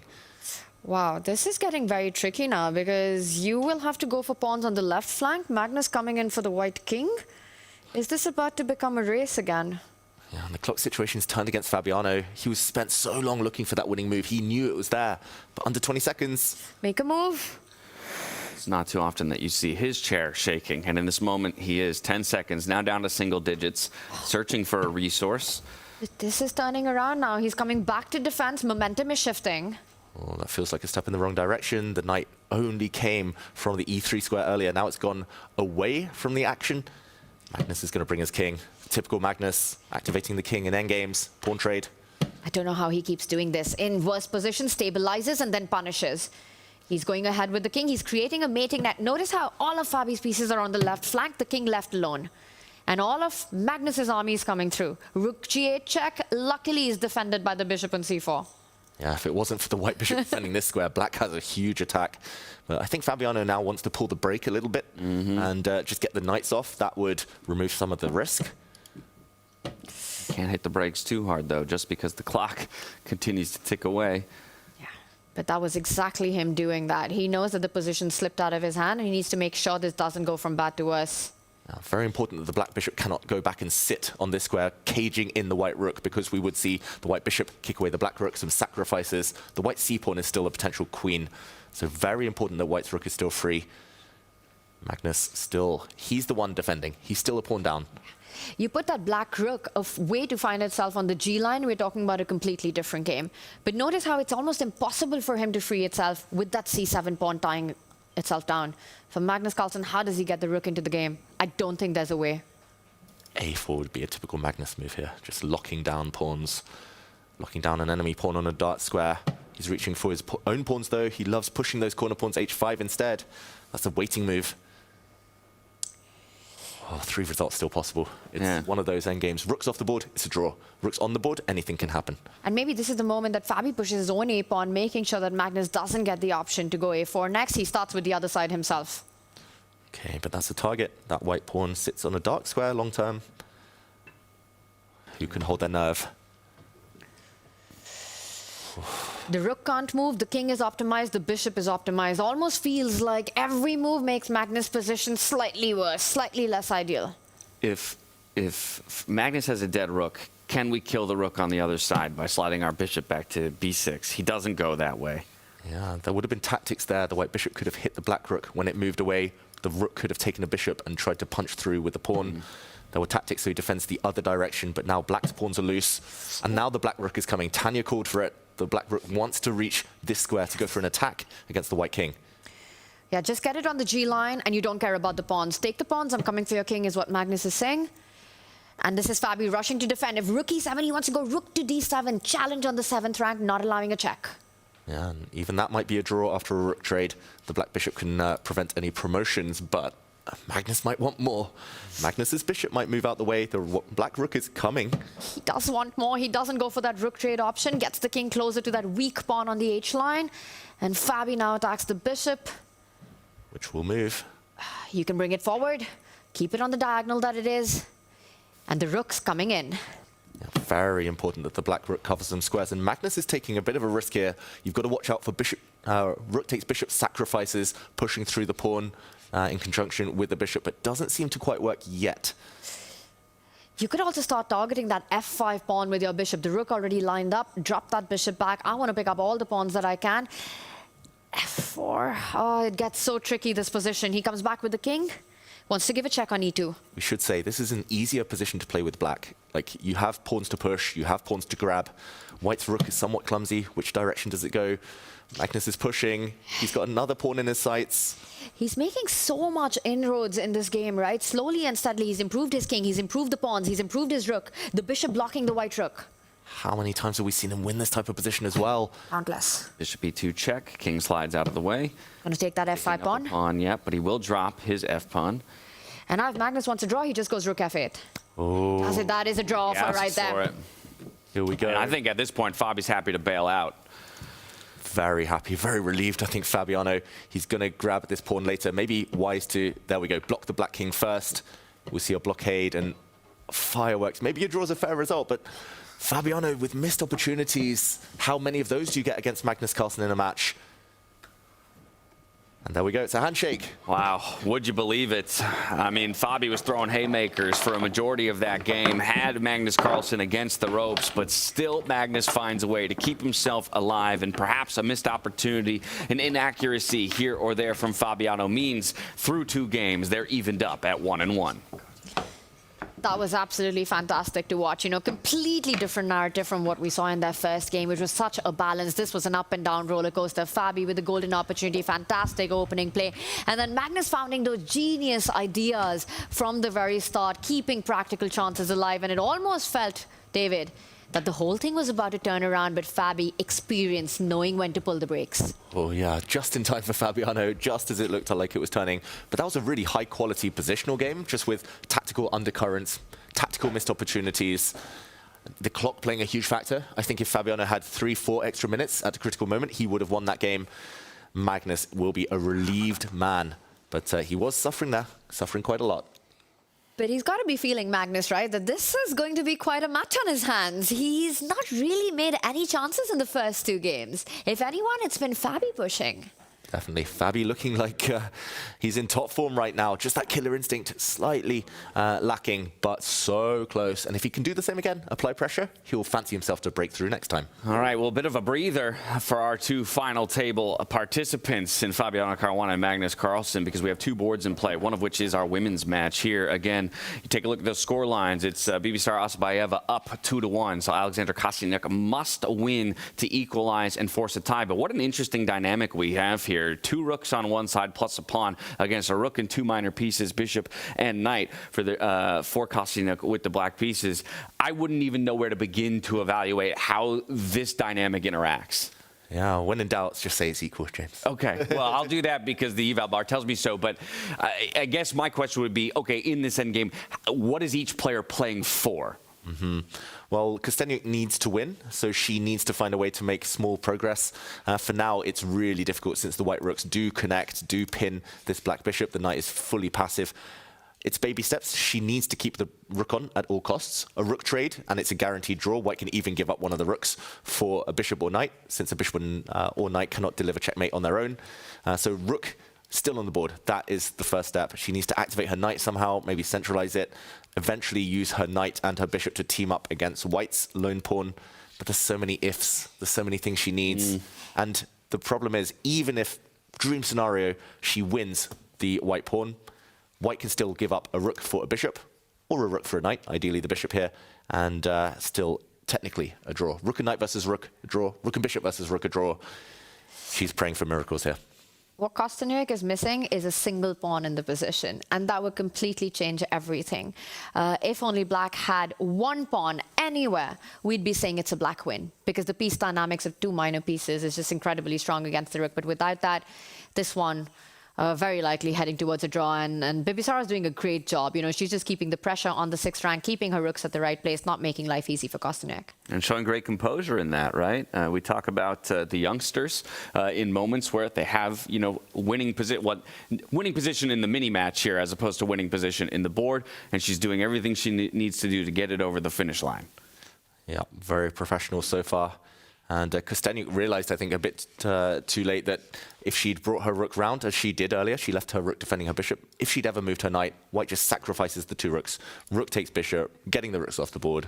It would have been a draw. And now the only way to try and win is to move her king forward. But this might be it. The knight is now hit. How to keep it on the board? You can't really go back to f8, the only square, because the rook will line itself up. There'll be a traffic jam on the f line, and white will be super happy. That might just be worse for black. You might end up losing material, which means she's forced to bring her king back. And there we go. That's it. Knight, getting rid of the 2 pieces. It's got to capture back, and there goes the second minor piece. It's a rook and a pawn to a rook. The handshake comes out. Bibisara Asabayeva, she gets it done in the second game of the day. She is your women's exhibition winner. Yeah, great performance in the end. She looked in control today. The first game especially, very strong performance, counterattacking when she looked like she was on the defensive. And yeah, that looks like a really high-quality match, I've got to say. Really fun games. Yeah, I'm really looking forward to having both these players back in the 27 Women World Championship freestyle chess. I think that's going to be really exciting to see. I do know that a lot of women players are looking forward to it. Jan and Sebastian have been in touch with them, and I think we're going to have quite a field. Yeah, that's a great preview of what's to come next year in 2027. And here we go to our only board left in play, the battle for 7th place between Javokhir Sindarov and Levon Aronian. Levon, he got the win in the first game, so Javokhir needing to put the finishing touches on this matchup here from the black side of the board in order to equalize and force a tiebreak. He can force it here and now. He can give a check, and when the white king moves, it doesn't have many safe squares, the queen can go back with another check, force the white queen off the board. Queen's off the board, this pawn runs through. It's over immediately. If he finds it, he doesn't. Goes back with his king. I have to say, David, that felt like Javokhir would spot that. It was such a forcing sequence, the geometry of it beautiful, but something that Sindarov should have just spotted. This is slightly surprising to me. Exactly, rocking back and forth in his chair. I think there's just so many checks in Queen End games that sometimes you get a bit confused. I've been there myself. Will we get a second opportunity? I think Levon wants to repeat the position, but he's seen it. Yes, I think he's seen it and he won't let it happen. But how does he keep the fight on otherwise? The c-pawn's about to move forward. The queen's checking anyway. If he goes the other way, at least you don't have a direct path. And watch out for that h8 square. Just don't move your queen anywhere. Queen h8 will be a checkmate in 1. Yeah. Queen h8 would be the threat, but the black queen, centralized queen, is so important. Everyone's been learning from Magnus there. The black queen covers everything. The black queen can block any checks. So the only question is whether black can continue making progress, or, for example, pushing his pawn forward, or does he have to give checks of his own? Javokhir does give that check, and there we go. It's a handshake. Levon was about to lose more pawns in order to keep the game going, and the match goes on. We're all the way back to even in this matchup. Smile on the face of Javokhir as he picks up the win. Smiles from Levon as well. A good sportsmanship and good spirits between the two of them as they'll move into a tie-break scenario for 7th place. Yeah, the fight continues between these two, and I think how much they're playing this out, despite it's for the last 2 places, the bottom 2 finishes, it just shows how much love they have for this format, right? How seriously they're taking it. The fight just continues. Incredible chess by these two. And we see them analyzing. Javokhir just loves chess. Smile on his face, always. Adrenaline pumping. His legs always shaking. He loves it that much. How many calories do you think he burns a day just by, just from the leg shakes? Yeah. And I've seen Nodirbek do the same, you know, Nodirbek and Javokhir with their leg shake. Levon, I think he just wanted that to, I wanted to take it over the finishing line. The energy levels must be pushed to the limit by now. Oh, yeah. Without a doubt. So they go into an Armageddon. They go into an Armageddon. Our 5th place has been decided. Our women's exhibition has been decided. That was your 5th place matchup there. Hans Niemann coming out on top against Arjun Erigais. But most of our focus, rightfully so, on the battles for 3rd and 1st. Nodirbek Abdusattorov, he gets the win over Vincent Keymer in their matchup. So he now enters game 3 of the day with a 1.5 to half-point advantage. The top ticket bout, though, between Fabiano Caruana and Magnus Carlsen, the battle for the world title here in the FIDE Freestyle Chess World Championship is all locked up at 1-1. Fabiano gets one more chance with the white pieces in round 3. Magnus Carlsen on the black side of the board before they flip one more time, heading into round number 4. What do we think? Is Fabiano feeling good still, even though there probably was a recognition that somewhere in the middle game he had good winning chances, and that may have been his one opportunity to upset the world number 1? This is freestyle chess. I think opportunities will come, and a player like Fabiano Caruana, he knows that when they slip out, you just can't let that become a rage moment for you. You know, Nodirbek faced the blunt of that yesterday. For Fabi, I am impressed with the quality of his play today, and I think he has reasons to be very happy. Magnus Carlsen, he knows it's not going to be an easy match, David. Not going to be easy. I have a feeling that you get maybe 2 chances against Magnus. That might have been 1. Will he get another? That's the big question. And will he take it if the time comes? Well, there you have it. Those are just some of our thoughts through 2 rounds of the day. I'm going to hand things over to our Make.com deep dive desk, where Judah Polgar and Peter Lecko are standing by. What do you think? 2 rounds in, nothing's decided just yet.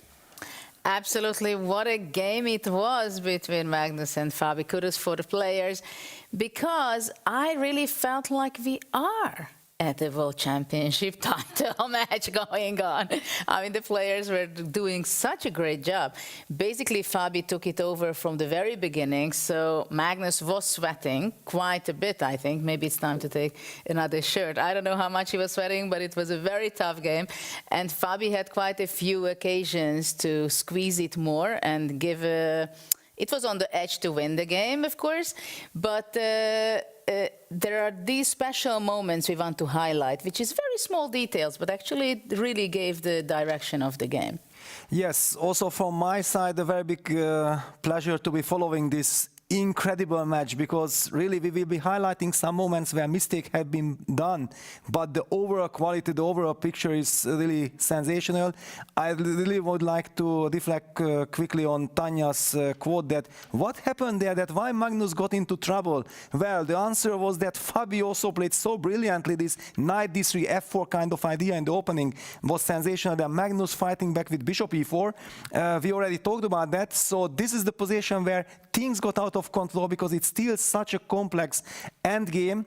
And with Judith, we felt like that Magnus lost the grip of the position here by not using this a5 square for potentially for his knight, with knight a5, which could target this cemented construction of white. And another idea that we discovered is that already the move that Magnus later played in the game, king h6, king g5, and then tried to break in the king side with h5, was very interesting. Instead, Magnus lost the control of the game. Rook fd8, rook b7, a5. Yes, it is a question mark.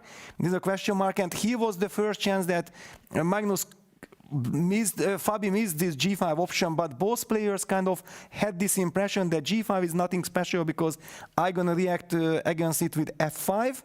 So let's continue a3. Rook h8, a very nervous move. Yeah, it just signaled that Magnus was not happy with his a5 move. He didn't know what to do. Or he was playing for already some win. You never know with him. Well, but looking what happened in the next couple of moves, no, I think he just panicked a little bit in this situation.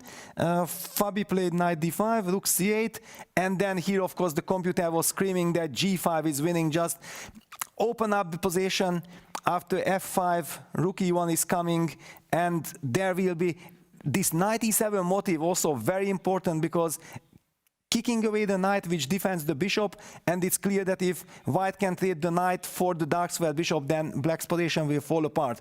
So that was a golden opportunity for him, and after rook e1, Magnus immediately played king h6, and we felt like, Judith, share our feelings, what we felt here after king h6. Well, after king h6, I was kind of worried for Fabi, because if the king goes up to g5, and even sometimes to king h4, but h5, the king becomes so active on g5 suddenly. It's not a defensive defensive mode for black, but actually it's kind of could be taking over also, as later on we've seen how active the black king became. Yes, and here was the final incredible moment, because Fabiano reacted with the rook e4. We immediately said that it's a bailout move. Yeah, Fabi is trying to bail out, and Magnus was suddenly sensing the moment that, yes, I'm pushing, but after f5, there was a stunning tactical possibility that with g takes f5, g takes f5, and knight e7, Fabiano could have get the control of the game, and Magnus would have fought very hard to defend, for example, a position like this.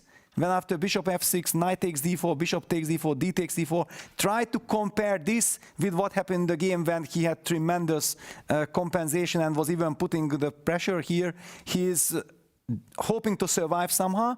Fabiano would have enjoyed this. The other option after knight takes c6, I believe that Magnus would have played it because it's already blitzing mode. You want to create chances. Rook takes c4, d takes c4, bishop f4, and the fight goes on. Absolutely, and until the very end, it was so exciting. So we could feel, I mean, I could feel the real battle, real virtual boxing we were seeing, virtual blood over there in this game, I think. And I believe that the players are getting even more nervous. The tension is escalating in the room, even here with us, I think. And I'm happy that my heartbeat is not measured right now, because I'm very excited what's coming up in the next game. Back to you. Well, thank you very much, Judith Peter. That's a good idea. Maybe next time around we all wear heart rate monitors so we can see how we're all feeling as players come down the stretch and battle for those final placements in the standings. Let's take a look at the tournament tree, the brackets, how things have shaken out so far. In the upper bracket, it's Magnus Carlsen, Fabiano Caruana through 2 rounds, evened up at 1-1. So it's still anyone's game. Down to the lower bracket, though, let's check in on the 3rd place matchup, where you will see that Nodirbek Abdusattorov has taken a 1-point lead over Vincent Keymer in their matchup, putting the onus on Vincent Keymer to find a way to strike back in the next 2 games of their best of 4. 5th place, already decided. Hans Niemann dispatched Arjun Erigais in 2-0 fashion. But the matchup for 7th place, that's still very much in play, with Javokhir Sindarov striking back in the most recent one, all tied up at 1-1. They go into Armageddon. So that means, Tanya, of course, time bid between the 2 players, getting to play for black if you bid lower in time and only needing a draw ultimately for a win. How would you be approaching this one between Levon and Javokhir? You feel like one of them really wants to be playing from the black side and for a draw only? I'm going to be approaching it from this beautiful couch that I have, is what I'm going to be doing it. I love the bidding Armageddon, our first in Weissenhaus this year. Levon, you know, he's not new to this format. He's been such a big player in last season. So he knows what he needs to do, how low he can go. I think in these kind of positions, you do need that extra time. White and black doesn't matter maybe as much. How many draws do we get to see? I think it's more important to have more time on the clock, is my guess, David. Wanting more time on the clock there, I want to ask you about Vincent Nodirbek, just because Vincent has had such a tumultuous knockout stage. It feels like it's been back and forth, up and down for him against Nodirbek on the back foot here. Does he have enough left in the tank to get back in? Well, I hope so. I'd love to see that go kind of the distance, come down to the last few moves, maybe even an Armageddon.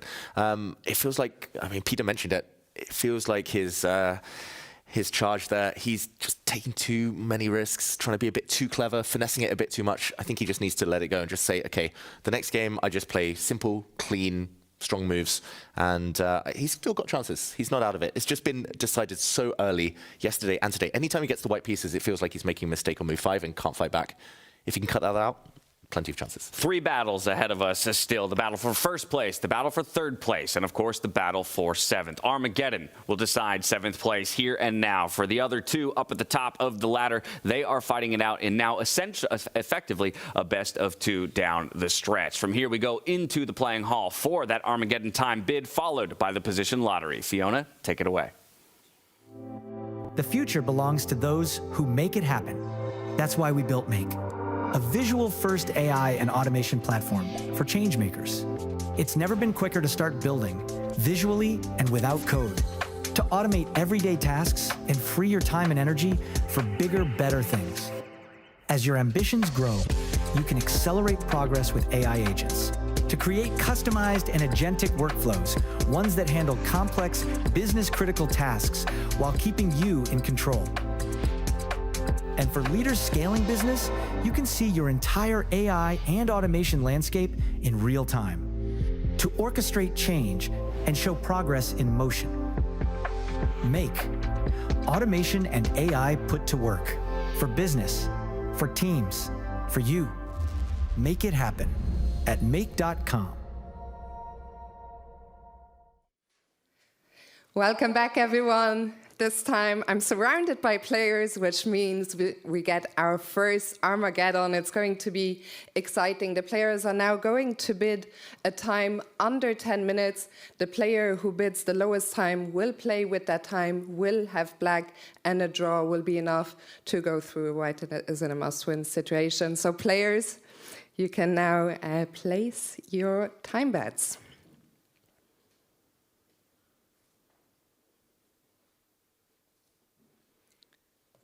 Javokhir is ready, smiling. Are you happy with your bid? No, wait. Oh, okay, it's a reveal. Perfect. Let's see it. So we have 7.37 for Levon and 7.27. Wow, very close. So Javokhir will play with the black pieces. Thank you so much, gentlemen. Good luck. You can leave the stage and get ready for the game. 10 minutes or 5 minutes? You have to prepare 10 minutes. And now I would like to invite to the stage our tournament director, Grandmaster Sebastian Siebrecht, who is going to draw the next position. Right here, Sebastian, what a special day. It's finals day. We get our first Armageddon game. In your opinion, what makes this event so special? Yeah, first of all, for sure, the incredible hospitality from Jan and Holly, not just the castle owner, also the founder of Freestyle Chess, and the incredible family atmosphere here, because I think there's no wish open, everything is completely fulfilled, and we have just also intensive games, so just now I think everything is open, Fabiano and Magnus can be the world champion, so it's just one game left, and we will see there's so much excitement and the tension is there. So what can we do more? It's fantastic. It is fantastic. One thing we haven't mentioned yet, because we were doing the bidding times for the Armageddon, is Bibisara Asabayeva has won the women's exhibition match. She has qualified for next year's Women's World Championship, so congratulations to her. And now it's time to find out the next position. Are you ready, Sebastian?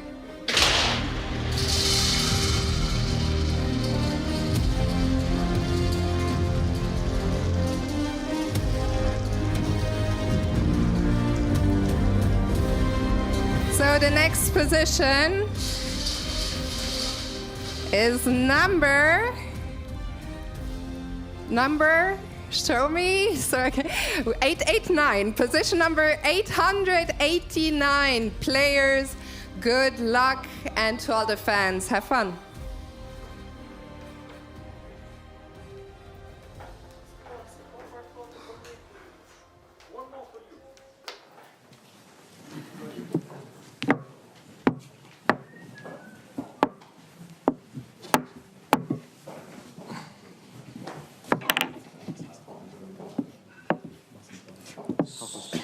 Super weird, no?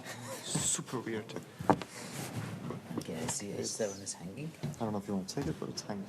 I think it's one of the worst positions in terms of C4 is the move? coordination. Yeah, I mean, like we have knights in the corner and bishops in center, which is...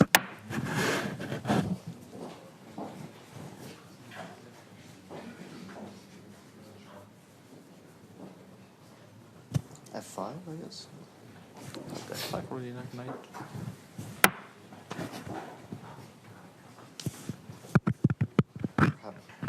I'm happy. I own nothing, and I'm happy. C5, D5, yeah? Why not DC? Oh, sorry, Queen F4. Done. Oi! D5 is also Yeah, D5 is worse. but C5, knight F3. No. Are we happy about this? I'm not. CD? Knight D4? We might be happy. We might not be. Queen H2 you don't like, huh? Maybe. By the way, DC is Bishop D2, Queen C4, Queen C2. It's a bit better for white. Yeah. Okay, maybe not for you. It's okay. But you castle long in the end, also. Yes. Development. I'm not sure. Like, C5 I is guess a bit weak. B6, take But then bishop castle, C3 in some G6. place. I mean, Yeah, we bishop can C3 play is- it, but I'm not fully convinced. But bishop c3 is an annoying threat if this pawn is annoying to defend. I mean, b6, take bishop c3, you kind but- of lose a pawn. How likely it is that they will play F5? It's a very natural move. Yeah? What I else? don't know. I mean, you can try this. Knight F6 is natural. But I don't know, this kind of... D4? Oh, I would like like F4. F4. Yeah, Yeah, I I would like really this. like F4. It's nice. Also, especially you need F5 for this guy, I think. Yeah. You need F5 for this bishop. I think No, F5 is F5 is... natural. Okay, so also the question is if we play like F4, just like this.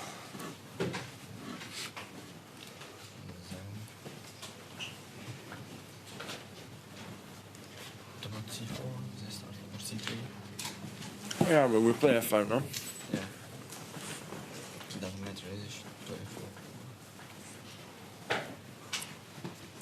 Yeah. C4, D4 is too much.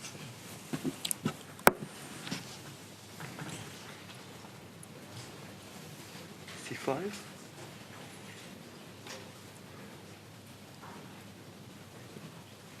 Maybe. Why not? Should be excellent, no? At least we have this Yeah. also.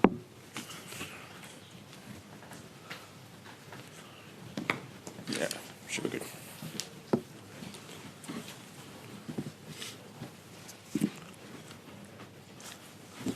So E4 clearly seems probably is most principal, no? Or F4 looks boring. Now you, Or F5. maybe this is not G4? unreasonable. Yeah.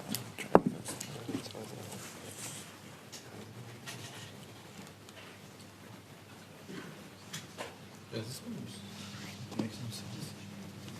What if G5? You want to go H4? Knight No. G3, Knight G6, and E3. You can play even C6. Yeah. It's just a boring position.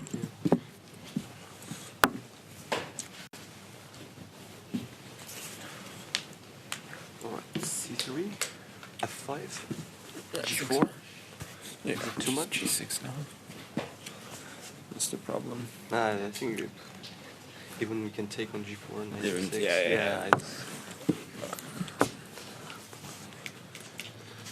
Why don't you just play this? okay, F4. C6. Yeah. Knight I mean, F3, but Queen if we just go F4, And and Knight D2, Knight D2. Can we try to Or should be happy, right? do this? Oh my god. The adventurous type. Do I mean there's no bishop here, yeah?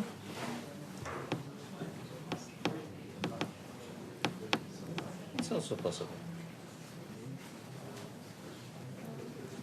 You don't like D4, huh? I mean there are many kind of risky things, that's what's annoying. Okay, this is so short. I mean, there's like E5 here. E5? Okay, if I just take that one. Take. Knight F3. Queen back to C7, bishop F6 comes. But it's D4, yeah? BC? Okay, so Also E6. other, E6 is kind of annoying.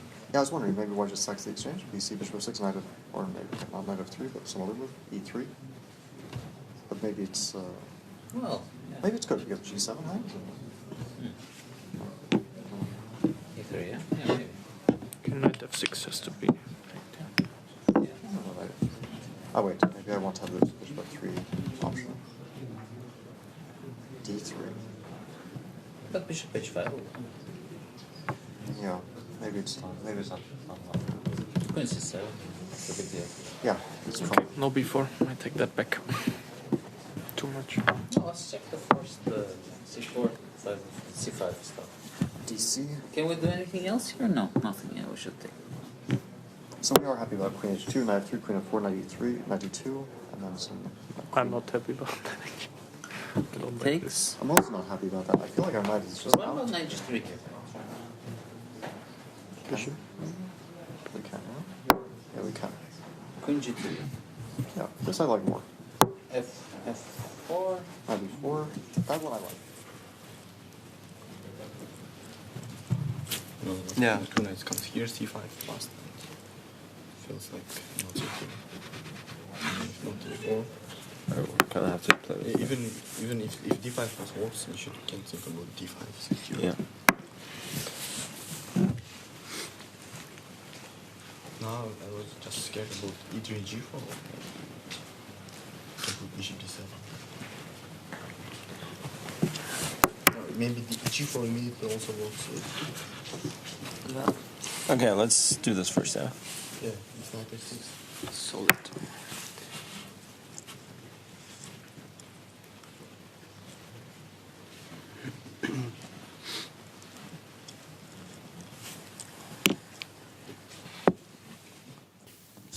And we're back for the third round here on the final day of action for the 2026 FIDE Freestyle Chess World Championship. The groups are getting smaller, though, as some of our results have been determined. So pods of 3 as Javokhir Sindarov looks at an Armageddon matchup against Levon Aronian. We still have the longer time controls in our third and first place matchups. Nodirbek Abdusattorov, Magnus Carlsen joining Javokhir in that analysis. I'm handing things over to Judith Polgar and Peter Lecko for your analysis of position 889.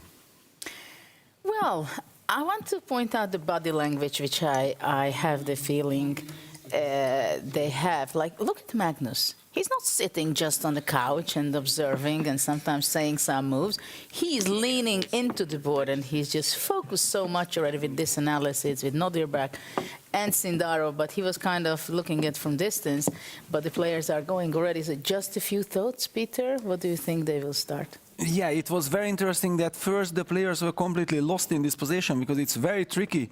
White's bishops on d1, e1, bishops on d8, e8. It's very artificial, very unfamiliar territory. And they are first thinking about c4, but they quickly considered that c4 is maybe too dangerous, too risky. And Magnus somehow sensed it that, wait a second, actually c3 makes a lot of sense. And for some reason, they always felt like any pawn move should be answered by f5, and then after f4, e6, which is one of the top lines of the computer, so e4, fe4, queen e4, this was the analysis that Sindarov and Magnus were discussing, and then we can see some knight f6, queen e2 being the key move, bishop h5, seemingly a problem, but then knight comes to f3, very complex fight. Yeah, I'm very curious how they will be playing, and we see leaning in, Fabiano concentrating a lot, and I'm pretty sure, again, the first few moves will be very important. But indeed, what you highlighted with the bishops on d1 and e1, it's going to be exciting what happens with that. But I drop back to you guys and take it away. Thank you very much, Peter and Judith. Things are heating up here on the Weissenhaus stage as Fabiano Caruana and Magnus Carlsen return to the table, locked in battle and locked in scoreline, 1-1. Fabiano's last time with the white pieces here, unless we go into a tie-break scenario between the two of them, looking to separate himself over the world #1. Can he do it here, or will it take one more round? And here we go, clocks start, game 3. We're going the distance. Neither side can win it here and now. Fabiano put great pressure on Magnus in the previous game when he had white. But throughout today, if we include the women's exhibition match, there have been 5 black wins, only 1 white win. So maybe more of a curse than a blessing, as we see a bit of thought from Fabiano before he makes a decision. Yes. This is such a unique starting position. You know, Valentine's Day was yesterday, but there's a lot of pairing up happening on the board right now. You've got the 2 knights next to each other. You've got the 2 bishops next to each other, 2 majors tucked onto the corner. And I have to say, all the moves that were pointed out earlier by the players, as well as by Judith and Peter, you know, again, bringing the knights out behind the pawn. At some point, I think f4, g4 ideas. At some point, opening up the bishop and the queen. And that's what our third place match starts up with. Vincent going with c4, the move that was being discussed, while Fabi once again takes his own time. And look at this. There's a really interesting dynamic at play here. Fabi has yet to make a first move on his board, and I wonder how much of that is because of the fact that with an Armageddon in play, he has time to think. There are two players who don't have time to think and have to explore this position in more real time. Our battle for 7th place, Javokhir, Sindarov, and Levon, Aronian, already 7 moves into the game, much more well advanced, but perhaps something to learn as well as the players take peeks up to those big screens above them. Into that 7th place matchup we go, because it is destined to end well before our other 2 matchups. Yeah, it's funny. 8 moves in now. Queens are already off the board. Fabiano hasn't even made move 1.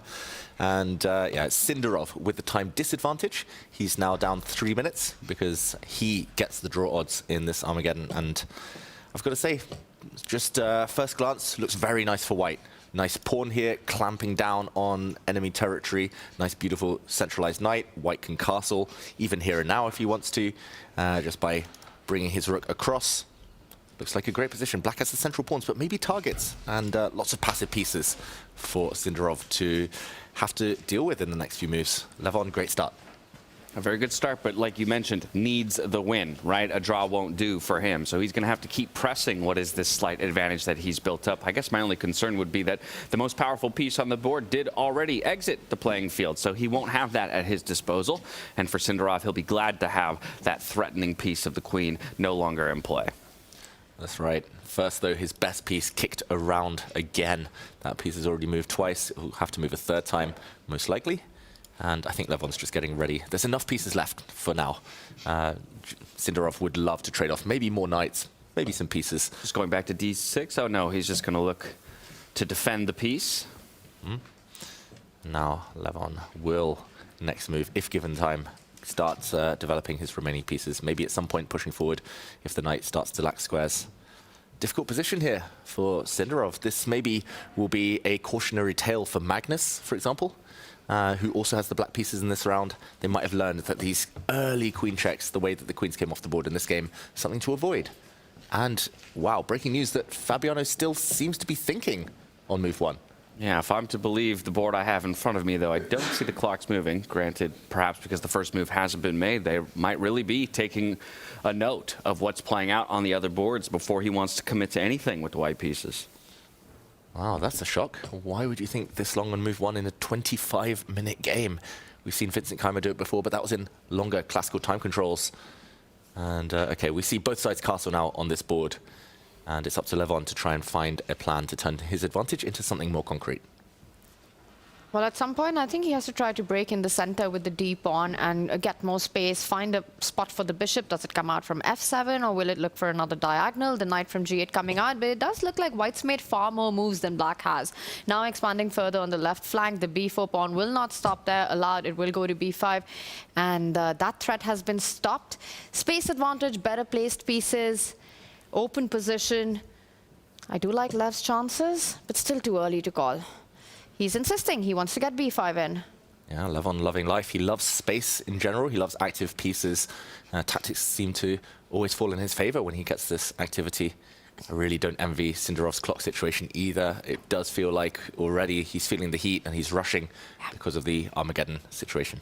You really want to break free, but there's no good way. If you push that d pawn forward, there's b5 to watch out for. The pawn will become a weakness itself. Also watch out for moves like bishop sliding over to attack that black rook, which kind of doesn't have so many squares as well at the right moment. Things really looking like they've clamped up for black here. Sindarov, 4.5 minutes on the clock, still quite a bit of a deficit, and a tough position to navigate. Yeah, surely he takes this. Levon Aronian. Now up 3.5 minutes and easy moves, nothing for black. Has Fabi decided on his first move yet? He has. Took him 5 minutes. He went for c4 of all things. And now Magnus is putting his thinking cap on, trying to decide how he wants to respond. But again, plenty of time to go for both of those players. Nodirbek and Vincent Keymer, they've at least made a little bit more progress in their game, so paving a bit of their own way. Now Javokhir, he elects to make a move, but you want to go somewhere else, David? I was just going to say, it's funny, Fabiano took 5 minutes to play c4, and it seemed like the white table, they all agreed c4 was the best move. Levon played c4 move 1, Vincent played c4. Yeah. Fabi spent 5 minutes to convince himself that his teammates were correct, but that's 5 minutes he might well need later on in the game. Yeah, they all took less than 30 seconds to make that decision for themselves. For Fabi, was it what's at stake? Maybe also feeling that the last round he did decide his own path, navigated the opening on his own, and that benefited him. So he wanted to make sure it was indeed the correct way. I like what Javokhir is doing. When under pressure, you want to get more pieces off the board, trade them off. The big question is, how dangerous is B5? Big question, B5 now or after a trade of knights? Definitely what Levon is thinking about. Where are you going with your knight? I mean, there's only one square that I see that doesn't lose material on the spot. Oh, back home. Oh, ugly. Might be necessary. The reason is you can't put it on A5 at the edge of the board because you end up losing that piece with B6, then disconnecting the bishop. Can you put it on A7? I think he can for now, based on the fact that the black bishop, if hit, would have been able to give a check, but he prefers to go central. Makes a lot of sense. A lot more sense. Even if the knight captures, that black pawn, when it eventually lands, maybe bishop trade first, will be very weak in the center. This is beautiful for Levon Aronian, who could continue marching as well. Again, it just feels like White's made so many moves in this game, while Black's barely gotten anything in. 2 pawns on the 5th rank, castle in, rook about to come on the E1 file, on the E file. Yeah, both black rooks are completely blunted by their own pieces. Bishop hasn't made a single move. B6 in the air at the right moment. You know, you can also start targeting the A line, get your king up 1 step, line up the rook on the open A file, look for infiltration. Yeah, normally I'd be a little bit concerned about that white king, but not when enough pieces have been developed on the other side of the board to mount any sort of threat. Yeah, when the opponent's pieces are so passive, still at home, haven't moved. And I would say, though, that Levon, he's doing a good thing. He's paused now. He's burnt some of his time advantage, but he does have a small window to strike. If black is able to break forward and eliminate, especially this white pawn, start trading off pieces, get this bishop into the game, then it might be a real fight. But he's actually going for some sneaky checks, potentially. The black king is suffocated, cannot move. So any check might be mate or a decisive material advantage. He's absolutely launched a stunning offensive from essentially move 1. He just put the foot on the gas and is basically not taking off, except for that one moment of pause, like you said, to make maybe a crucial decision. Great decision as well. Tanya, I really fear for Sindarov. There are these types of ideas with some checks. Now the d-pawn cannot push due to a knight fork in the center. Black is paralyzed almost. This is looking like Levon just outplayed, outclassed Sindarov. I mean, just never really gave him a chance in this game at all. And he's coming for the kill. He's about to cash in super fast now. He does get the bishop out.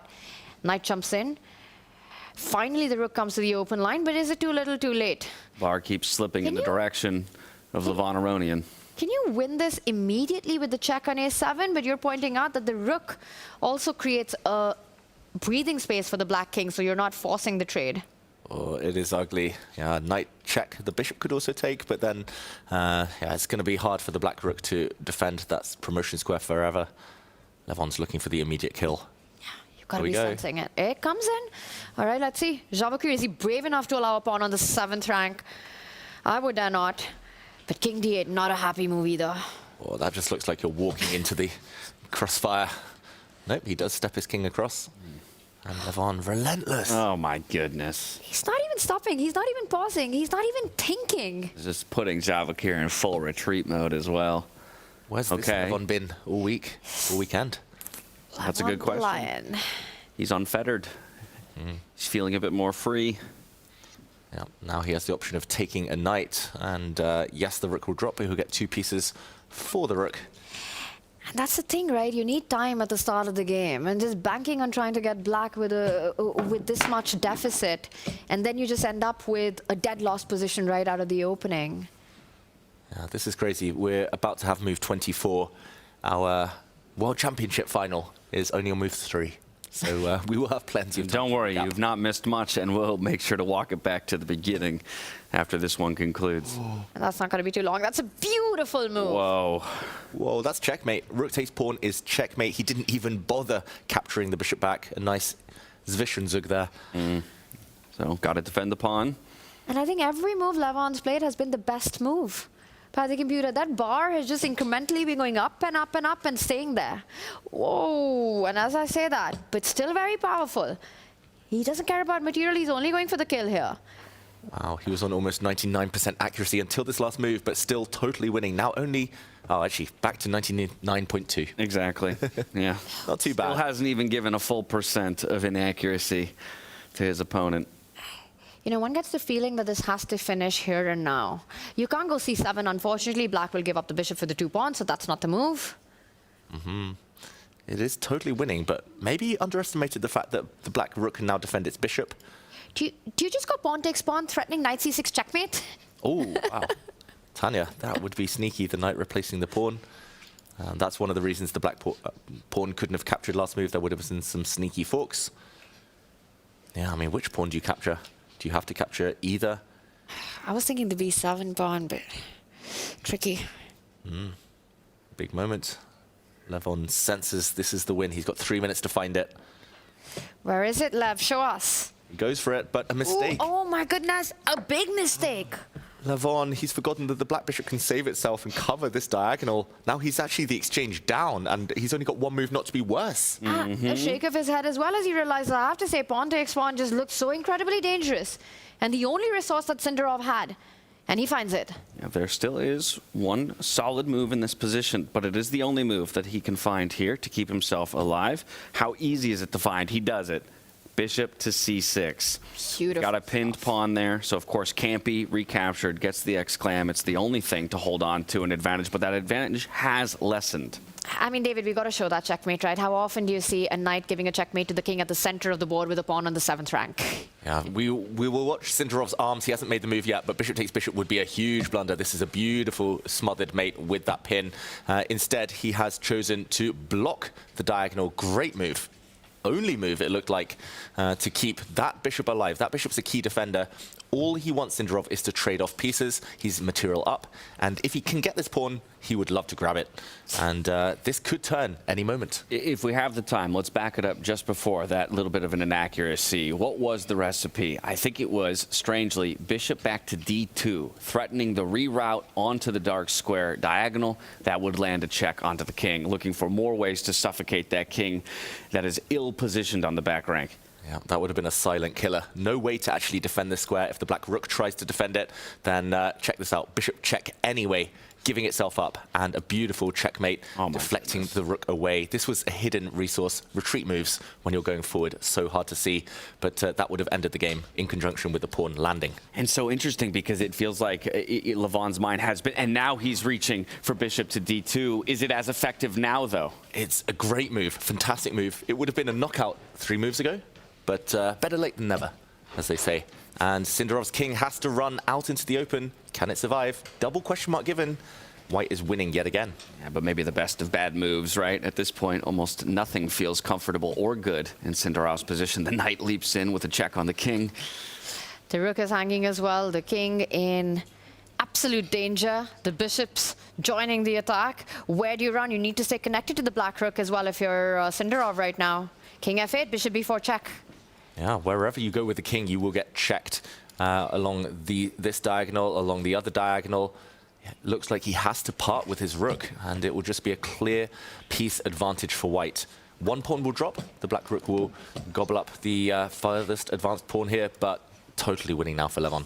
Totally winning for Levon. So from Javokhir's perspective, is it now just about the clock? Now I play the clock to win in my Armageddon? It has to be. Set a trap when Levon's down to his last few seconds. Maybe that's the issue, or the best bet. But he's not out of it completely, since he does have 2 central pawns of his own, 2 strong pawns there to advance.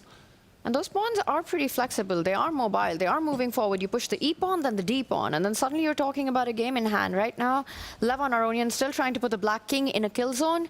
One check and it will be game over, but where does he find it?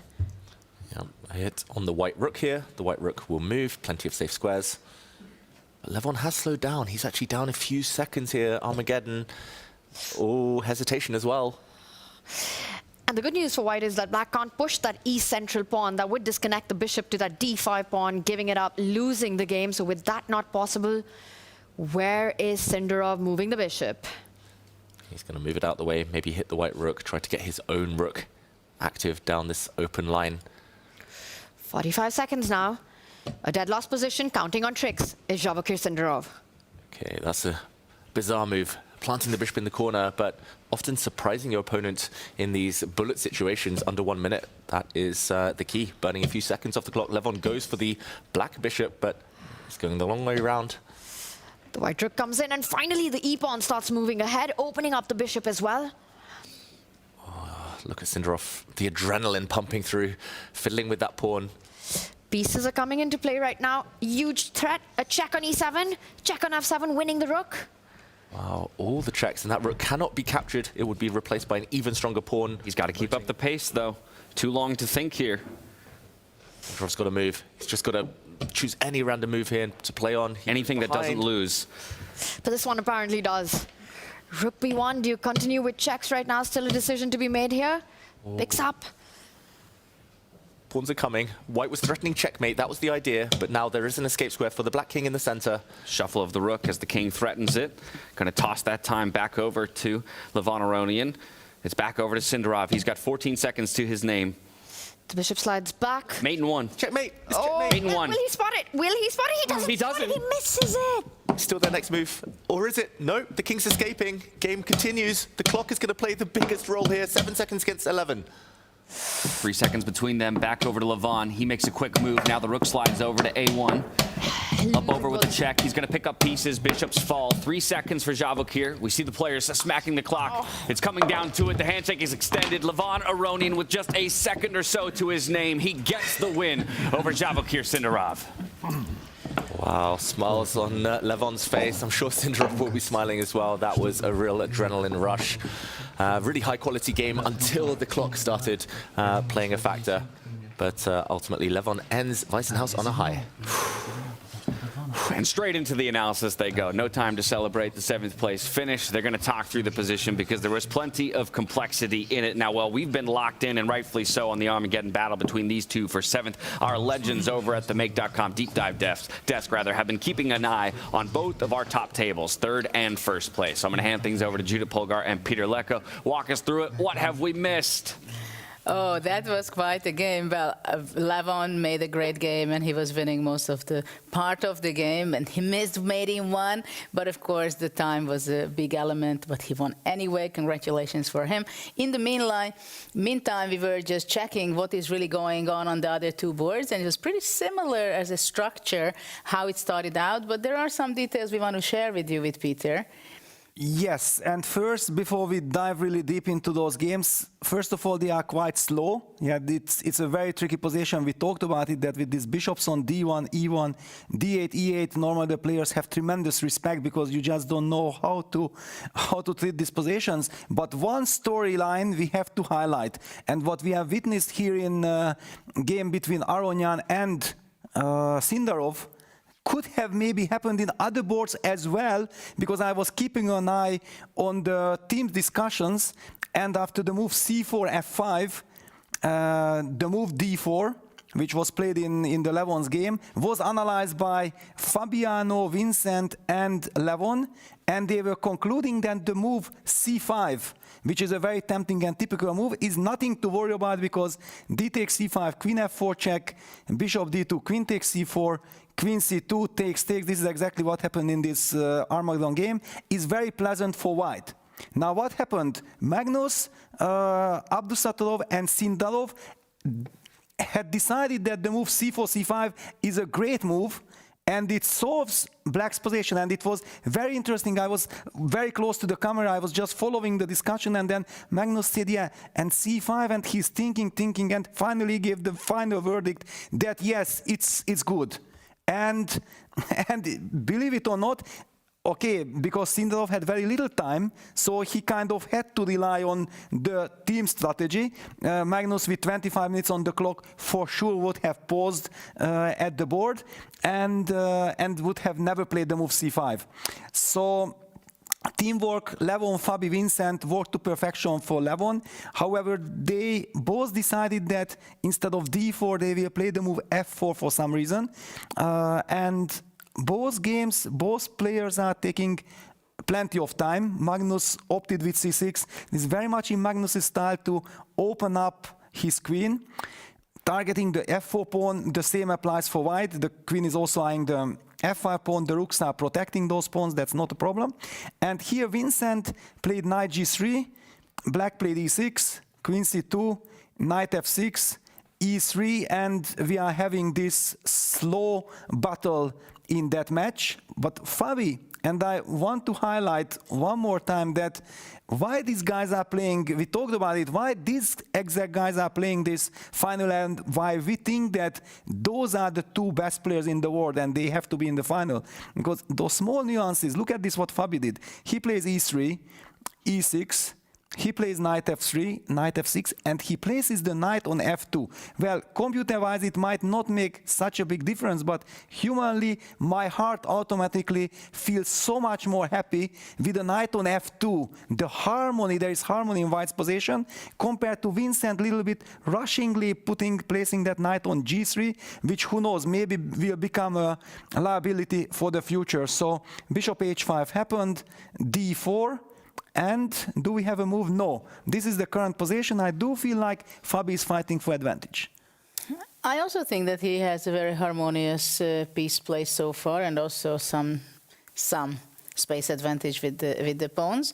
So he plays very stably, I think, in this game. Everything is under control so far. Regarding the time, just a little bit more time than Magnus, so he's keeping this pressure as well.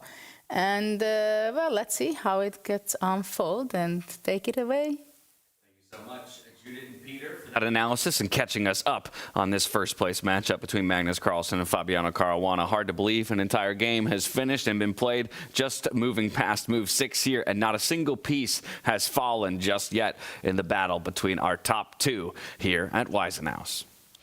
Yeah. All 32 pieces on the board, Tanya, very tense. Stylistically, even if Fabi's the one fighting for advantage, who do you think is going to be the happier of the two? I'm just super happy to see the aestheticness on that F line. Absolute symmetry and absolute traffic jam there. Let's just highlight that, a fully blocked line. But it does feel that White has got more space in the center, easier play. The queen about to come out d3, the bishop about to step over to c3. You will even look at getting your castle in where the rook will land on d1 once the bishop moves away. For Magnus, it's not easy to do the same. Where are you moving your queen? Where are you moving your bishop? And then are you ready to castle on the right flank, allowing a potential h3, g4 advance? Not easy at all. And it just feels with the space advantage, with the flow in the pawn formation, the breaks available to Fabiano Caruana, it is a very tiny edge to him out of the opening. And that's been the storyline in the first two games as well. Right. First one completely balanced, but the second it was Fabi always on the push. And he's had fighting chances, tiny edges at different points in the game. Now it's just about capitalizing on them. And that's the thing. When you're up against Magnus Carlsen, and you asked it in the break between rounds 2 and rounds 3, you get one chance, maybe you get a second chance. Beyond that, it's a rarity that Magnus will ever open the door for you again. So if this is that final chance, you've got to do it here.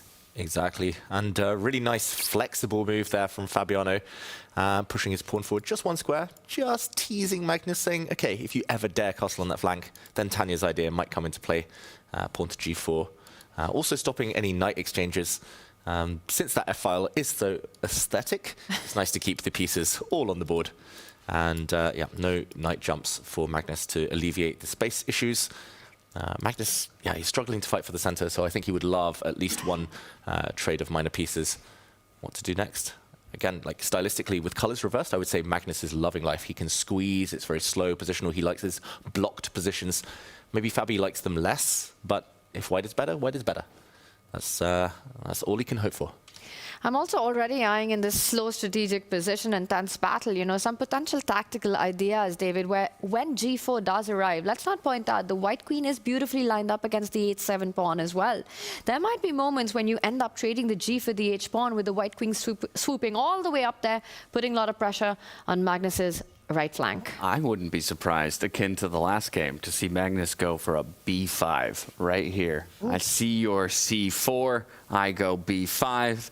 Ask the same question of Fabi. Do you want to trade? Do you want to push? And maybe I learn a lesson from the last time around and I create that extra square or space for my queen. And you know what Fabi's going to say? I'm going to do what I did last time, exactly in response to that. I will simply move forward, gain more space, gain control over those dark squares that will be left behind with that move. I just don't think Magnus has easy choices to make in this position.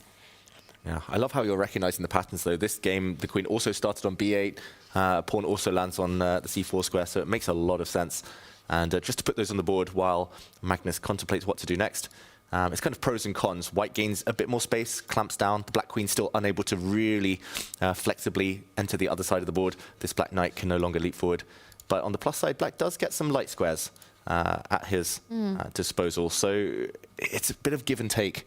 It's the type of move Magnus probably wants to play. He's just weighing up whether he needs to rush. Maybe we'll see it a bit later on. The question is, what else? It almost feels like at some point you have to break, right? Get that V formation in. Try to get the queens out as quickly as possible. Yeah, the pyramid, the upside down V. It's not the flying V. I don't know what you, because it's going the wrong direction, but V for victory. World Championship final. Is it b5? Is it not b5? The other way would be to maybe just wait, move the bishop, and decide to try and castle. But that's why I love Fabi's last move. It's a practical one. h3 might not create an immediate threat. We're not going to delve that deeply into g4 yet, but Magnus has to think about it. It's on his radar, and that's why Magnus has burned another 3 minutes off his clock. And that's what a little move like h3 does, right? Magnus will have to keep in mind the threat of g4 at every moment. He will have to spend a few extra seconds calculating that, and look at that. Vintage signature Magnus moving the a-pawn ahead. But were we expecting that? I guess now that it's played, like you say, it's not such a surprise that it comes from Magnus, but... Does it all the time. I'm so annoyed at myself. After b5, I ended saying, what else? I was going to say, maybe a5. That's more of a Magnus move, but I stopped myself because it looked so ridiculous. Yeah. But and now you can never prove otherwise. Never prove otherwise, exactly. Just, it's waiting, but there is a concrete purpose. He also wants to stop the white bishop entering this square, hitting the black rook, which might be forced to move, and black would never, ever be able to castle on that flank anymore. So, concrete reasons, but just played on general terms. Usually when your opponent advances the a-pawn, the first thing that comes to your mind is, do you stop that advance from moving forward? Do you push your own a-pawn 2 steps forward? Is that something that Fabi will be looking at? Also creating ideas of a rook lift eventually to get that rook into the game. a5, a4, just block that pawn as a target eventually. Stopping b5 as well. It's a stylistic thing. I think a4 is a very decent move, but maybe he'll be reluctant to allow a b4 square to become an outpost later for maybe a black bishop, a black knight. And yeah, it's also dependent on which side he foresees himself castling on. If the white king's going that way, then he'd be happy to push a pawn on the left flank. If he wants to keep his king on this side, maybe a bit more reluctant. Yeah, get your pieces out is the feeling that one want to tell Fabi right now. Improve the position of the queen, improve the position of the bishop, keep the options open on both flanks, where you want to push your pawns. Oh, slow game. Is it going to be one of those that only explodes when the players have 2 minutes left each on the clock? Maybe. Still, not a single piece has fallen off the boards of either our first or third place matchups. And we can go to a 2-board so we can get kind of a picture of both board states at the same time. Don't worry, you won't miss any action on that World Championship final table. That's on the left-hand side of your screen. Battle for third place between Vincent Keymer and Nodirbek Abdusattorov on the right-hand side of your screen. Obviously, score differential, which means there's probably a difference in feeling of what needs to be done in this matchup. Vincent Keymer down a full point in his matchup with one more round to go after this. Might want to make the most of his chances with the white pieces here. Yeah, I mean, Abdusattorov in big trouble. White has the connect 4, white has the pawn storm. Also, I think on serious notes, Vincent, it's the type of position he loves. Like, this is what he struggled to get, especially yesterday in the semis, today in the final with the white pieces. Slow, strategic, no chance of a big blunder anytime soon. He's got a grip. And Nodirbek is slowly getting stuck for space, essentially. When it's an open position, wild tactics, that's where Nodirbek shines. So, yeah, great chances. I think Peter would be happy with how Vincent's playing so far. Nodirbek also down on the clock, right? Which I think, remembering the majority of the previous games these two have played, and just in general, Nodirbek's, general strategy against a number of players in the field is to push the clock. He's not had that opportunity this time around. Suffering. Looking for moves. And it's difficult to find moves with such little space, right? These are those classic stonewall positions in standard 5-1-8 chess, and black just doesn't have enough space to maneuver pieces. Meanwhile, for Vincent Keymer, he's got control on the dark squares at the center of the board. The light squared bishop for Nodirbek looking like it's stuck behind its own pawn for a really long time. Absolute flexibility with the 4 connect 4 that you've got on the left flank as well. And Vincent's last move, moving that a-pawn 2 steps forward. just consolidates that space advantage. And those pawns aren't stopping there. C5, B5, A5, everything 5 coming up. Yeah, let's zoom into this game for just a brief moment, because that is an interesting point. All but one pawn positioned on light squares here for Nodirbek Abdusattorov, so fairly good coordination when it comes to building that defensive wall. But like you say, Tanya, we've got a light squared bishop that feels like it's trapped for eternity, or it's going to take a very long journey to get out onto the board. Yeah, it's never easy in these pawn formations, and love that emoji because that bishop's definitely crying right now. Well, one path that you can find itself into the game will be all the way route itself to E8, but even then, what's the future from there with all the squares under control? This is just slow suffering for black. You just hold and wait that it's not enough for white to convert to a full point. And Vincent, white here has the trigger. He's the one with the pawn breaks. He can blow it open. He can capture in the center. Black never really wants to do the same and capture away from the center, only opening up the white pieces, losing grip. So Vincent can take all the time in the world, or he can say now. And that means, in terms of the clock, Nodirbek is the one who has to constantly calculate what happens if the position explodes and opens. And knight for bishop exchange, that's a big strategic gamble here. Knights are better than bishops in blocked positions. Exactly, and to add to that one more reason, the dream scenario in these structures for white is to be only left with a knight and the light squared bishop for black. So imagine a position that all the other minor pieces are off the board and you're basically playing a good knight versus a horrible, disgusting, terrible bishop, running out of words to describe it. And now you're one step closer to it, maybe even two. Yep, it will take a while. This white knight here highlighted is still struggling to get towards the center, but given time, I think Vincent will find a route. Even, there we go, one knight into the center now. The other one could even step back in order to go forward and support its friend. Takes a while, but this is the type of position you have all the time in the world. Luxury, because it's so blocked. What Nodirbek wants to do or is aiming to do is push that pawn in front of the king 2 steps forward just to try to create chaos. But it needs to be timed well, right? Because it's a double-edged sword when you're opening up your own king like that. Good call, Tanya. You know he's thinking about it. You know he'd love to just, boom, play G5 here, G for go. But unfortunately, it doesn't really do much.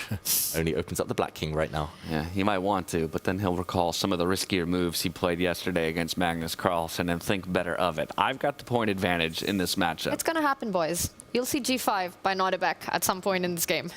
You're calling G5 100%, huh? I'm not sure if it'll be this moment, but it has to be the plan. And it is a very thematic idea in these kind of positions. There we go. First, the bishop puts some pressure on the white knight, maybe asking a decision from Vincent. Do you leave it there? The knight eliminated would mean doubled pawns for white. Or do you, for example, retreat that piece? I think the one move you never, ever want to play is to take off the bad bishop. Never trade off black's worst piece here. Still dead. Still stuck behind its wall of pawns. One thing that Vincent's probably thinking about is, again, going everything 5. Now it can even come with the tempo. He does first fall. Ooh, what? Wow. Commentator's curse. That's very reminiscent of a shocking moment. Bobby Fischer once trading off a bishop like that. At the time, all commentators said this is madness, but it turned out to be genius. Okay, well, we'll see if we'll be eating our words here by the end of this match, because it came as an absolute surprise and shock here in the studio. We talked about all the reasons why you wouldn't want to do it. Vincent says, doesn't matter to me. It has to be based on concrete calculation. Vincent's going direct in this position. You only give up that knight for that ugly bishop if you've seen all the way through. He's pushing the other bishop out. He's going to push the other pawn forward, open up the lines. Notice how all his majors, the queen and the 2 rooks, are beautifully placed for this break on that left flank. So he better be able to prove this strategically strange decision that he just took on the last move. I'm already looking forward to the next time we go to the Legends desk. Peter's take on that really anti-positional move. I'm not sure many of us would have taken that bold decision, but maybe there's deeper wisdom behind it. So we'll go to that very shortly, but C5 in the meantime, B5 pre-move. And still Nodirbek has some big problems facing him ahead. The Black Knight misplaced. Yeah, also absolute madness on the Magnus board whenever you're ready to check in on that. Yeah, I'm checking to see if we can go to the Legends first, then to that. All right, I do think they are ready and standing by. Judith Polgar, Peter Lecko, shock and awe in the studio at trading off the light squared bishop. Can you justify it the way that Vincent has decided to go for it? Well, Peter, we were discussing, but we had the E5 knight on the board. I said that white is fantastic. Peter says he's not sure it's so good. Bishop e8 and then knight d7 came, so no bishop e8. Exactly, yeah. Vincent decided to take on d7. Actually, I kind of find it hard at first sight, but then when it happened on the board, it already makes sense, because if otherwise white pushes c5, then it's a completely different dynamic. But the reason why I don't have too much to talk about this game, because I have quite some crazy news about the Fabiano Magnus Carlsen game, and that caught my attention. Let's just quickly take a look what happened here, because we have seen this HC A5 moves. Magnus said, like, you really want to play G4? Well, I give you the chance to play it. And Fabi said, you know what? I spent enough time to believe that, yes, I can do that. And G4 happened, and now the game is heating up. The grand final is heating up. Takes. The pieces are traded, and the H7 pawn is hanging at the end of the day. That was Fabi's idea. Now we see that if we just count the pawn islands, then white will have the upper hand, because one pawn island versus two pawn island with this weak G7 pawn, but there are a lot of dynamics in the position, and after bishop f6, the computer was saying that actually bishop c2 is kind of the most natural move. And it's typically when computer tells you bishop c2 is the most natural move, you believe it. Yeah, that bishop c2 is the most natural. However, if it was so natural, why Fabi did not do it? He retreated his queen to d3 immediately. This is the live action, and I just find it incredibly intriguing that in such a high-stakes situation, Fabi was willing to go for g4, believing that if this is the principal move, I don't care if this is the final, I will believe in myself. And Magnus, on the other hand, anticipated that, yeah, please go, and hits with d5 and gets grips on the light squares. Judith? Yeah, I think queen d3 may have been an inaccuracy, because now bishop f5 seems to be coming with a great power, controlling the e4 square, the diagonal. So I would rather play bishop c2, and not only to cover the f5 square for the bishop, but also I'd like to castle already. I mean, there is no rush, but let's castle already. And for black, it will be not easy to castle, because, of course, he can move with his queen, Magnus, and castle. But then what about this a5? Is it something he's going to be happy with for a later stage? So let's see. The position is after queen d3, d5, where Fabi is going to be going with his bishop, and then bishop f5. So it's kind of tricky, because bishop c2 now, I think it's not going to be too good because of bishop f5, exchanging the bishop, and then knight d6, knight e4 may come to the center. So maybe there is a misplay by Fabiano, but let's see how it unfolds, because every move is going deeper and deeper in this game. Thank you so much, Peter. And Judith, I love the call out to Fabi, maybe recognizing, again, as we talked about, this is a chance, and a chance I'm confident in, I want to take. Now, whether or not some inaccuracies came to follow might turn to bite him in the end. But as the game continues to advance, we still await Fabi's next move to try and wrestle a victory away from Magnus Carlsen here. So far, just trading 2 draws apiece through 2 rounds. And the big question here is whether Fabi has enough grip with a slightly better pawn structure that Peter mentioned to hold the balance. Magnus, it is his type of position. It's become quieter, strategic. There was that little tactical flurry, but Magnus survived it in good shape. Very strong bishop now, very strong knight, as Peter highlighted. Those need to be eliminated. And Fabiano taking more risks.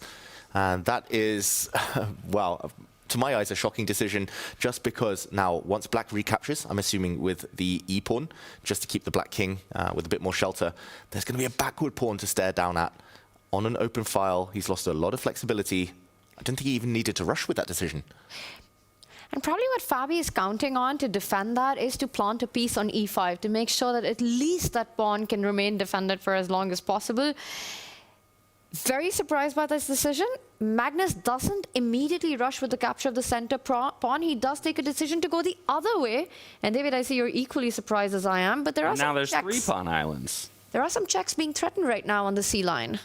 Yeah, both sides thinking about some checks. Black would love to get a check in, get closer to castling. White maybe with some checks as well. I'll just go back. Sorry, Tanya, you have an idea now. No, it wasn't the one that Fabi just made. Go ahead. Question mark is it's good. It wasn't that decision then. Wow, strange decisions. This is getting very tactical suddenly. Just to go back, Magnus would have loved to take with the e-pawn, but as Tanya said, the knight could have jumped. Now this move is no longer available. That was why he wanted to lure a pawn away. That would have attacked the white queen. And bishop takes bishop now. There would have been some checks that needed to be calculated. Apparently this wouldn't have been good for white, since the black king could just move, run, and hide. But this is what scared Magnus, at least. Putting his king in front of his queen, normally never a good idea, but we have to break down the current position. A question mark, maybe a bigger mistake than some of the earlier ones from Fabiano. Now, for the first time in this game, Magnus has the advantage. Knight on the rim is dim. I just don't really see where it's trying to go. I guess jumping forward to g6, but what does that accomplish? For the first time in the game, the first time in the match that Magnus has an advantage right now. But can he cash in and make something out of it? Knight to h4. First question, do you keep the bishops on the board or do you trade them? If you have to keep it, I'm not really finding a way, because yes, you can hit the rook, but the rook can hit the bishop back, and then you're running out of squares. Yeah, it feels like a 50-50 here and now. There's one move you definitely don't want to play, I guess, and that's to take the knight, because white would not take this bishop, he'd take the other one and start hitting some pawns. Black needs to fight for the light squares. I would say the most natural, as you point out, Tanya, is to take this bishop. I guess the king will take, and Fabiano wants to throw in some checks. And either now you have to let the white knight in, or if you take this knight, white does flick in this Zwischen Zug, this Zwischen Schach. Unpleasant. And next move takes the bishop, and the black king will be forced out into the open, maybe actually nowhere safe to hide now. So some tricks. I want to say it's still legal for Magnus to castle all the way to the right side, but then is that really where the king is feeling safe? Yes, it's the long way across. With the G line open, the knight jumping onto G6, the queen landing on G6, I don't think that's a happy choice either. Well, that's a good point. For example, bishop takes bishop, and now just to dodge the check, that could castle, but I mean, yeah. Good luck. Good luck with an open file near your king. Magnus does take the bishop. You might see this happen, though. Yeah. You don't want to walk into the rook check that you earlier pointed out. It's the best move in the position right now. To castle. Yeah. Whoa. It looks like the only move as well. I think it's now easy for Magnus, since this check, it looks so deadly. Yeah. You know, but then you're looking at the white rook coming to h1, h7 as a square for the white queen to land into the knight, jumping to g6. In fact, castle all the way in. After rook to h1, it looks like you're getting checkmated in 2 moves. This looks terrible for Magnus. I'm really shocked. Just to point out, the last move was given a question mark because black's best, according to the computer, this is difficult, not entirely natural maybe, is to hit the rook indeed, only when the white rook moves, then to snap off the white knight. And if the bishop recaptures, now you can drop back with your bishop and say, okay, I've conquered the light squares. More importantly, you can also give checks to the white king. This looks like a great light squared grip. Actually, in hindsight, I'm really surprised Magnus has dodged that. Unless there were some tactics beneath the surface, he dodged that option. Yeah, and the evaluation bar not giving a bigger advantage to white in this position is very surprising to me. I mean, I need the help of all 3 grandmasters currently in our studio. You go castle, I line up my rook on the H line. How are you surviving that onslaught? Oof. Knight coming back, h7, knight g6, rook h8. Ideas if you move the knight away? Yeah, knight jumps to h6 just to shut down the h file. As simple as that, huh? I have a feeling Magnus isn't going to go that way, though. I have a feeling he would rather move his queen out the way and tuck the king into the corner or towards the corner, but that also looks clumsy, to say the least. Now, especially that the a-pawn has moved ahead, leaving behind so many squares, it looks like finding safety on the left side. Good luck with that as well. Oh, big miss there from Magnus. Keeping on the light squared bishops not only would have kept black with a great defensive piece, but would have taken away one very important move from white. It looks like white's given up castling rights, yes, but more importantly, the check. So deadly. Yeah, a bit of a miss there for Magnus Carlsen, but honestly, probably the biggest advantage gained here for Fabiano is the time advantage at this point. A massive think here for Magnus Carlsen down the stretch. Only 4.5 minutes to his name, still yet to decide on whether or not he wants to commit to the castle. And I'm going to shout out to another thing that Fabi did. That knight move that got a question mark by our engines. Actually, practically a really good decision. It's not easy. It was not. If Magnus doesn't find the right move, the right way forward, you know that that's not easy at all. The bishop step up that you were talking about. The reason we are here is because of that question mark move. So it might not be the accurate move, but practically a great one by Fabi. That's playing the human, not the computer, right? Yeah, you're playing against a heartbeat. He's trying to attack That's what you need to do against Magnus. Keep queens on and attack. And whoa, Magnus has taken the knight. Whoa, whoa. What? This is a check? Where's the king hiding? Has to, where is it hiding? It goes to d7, the b5 square we highlighted. The queen comes in. You go the other way, you take the bishop with a check. Wait, is this just lost? There's absolute blood in the water. Can Fabi sniff it out? That's the question. No, but this is just lost. It's check, check, check, and you're busted. If you go to the dark square, the bishop gets captured with a check. If you go to a light square, the white queen comes in. This check is... What? It looks so deadly. No, but this doesn't make sense. What has happened? This is self-destruction. This is... Did he actually play that? From Magnus Carlsen. He took a knight. We saw it on the camera with his hand. Impossibility for that to be a board malfunction. Oh my, what? That is the wildest blunder we've seen. We've seen some blunders that depend on deep calculation. This is just a one mover. I mean, you look like you're getting checkmated or you have to lose your queen on the next move. And there we have it. The bishop on h4. And he plays There it is. Rook c1 check. King quickly to d7. Now the queen needs to get involved. The most normal, logical move in the position. She's coming in onto the other diagonal with a check. If white takes a timeout and captures this bishop, then black does have the time to control all the squares. The knight will come, cover the light squares, no more checks, no more attack. So Fabi will give this check. Yeah, don't get greedy for the piece.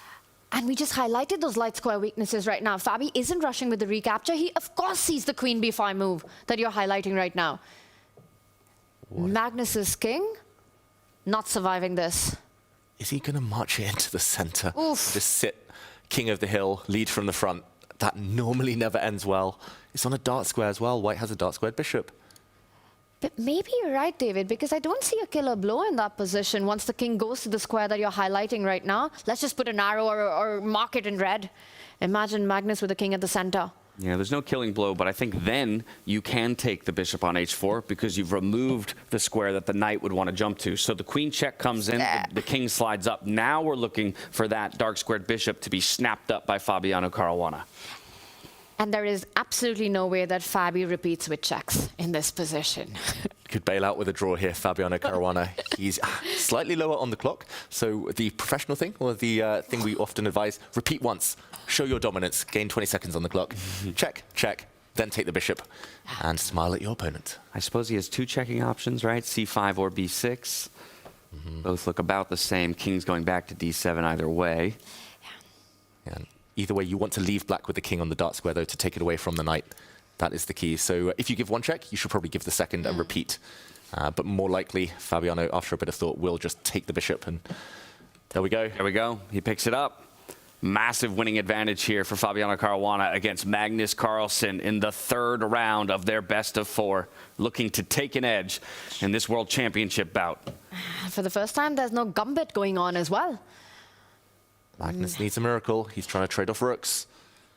There are no effective checks here other than this one with the white queen. Whether that helps or not, unclear.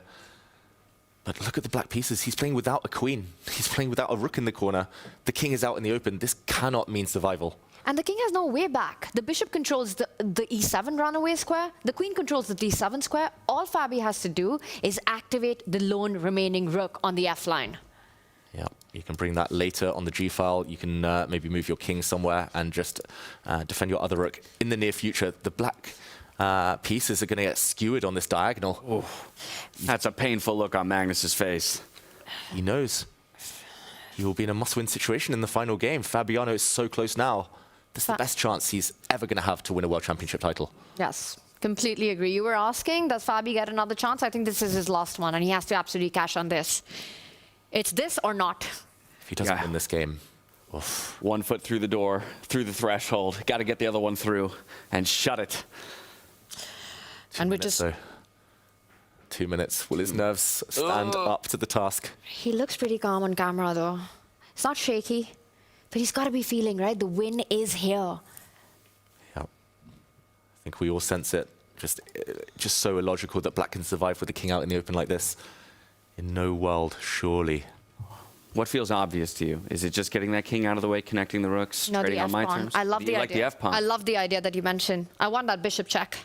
I love the f-pawn too. Okay. The downside is maybe that after a rook capture, the white king is forced out the way, the black queen will be able to step away with a check and maybe offer a trade at some point.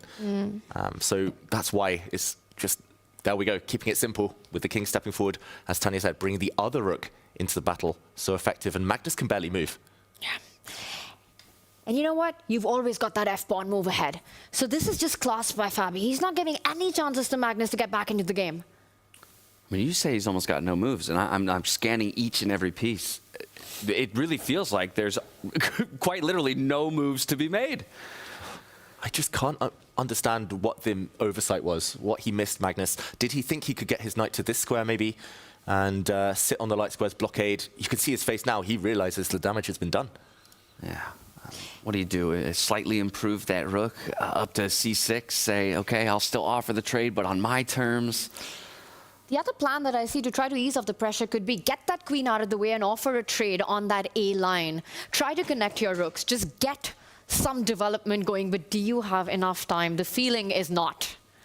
Yeah, time is so important. One more move. If Fabiano gets his pawn forward, opens up the dark square diagonal, it's a game over. That's a deadly check, deadly skewer. Black is going to collapse. It's pressure on Magnus, hitting the 3-minute mark. His king on d6, the most active piece currently on the board for Magnus Carlsen, is the one that's going to go down. If you could pick up that king now, put it on g8, game on.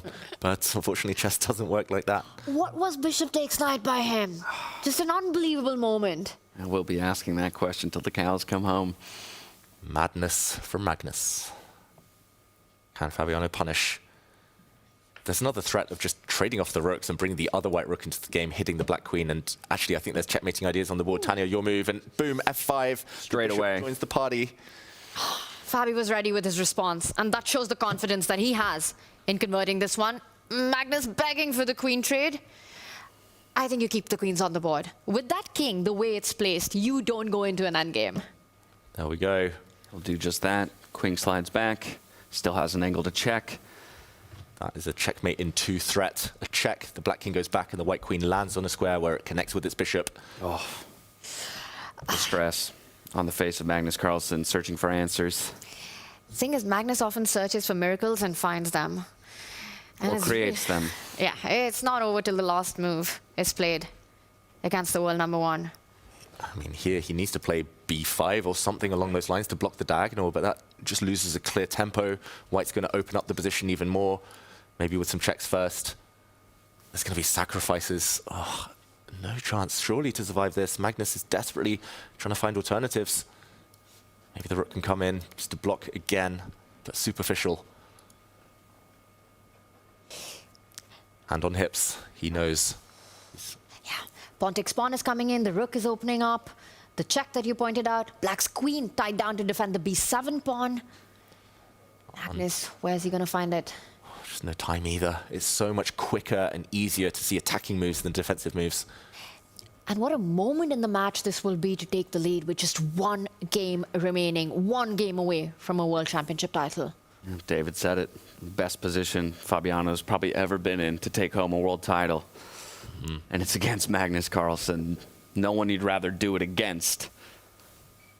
He played great in 2018 against Magnus in their World Championship match, but never had a winning position like this. Never anything close to converting like this.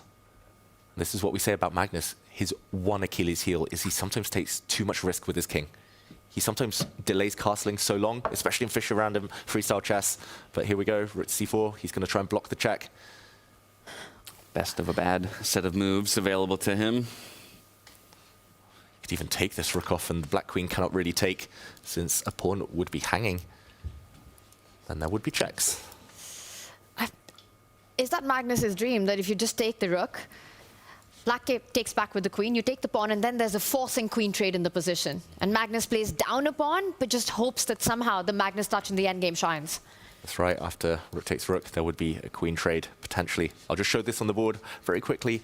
This is how Magnus would survive to fight another day, even if he still is clearly worse in an endgame. That will not happen. Fabiano will not give him that opportunity. Very important detail there, Tanya. Rook takes rook, maybe not the best practical move. It's actually a very nice move by Magnus. And Fabi goes the other side. He's opened up the f1 rook. You've got to take that pawn back, Magnus. King takes pawn, surely. At least he hides on a light square. Problem is the white queen is coming. The white queen has got other avenues in. Oof. Yeah, that's a really nice path in. That's how to do it. Queen on light squares, bishop on dark squares. No hiding place for the king. But then that might mean that Magnus wants to keep that pawn on as an umbrella for his king. But how can you let that survive? It's coming in with e7 if the knight moves away. 30 seconds. Ooh, no time on the clock either. Fabiano looks so calm. He knows. He knows now. Calm on the surface, but probably bubbling underneath right now on the precipice of taking a full point advantage over Magnus Carlsen going into a final game.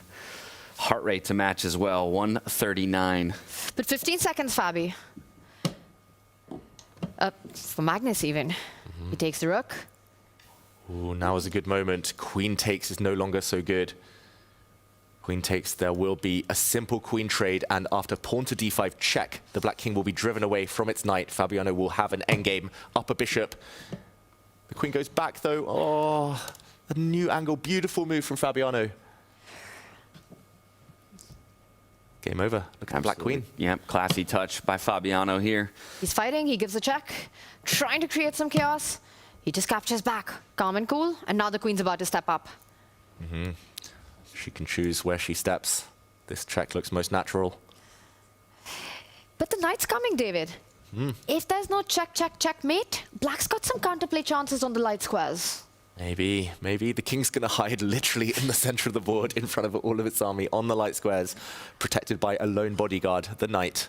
What a position that would be. Knight is a king's best friend, and this would be the best time to show that. Exactly. Still praying for a miracle, but Magnus, that's a really instructive last pawn sacrifice from him. Two genius players against each other. He does have checks now, and he does have to keep an eye on this rook, Fabiano. He doesn't have two moves here in a row. He needs to coordinate perfectly. And I think that's exactly what he's calculating. The queen comes in, the most attractive move, give a check. What happens if Magnus steps up in the center? And Fabi, it's not clear if he's finding a way forward there. Game's not over till it's not checkmate, you know? Especially when the knight and the queen are lining up. Ooh, even Magnus looked like he was shaking a bit there. Oh, yeah. The nerves jangling. Ooh, there it is. Yep. What a position. D4 check. King jumps forward. Okay, what a position. King on d5. The sole piece at the center of the board. Fighting against the majors. Ooh. Getting a little bit more involved now. Big threat, pawn moving forward. Very calm move, very strong move from Fabiano there, just joining his rook with the other attackers, and the black queen comes in. David, if Magnus saves this one. How did he survive this long? Fabiano must be getting frustrated. I would have seen everything. He can still force a draw, but he wants more than that, of course. A check would drive the black king back, and they could repeat. Yeah, 3 options for checks, right? I could check with my pawn and my queen in 2 different ways. Oh my God, but now Fabi's got 20 seconds as well. The black king is hiding. The black king just needs 1 or 2 more moves, and it's going to slink away over into the corner. He does give a check. And it's the white king that's feeling a bit bare suddenly, with a2 hanging. Yeah, but he forces the king back out into the more precarious side of the board. All right, do not repeat. Do not repeat. Well, maybe repeat once for time.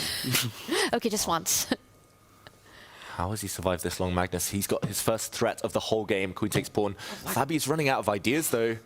I have a bad feeling for Fabi here right now. He's not finding his way forward. What is the way forward? The only winning move is to go back and repeat the position and then find something new on the next move. My goodness!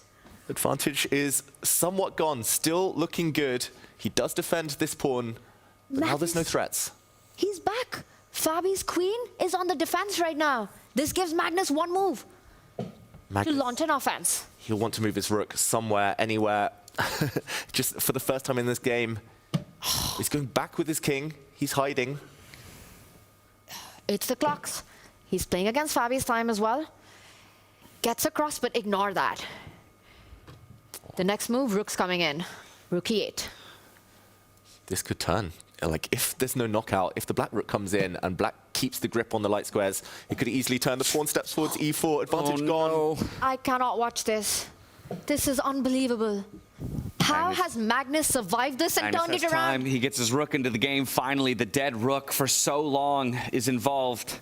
He finds the trick. Fabiano thought he could continue advancing. E5 would be an almost winning move if it weren't for black just taking that pawn off the board, and the white rook would have been undefended on the 4th rank. This is such a double-edged position now. Fabiano looks so frustrated. Magnus can start hitting the white rook. And the point is that there are no more repetitions available for Fabiano either.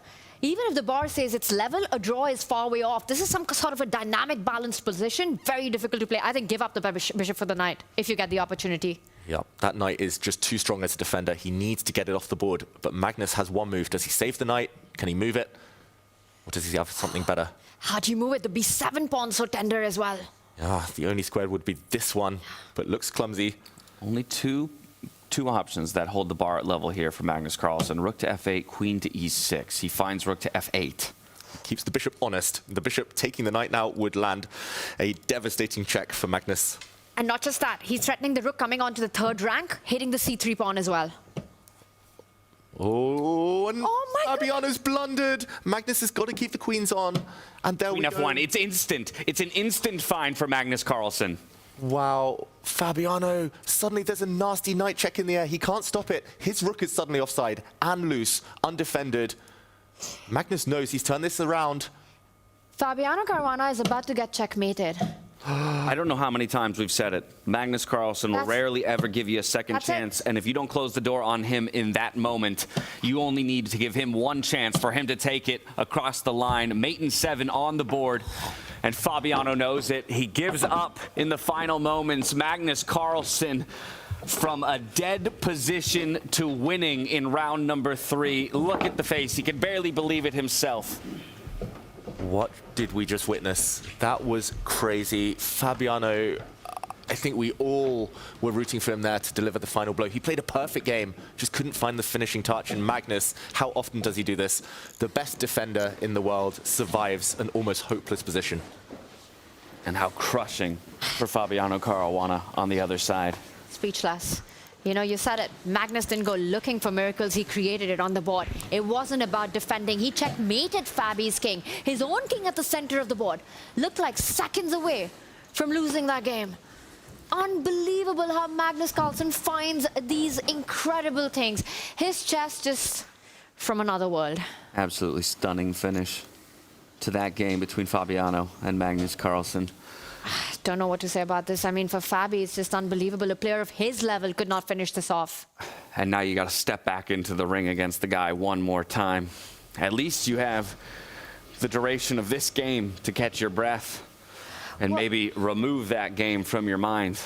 One absolutely cannot. What is this greatness of Magnus Carlsen? It's just unbelievable what we're witnessing. Wow, I don't think even Magnus himself would have believed he could save that position. In the meantime, we still have a game underway, the 3rd place playoff, a very different type of position, of course. This is a opposite color bishop endgame. White has an extra pawn. Normally, we would say that this is a draw, but black has 2 weaknesses on light squares, meaning that the white bishop does have targets long-term, can sneak in behind. The black bishop also trapped, can never really move onto any active squares. So can Vincent find the finishing touches? Is it bringing the white bishop the whole way around the board? He steps back, first of all. We see the bar apparently is winning, but still some work to be done. And I'll say one thing. Fabi's standing there watching over. He's not thinking about the action in front of him. Well, he's looking for a distraction. In his mind, he's still thinking back at what has just happened. The fact that he couldn't deliver mate and the fact that he got mated, or almost mated, it's, yeah, chess is so cruel. It's brutal. How do you even get over that? And the thing is, these chances against a player like Magnus, and you just feel if you can't win that, what are you going to win against him? Oof. Yeah, you start to wonder if destiny's working against you at that point. Mm-hmm. We'll break it down maybe in more detail later, but for now, it is this opposite color bishop endgame, and Vincent's really playing for something here, right? Not just for the win, but the equalization in the scoreline overall. If he gets it done here, we're back to 1.5 points apiece, heading into the 4th and final round of regulation play. And where is the win? Does the white king step forward? If it does, where next? Does the pawn ever step forward? But that would release the black bishop. He waits, Vincent Keymer. Often Zugzwang is the way to win this game. You freeze your opponent, give them no moves. How to achieve that? At some point, he'll have to pin down the Black King to defending the pawns, and then he's got to go. I'm surprised, to your point there, he doesn't go bishop b7, leave it there, and then start working on the other side of the board. Wow, and apparently the win has disappeared. The Black Bishop now has squares. It's going for the pawns. The Black Bishop's now got more length, more diagonals. Vincent's butchered the win. He could have frozen the Black King and gone with his pawn. He would have been tempi up. Too late now. And now the bishop's coming all the way around as well to hit on that d4 pawn, forcing the White King onto defense. Miracle Man Magnus there walking away, but now the Black... brought a miracle to Nodirbek. Yeah, survival. It's unbelievable. Making sure that the White King can't move too far away is the activity of the Black Bishop. For Nodirbek, Magnus, he's got to be surprised at himself at this point. Yeah, I mean, Nodirbek, almost an equal miracle here. Surviving this. Somehow he's pinned down the White King, keeping it honest, attaching it to this pawn. If the White King ever sidesteps, the Black Bishop goes the other way. That was the most passive piece you'll ever see. Suddenly it's really active. And this should be now a draw. The White Bishop really trying to make some inroads to get to that c6 pawn, and then the frustration on Vincent. He realizes that it's gone out of his hand. How many times this has happened to Keymer in the last few games? It's unbelievable, the number of slips. And he's one player we've been praising his consistency at converting advantages. Vincent might lose this, by the way. Like, his pawns are dropping. He's losing d4, he's losing c5. Black's got two connected pass pawns. He's got to be careful now to still guide this towards safety. I think this is Vincent just desperate, right? To just make some chances, push that f-pawn, create those dynamics. There's some chaos on the board now. This frustration. Yeah. This was a key move. He needed to keep this option up his sleeve, Vincent, to keep the Black Bishop on this diagonal before another pawn had dropped. Still expecting that pawn to fall, though. Yeah, but that would give White a lot of counterplay with the f-pawn moving forward, the h-pawn falling as well, and Vincent just wants a double-edged endgame. Yeah, he will need to force it there, Vincent, by pushing his own pawn through. The White Bishop would sneak in behind and grab the black pawns before they move to dark squares. There we go. Nodirbek snaps that c5 pawn up. Slide the bishop forward, pick up the c-pawn, or will Vincent go all out and take the h-pawn and hope that the race goes in his favor? Ooh. Hope is a dangerous strategy. Fun moment, especially in chess. Yeah, in life, it's highly recommended. Both are viable. It's just a matter of whether or not he knows that. Yeah. Ooh. Slightly less risk attached to this bishop move, but taking the pawn still should be fine. The Black King's just too passive. Vincent knows, though, that the win has disappeared, and there we go. This is going to guide the game towards a draw now. Everything will be blockaded on dark squares for Black, and ooh, almost a draw offer there from Nodirbek, but Vincent wants to think a bit longer. It felt like he thought that Vincent accepted it, and he did eventually. And there it is, a draw. Nodirbek gets away with a little something there in the third round in his matchup against Vincent Keymer. He'll keep that 1 point advantage heading into our fourth round of the day. 2 points to 1 in our match between third place. And as one miracle broke Magnus's way on board number 1, it seemed to break for Nodirbek just a few moments later. And we can see it on Vincent's face. The devastation, the confusion at how he let that slip. He didn't find the winning plan. I think he just had to risk it, go for it a bit quicker. And what a round we just witnessed. Game 3 of today has been crazy. We kicked it off with a stellar Armageddon in our 7th place matchup, kind of setting the tone for what we're going to be the fireworks across our 2 top boards. Javokhir Sindarov falling to Levon Aronian. But then it was Magnus Carlsen, who in a near dead lost position worked a miracle and came back out on top, winning, flipping the script on Fabiano Caruana. Vincent Keymer, the same story. A solid advantage against Nodirbek Abdusattorov that he just couldn't bring to a close.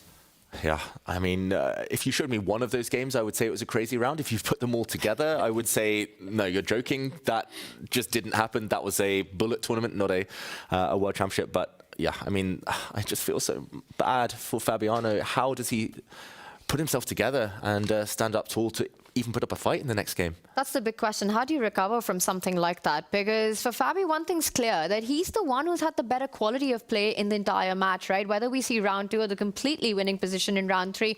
But when you don't win a position like that, you take a big mental hit. Magnus Carlsen, so far, just looking inevitable, invincible. And when you have a round like that, you go nowhere else but the Make.com Deep Dive desk with Judah Polgar and Peter Lecko, because we need your help to make sense of everything that we just witnessed. Fabiano, he had his chance to take the lead in the world title bout against Magnus Carlsen, but it slips through his fingers. Well, what a game we witnessed. It was not a little drama. It was a very big drama, I must say. And I can say that it was not the chess moves at all that it went to Fabiano to lose the game. It was a psychological crack.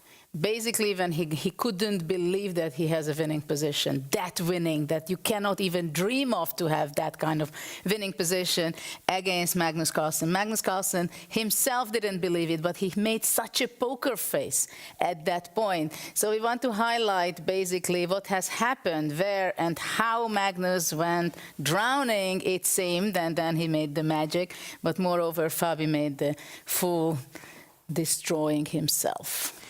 Yeah, and I think it was all based on hallucination. Yeah, all the problems that happened were not miscalculation, pure hallucination, because we have seen this move knight h4. Yeah, it's a critical move and a critical position.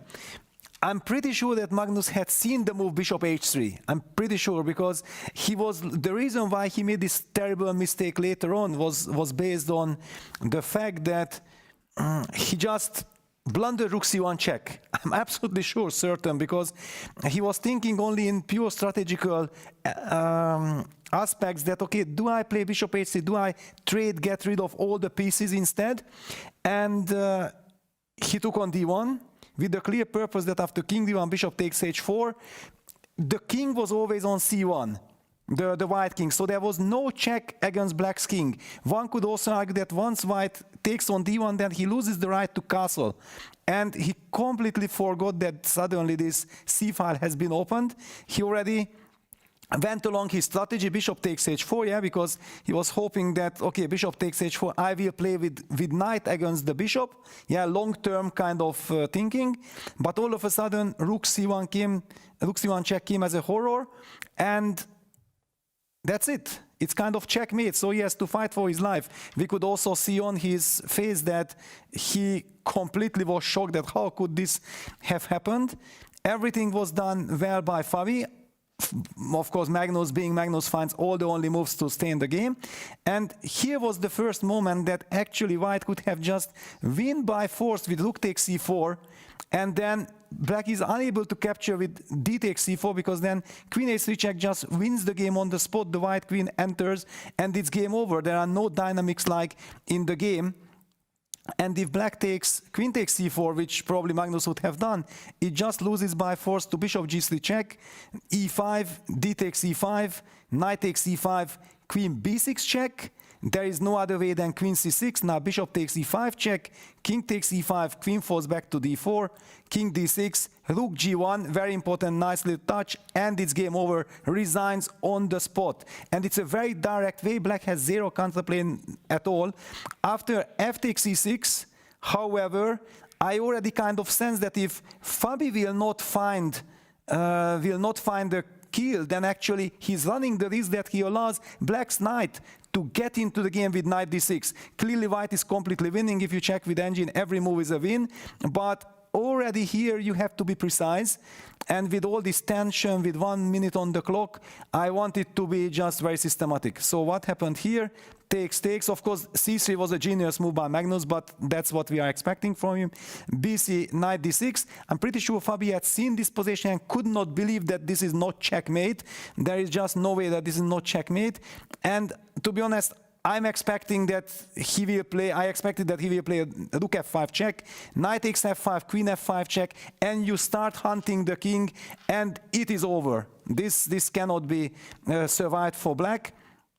Instead of this, we started seeing this craziness that after rook f4, losing a tempo, queen c4, and things got out of control. What do you make of this crazy situation? Turn of event, Judith.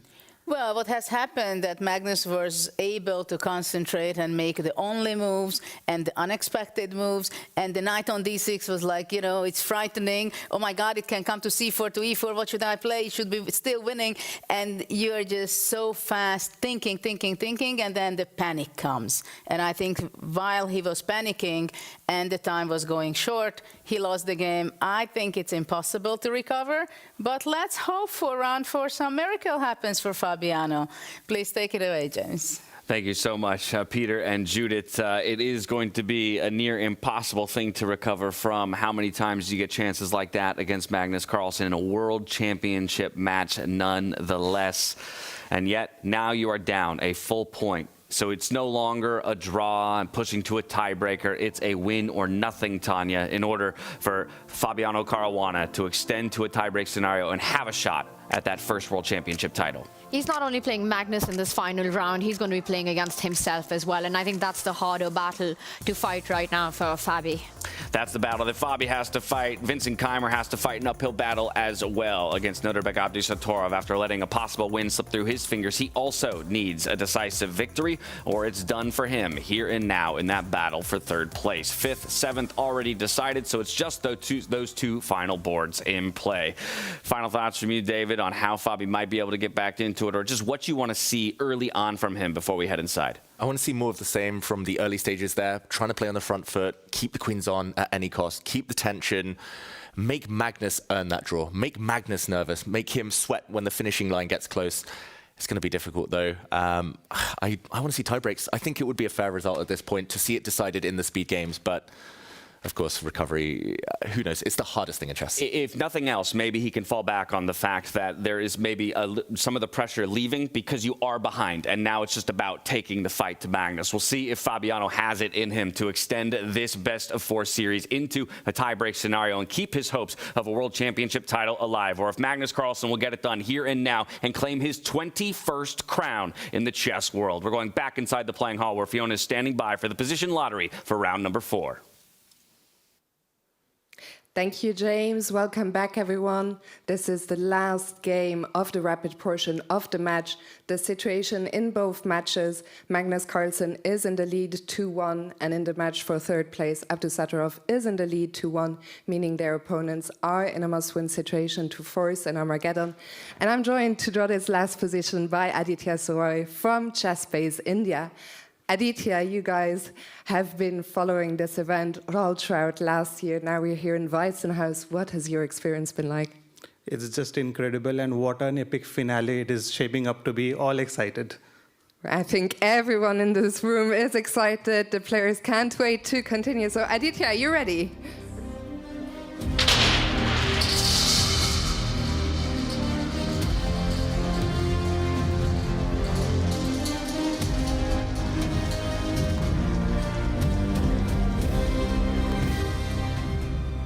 So for the last position of the rapid match, the position is 828, 828. Players, good luck, and to all the fans, have fun.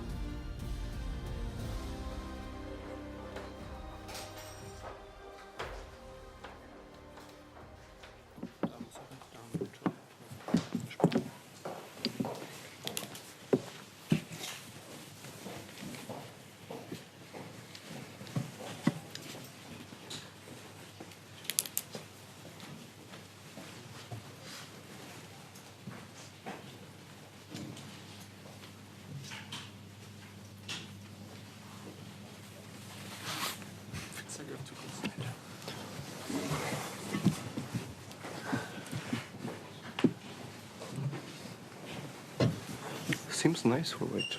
F4. The weak squares.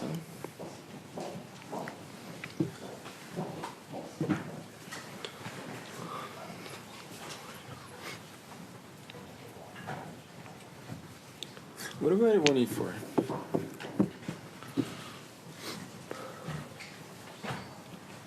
Take c6. F4 is weak.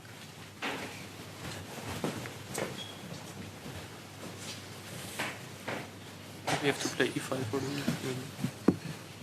think this is really good. should probably do this in principle. This is so bad. Right.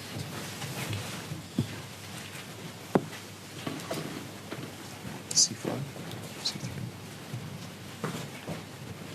Bishop C4, rook F2. Doesn't really bother white too much. Probably only helps white to rook on D2.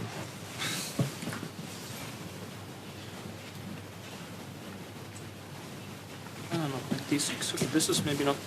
I mean, kind of playable, don't you think? Some. Yeah, maybe.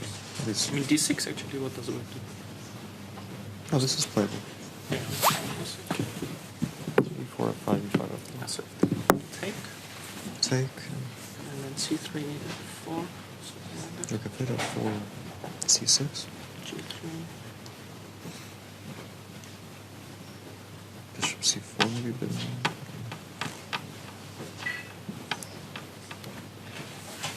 Yeah, Bishop C4 is actually annoying though. D3, Bishop D5.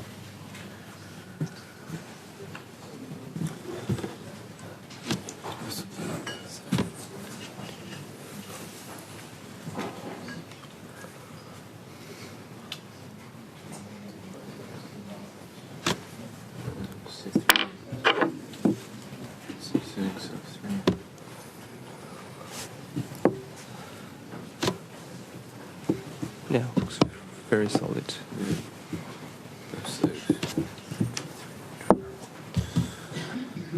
Ah, then we can play with F5. Yeah, this is maybe knight E6. You're here. H6.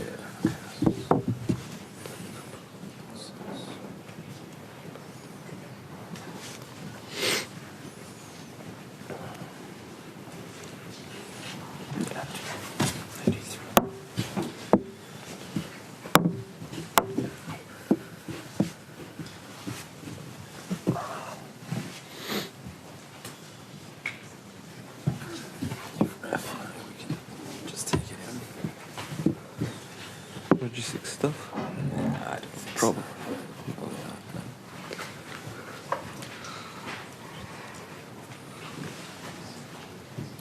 Take G3, yeah.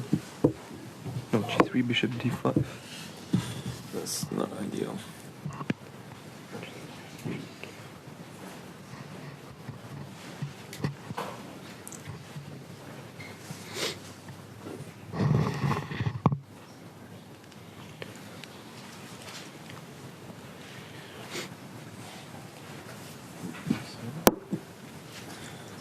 Right, we can also just like start ganging up on the pawn. Take C6, knight D3, knight F7. Or maybe Yeah, knight but I'm just saying that C6. in terms of must win, this has to be a dream, right? Doing very well. So then EF was more my worry. That's something that actually might be. maybe they'll just play EF here. I don't see why it's so. Looks like a fine position to play for a win.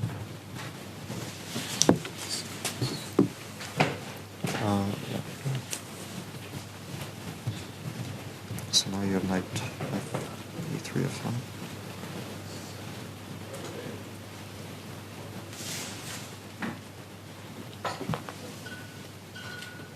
Do we have to go back anyway? Probably have to go back. Now we can play knight 2. Rook moves away. Yeah, before knight G6. Yeah, that's good.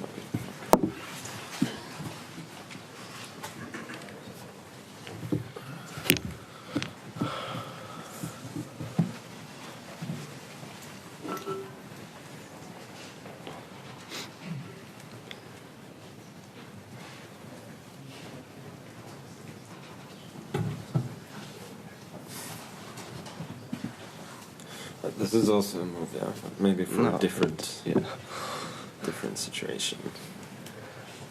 Okay, E4, F5, yeah. Can play F3. Trick. Super solid. Yeah.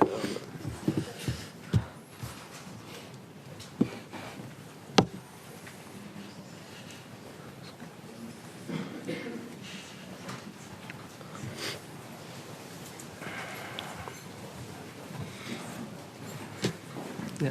Maybe. We can just stay with this.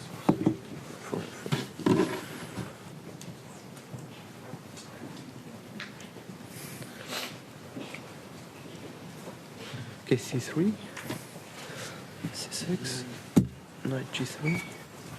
It's just the same as last game. g6. Probably still. But also d5, d4 to win this position. Okay, that's not in our control.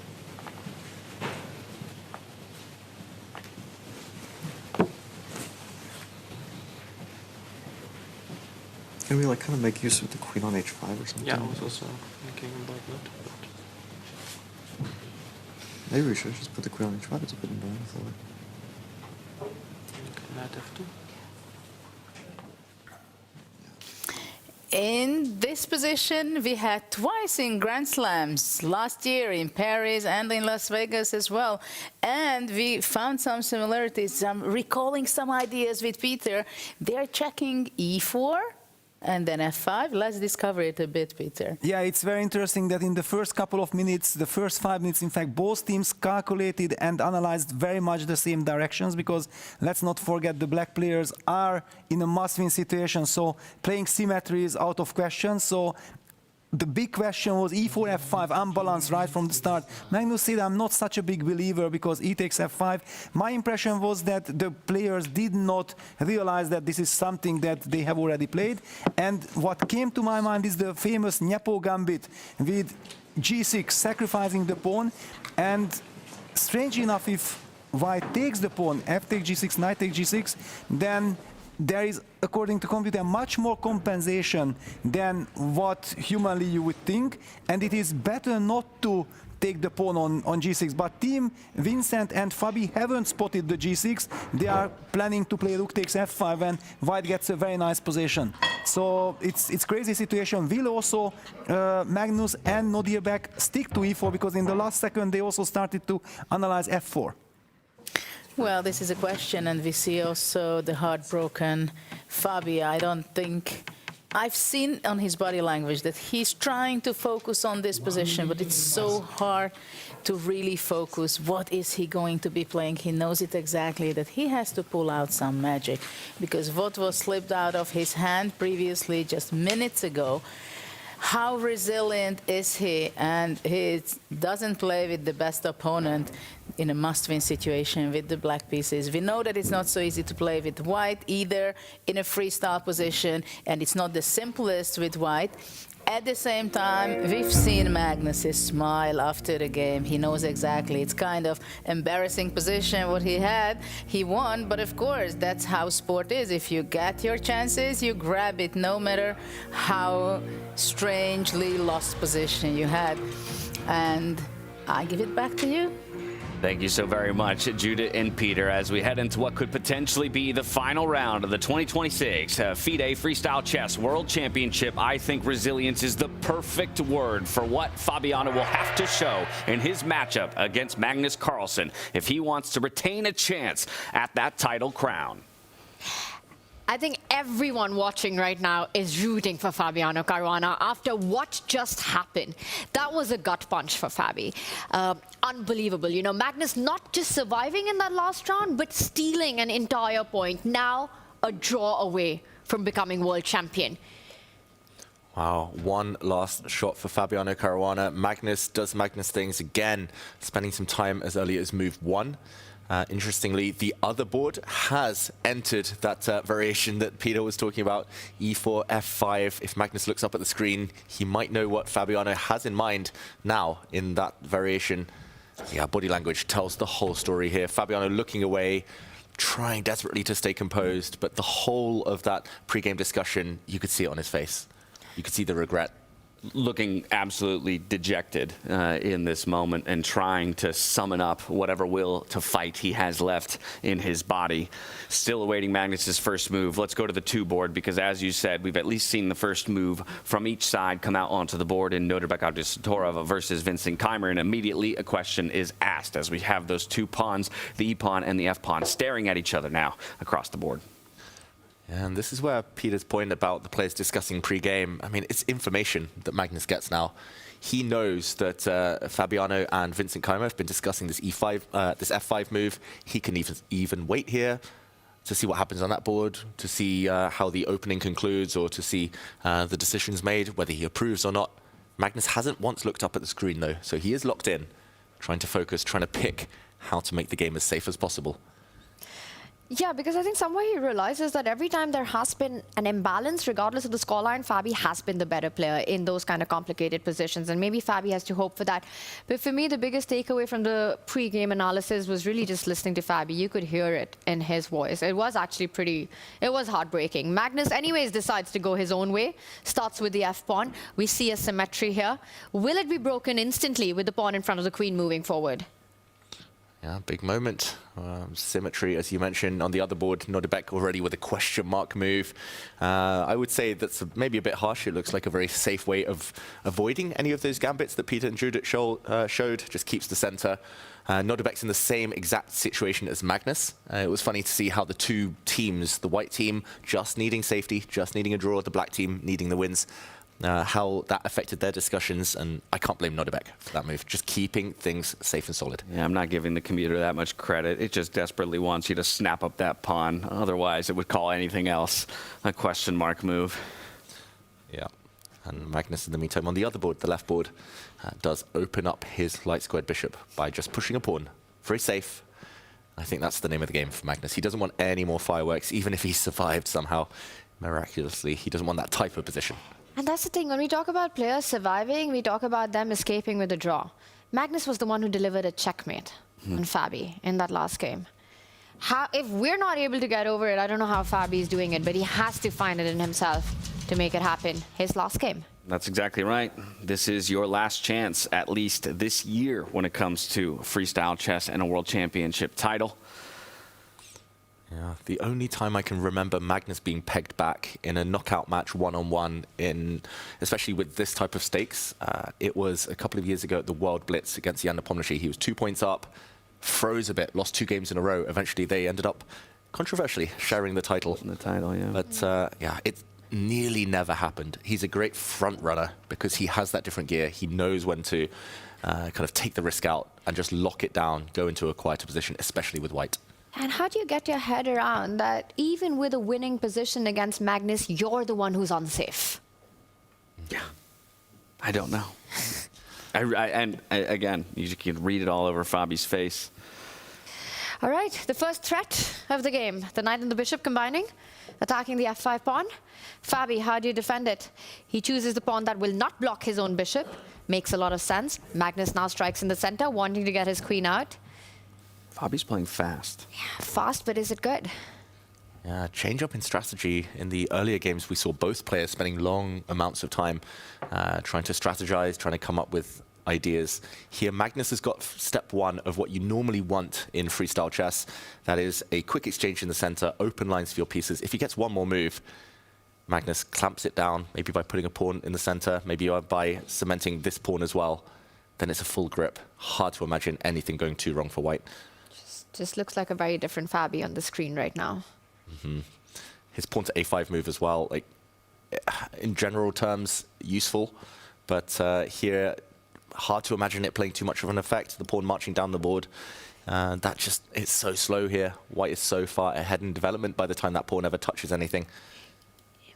You know, you pointed out the move d4 by Magnus. I think he's also eyeing the bishop to take that square, the central square as well, attacking the knight. And guess what, David? You put that knight on f7, the rook on f8 suddenly gets trapped. So it might be a threat that you need to watch out for. And just to show that, this is not happening on the board yet, but just to show Tanya's idea. Whoops. Trapped pieces. Freestyle chess. Exactly. Smothered rook. And yeah, that's definitely something for Fabiano to ponder. I think his a5 move just too rushed and already struggling to find active moves. Struggles all around. And it all comes down to what we just witnessed. I mean, when we went on a break, you know, before the start of it, everyone in the studio was talking about this, how we've just never seen anything like this. We've seen Magnus survive plenty, but not that. Not against a player like Fabiano Caruana. Yeah, it's so outside the pale right? It just would not be able to think up a scenario like that in most cases. Yeah, almost unthinkable, but Fabiano does make a move. He gets his knight out of the corner, so if the white bishop does step into the center to try and create that threat, black's knight can continue moving, and yeah, maybe the other knight can also hit the bishop, defend some squares. But the move we mentioned, pawn to d4, builds a nice pawn chain, builds a bind. Not quite the Maroczy bind, this time on dart squares, but putting everything on those dart squares means it's almost impossible for Fabiano to break out all pieces on the board. Fabi is the one cramped and struggling. All comes down to that pawn move on the flank. Maybe just a little bit too late to complete development. And sometimes I just think, David, that, you know, players, great players, fantastic players, the likes of Hikaru, of Fabiano Caruana, of Jan Nepomniachtchi, were they just unlucky to be in the generation of Magnus Carlsen? Yeah, they're just unlucky in individual games as well. Like, winning that first title is the hardest. Magnus has said it himself in 2013 against Anand. I mean, firstly, he nearly didn't win the Candidates Magnus. He lost in the last round. He only made it through on tie breaks. Luck fell in his favor. Against Anand, he was so nervous. Anand was maybe more nervous, though, and he broke through. Without that, he says it would have been a real scrap. There were so many strong players around that time of the same generation. Magnus just happened to get those lucky breaks, and that's when his era of dominance began. Yeah, and his colleagues, you know, each one of them a worthy world champion, but just somehow could never do it with Magnus's domination taking over. Yeah, could have been so different. 2018, Fabi so close, had winning positions in classical against Magnus, couldn't get it done, and fell in the rapid tie breaks. Imagine history would have been so different if Magnus had lost the title in a match. Also slightly fortunate against Karyakin. I think that was the big one. Yeah, but it's just that final step, the final nail in the coffin. When you have these winning positions, that's the hardest part. And already so early on into this fourth game, just struggling to find a pathway forward. What to do? This game has little to do with what we see being played out, but more to do with what has happened already in their game 3. The question, has Fabi recovered? Can he find it in himself to continue to find a way to fight? Magnus just keeps bringing the pieces out, right? Queen beautifully placed. The knights will not stop there. Jump even forward given the opportunity. G4, F5, D4. Yeah. Looking good for white. Light squared bishop can slot up just in front of the king, open an avenue for the rook to get involved. I like that too. White will complete development. Castle within a couple of moves, and everything is playing. The queen and bishop, you don't even need to move them. They're long-range pieces. Fabiano, what to do with his knights, first of all. If this knight ever moves, it's just going to get hit very quickly by advancing white pawn. It's just... The bishop, if it moves, will just get blocked by a pawn chain. And you got to get that knight on the f-file out of the way of both the rook and the bishop. Already a tough, tough position for Fabiano. Yeah, and this last... wow, he continues to push the a-pawn, failing to find a better way forward. It's the sign of things to come. Yep, that a-pawn could step one square further forward, but Magnus will bypass that pawn and just say, okay, you've spent 3 moves on that while I've completed my development. Or do you just ignore it? You just continue with development and say, you know what, get that pawn forward. I like that idea. Get the bishop out, get your castle, bypass it when it comes on, and say, I don't even care, literally don't even care. Yeah, or d4, right? We've been talking about that. Just take more control of the center. Yeah, pawn chains are always strong in freestyle chess. It's always a fight of kind of eroding the opponent's pawn chains early on, and I don't see Fabi breaking that chain. Maybe he'll hit the base, but the pawns will just continue advancing. The body language again, you can see it. It's so visible and so understandable.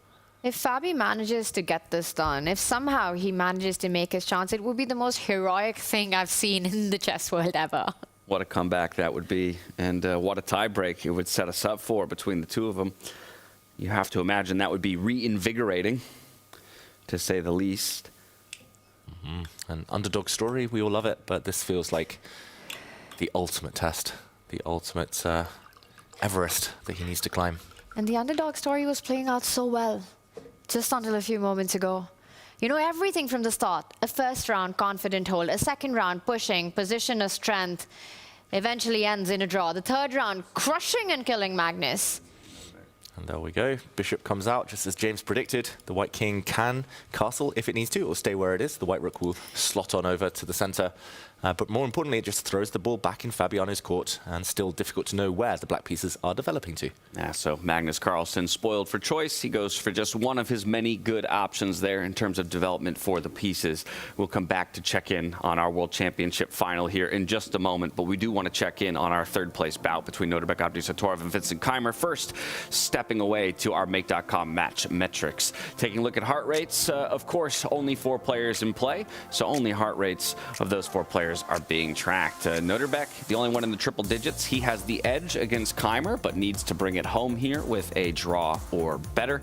And then, of course, same thing for Magnus Carlsen. You can see the accuracy slipping a little bit on that third place match. So as we come out of this, maybe we can dive into a bit of why.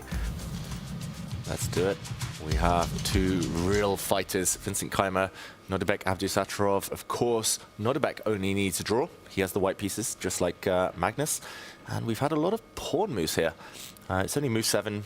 Very quick action replay, how we got here.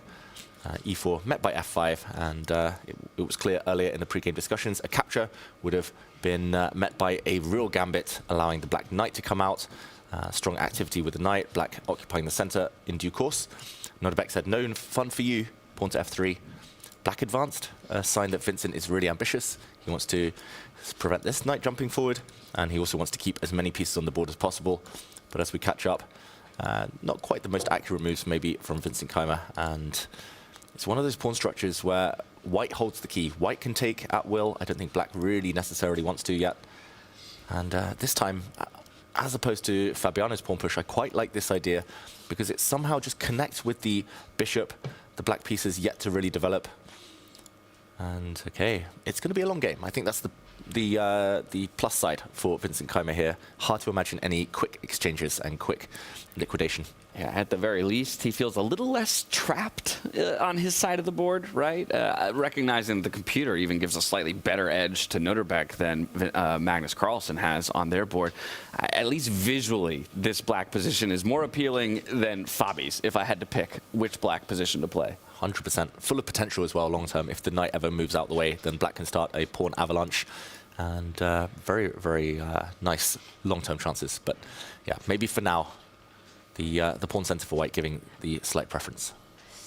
And maybe that flank pawn is about to move one step forward, forcing a decision by Vincent, putting pressure on that B pawn. The one thing I've noticed about Vincent in this tournament, which has been different from his performance in last season's Grand Slam tour, has been that his handling of the opening almost seemed flawless in the previous season. But somehow this time, it just feels like he's getting into trouble very early on, not finding those right spots for his pieces with as much ease as he was doing earlier in the tour last season. And right now, Nodirbek also going with a move that's been given a question mark. But a very natural move. You get your pieces out. Doesn't rush with A6 just yet. Yeah, I think not a bad move necessarily, but just to go back very quickly, the computer was preferring to use the square for a pawn, just to cement the white center here.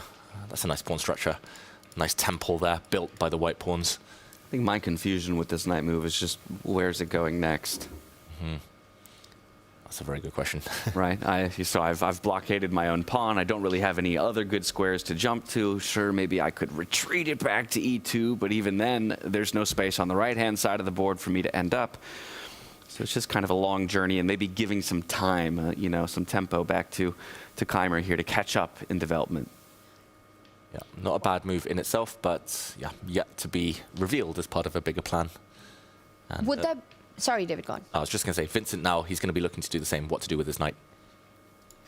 Would there be a world that this last move could hint at Nodirbek wanting to push that D pawn forward and asking for a decision in front of the pawn that's ahead of black's king on C6? You get D5. If you go C5, you're weakening the B5 square as well, with A6 coming in. A lot of play on the light squares. Could this be on Nodirbek's radar after the last move? Okay, I think we found the plan. Pawn to D5, and not just because it looks nice and pretty, gaining space, but Tanya, you read my mind. That's the only reason you like it. It might be a blunder on the board. You fooled me. You had me at D5. It's a man with a single focus, finding connect 4 in life. And, I mean, that means Black could consider taking this pawn off the board, creating a nice outpost in the center for the knight. The other thing I might consider is bringing the knight forward and provoking, especially in a must-win situation, saying, OK, you can come forward and I'll try and step into the center. The problem is, this is quite high risk. If the knight isn't strong, it also could find itself trapped. Yeah. And we see a decision from Vincent. He brings his bishop out, keeping the tension. At least his bishop will be outside the pawn chain if white does step forward. Yeah, you don't get your bishop killed behind that pawn. And now Nodirbek switching gears. He does improve the position of the queen.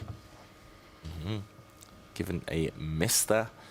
Maybe it was time to step forward, Tanya, as you were saying there. And, OK, I'm predicting a long game here, a nervy battle in the race for third place. All right, well, coming off of David's prediction, I'm going to bring our legends in, because we have a Legends Alert over at the Make.com Deep Dive Desk. Judah Polgar, Peter Letko. Heading into this final round, the pressure's on for Vincent Keymer and Fabiano Caruana. What would you like to dive into? Well, exactly, that this is the last game, right? And both of them are in a must-win situation. Vincent just as much as Fabiano. Fabiano is in ruins, as we see the body language also when we see the cameras. At the same time, of course, they are champions. So he wants to bounce back. He wants to show his resilience, though it is an impossible mission for him. But still, let's dive in just a little bit to both games. Maybe start Keymer's game first. Why actually they are not looking for the best moves? Because they have to somehow unbalance the game in order to provoke the opponent that come, make mistakes, try to make a big battle, even if they take a worse position at first. Peter? Yeah, Judith, you mentioned that Fabi is heartbroken. Well, I'm heartbroken. Vincent is heartbroken, yes, because when we look at Vincent's situation also, he was winning in 2 games, and 1 game he just threw away. And now he's in a must-win situation with the black pieces, and I just want to highlight the following after e4, f5, f3, the move that got question mark by the computer, because this is a very solid move. White is not playing for an advantage, but Vincent thinks like, I'm in a must-win situation, and he played the move that if I ask him which move is the worst possible move in the position, that's the move that Vincent played. Yeah, that just tells you the state of mind that he is, because he knows that he, first of all, he has to fight. I don't think that he has forgiven himself missing all those chances, and push the pawn to f4. This is complete disqualification. Yeah, this is what he will tell you, but he's in desperate state of mind. He needs to fight, forget about objectivity, forget about everything, and white gets the center. So everything is played out of anger from black. a4, d6, I'm not going to comment on the quality of the moves. c6, knight f2. Another question mark, but a very logical move from Nodirbek, that you want to activate that knight from the corner. Going to d3, e5, knight d3, bishop c7. Computer is critical about many moves. Let's not go into depths of this. It's more about the battle, yeah, and after this queen d2, e d4, bishop d4, knight e6, bishop f2, we got a game that Vincent probably was hoping for, that yes, objectively I'm worse, objectively white is better, but I have nothing to lose, I will try my chances.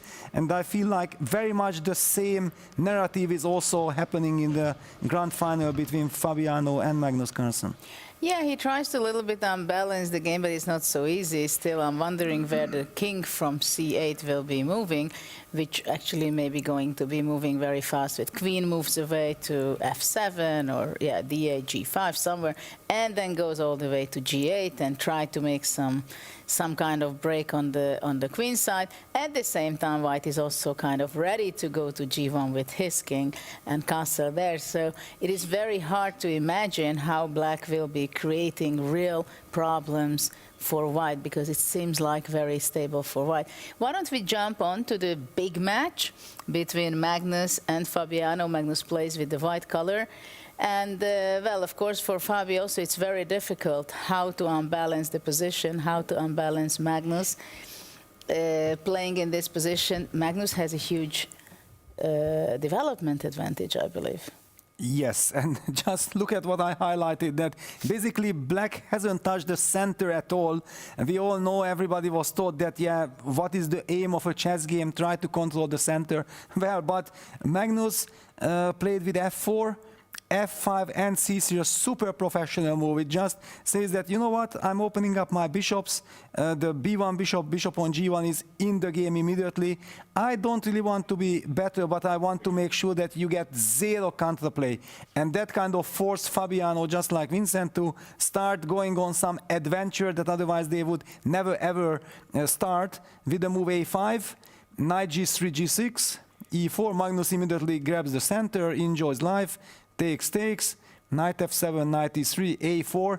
I was telling to Judith that please, Fabi, just push that pawn to A4. At least I want this pawn to be on A4 because this gives some little hope, some life for the position, for all the other problems that we created for ourselves.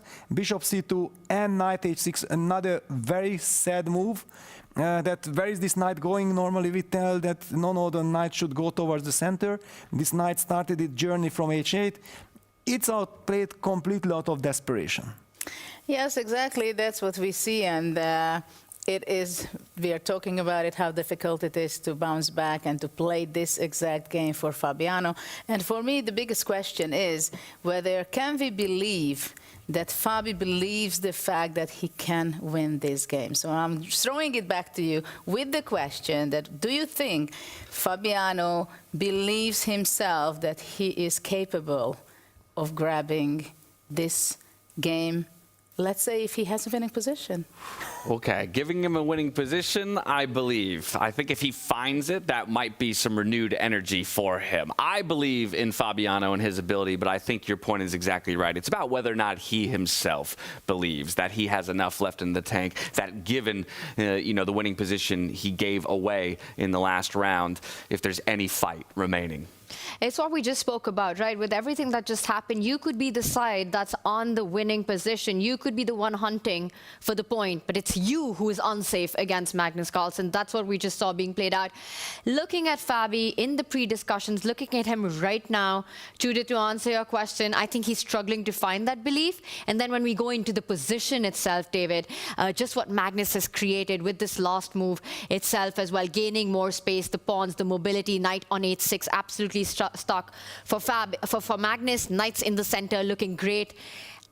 I don't see how in this position he'll even have that chance to find the moment to believe in himself. Yeah, fully agreed. It's still early days, but the early signs have not been good. The Black Knight now, stuck on the edge of the board. It was aiming to come into F5. We talk about mindset, about Fabiano, but for Magnus, G4 took him a while, but a sign of confidence that he's happy to expand, willing to push forward. If not, he might have just kind of kept his pawn on G3, pushed D4 and said, okay, come at me. But he wants to take the space. He knows his queen can come out anytime. He knows he's going to kick back this Black Knight.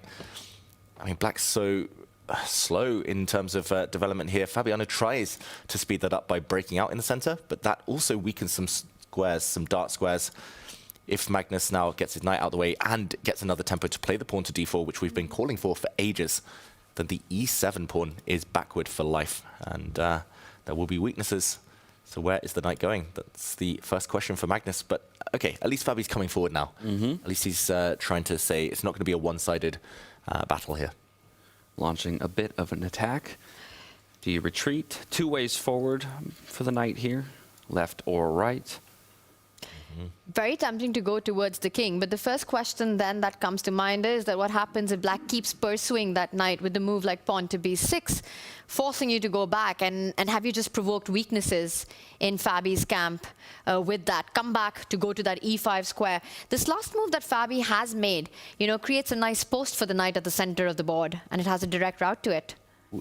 Could you also just take the A4 pawn then instead of retreating? It's defended by the bishop. Yeah. Right? Or no, the queen's hitting it as well. Yeah, it is attacked twice, and this, I mean, it's not a game ender, but Black suddenly would get two pieces for the rook. Well, there you go. That would be the position Fabi needs, I think, to start believing again. But will it be enough? Magnus wouldn't give that to him. Yeah, Magnus wouldn't give that to him. That's the thing, right? How many chances do you get against Magnus? And the kind of chance that Fabi got in the last game, it's not just about a positional grind where you're strategically better. It was absolutely winning. Yeah, it was knockout. It was pretty much checkmate or free material. But yeah, I guess 1 in every 100 times you don't win those positions. It's just hoping that this is maybe the few percentage times that you might win this game with black. Yeah. And imagine how difficult it is to overcome when that 1 in 100 times happens to be when the stage is a world championship title.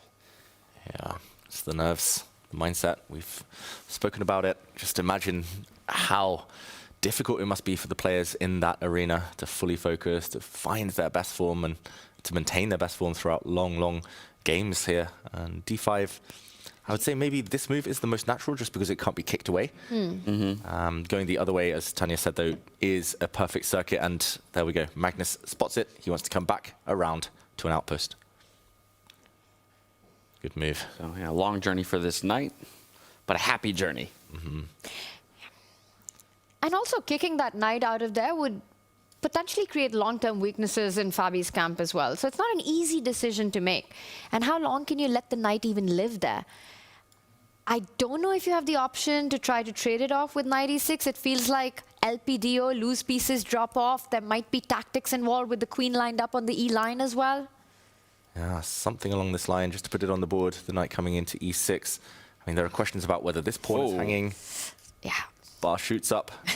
Something's just very losing there. Assume it's, well... Maybe just knight takes pawn, and then knight takes another pawn.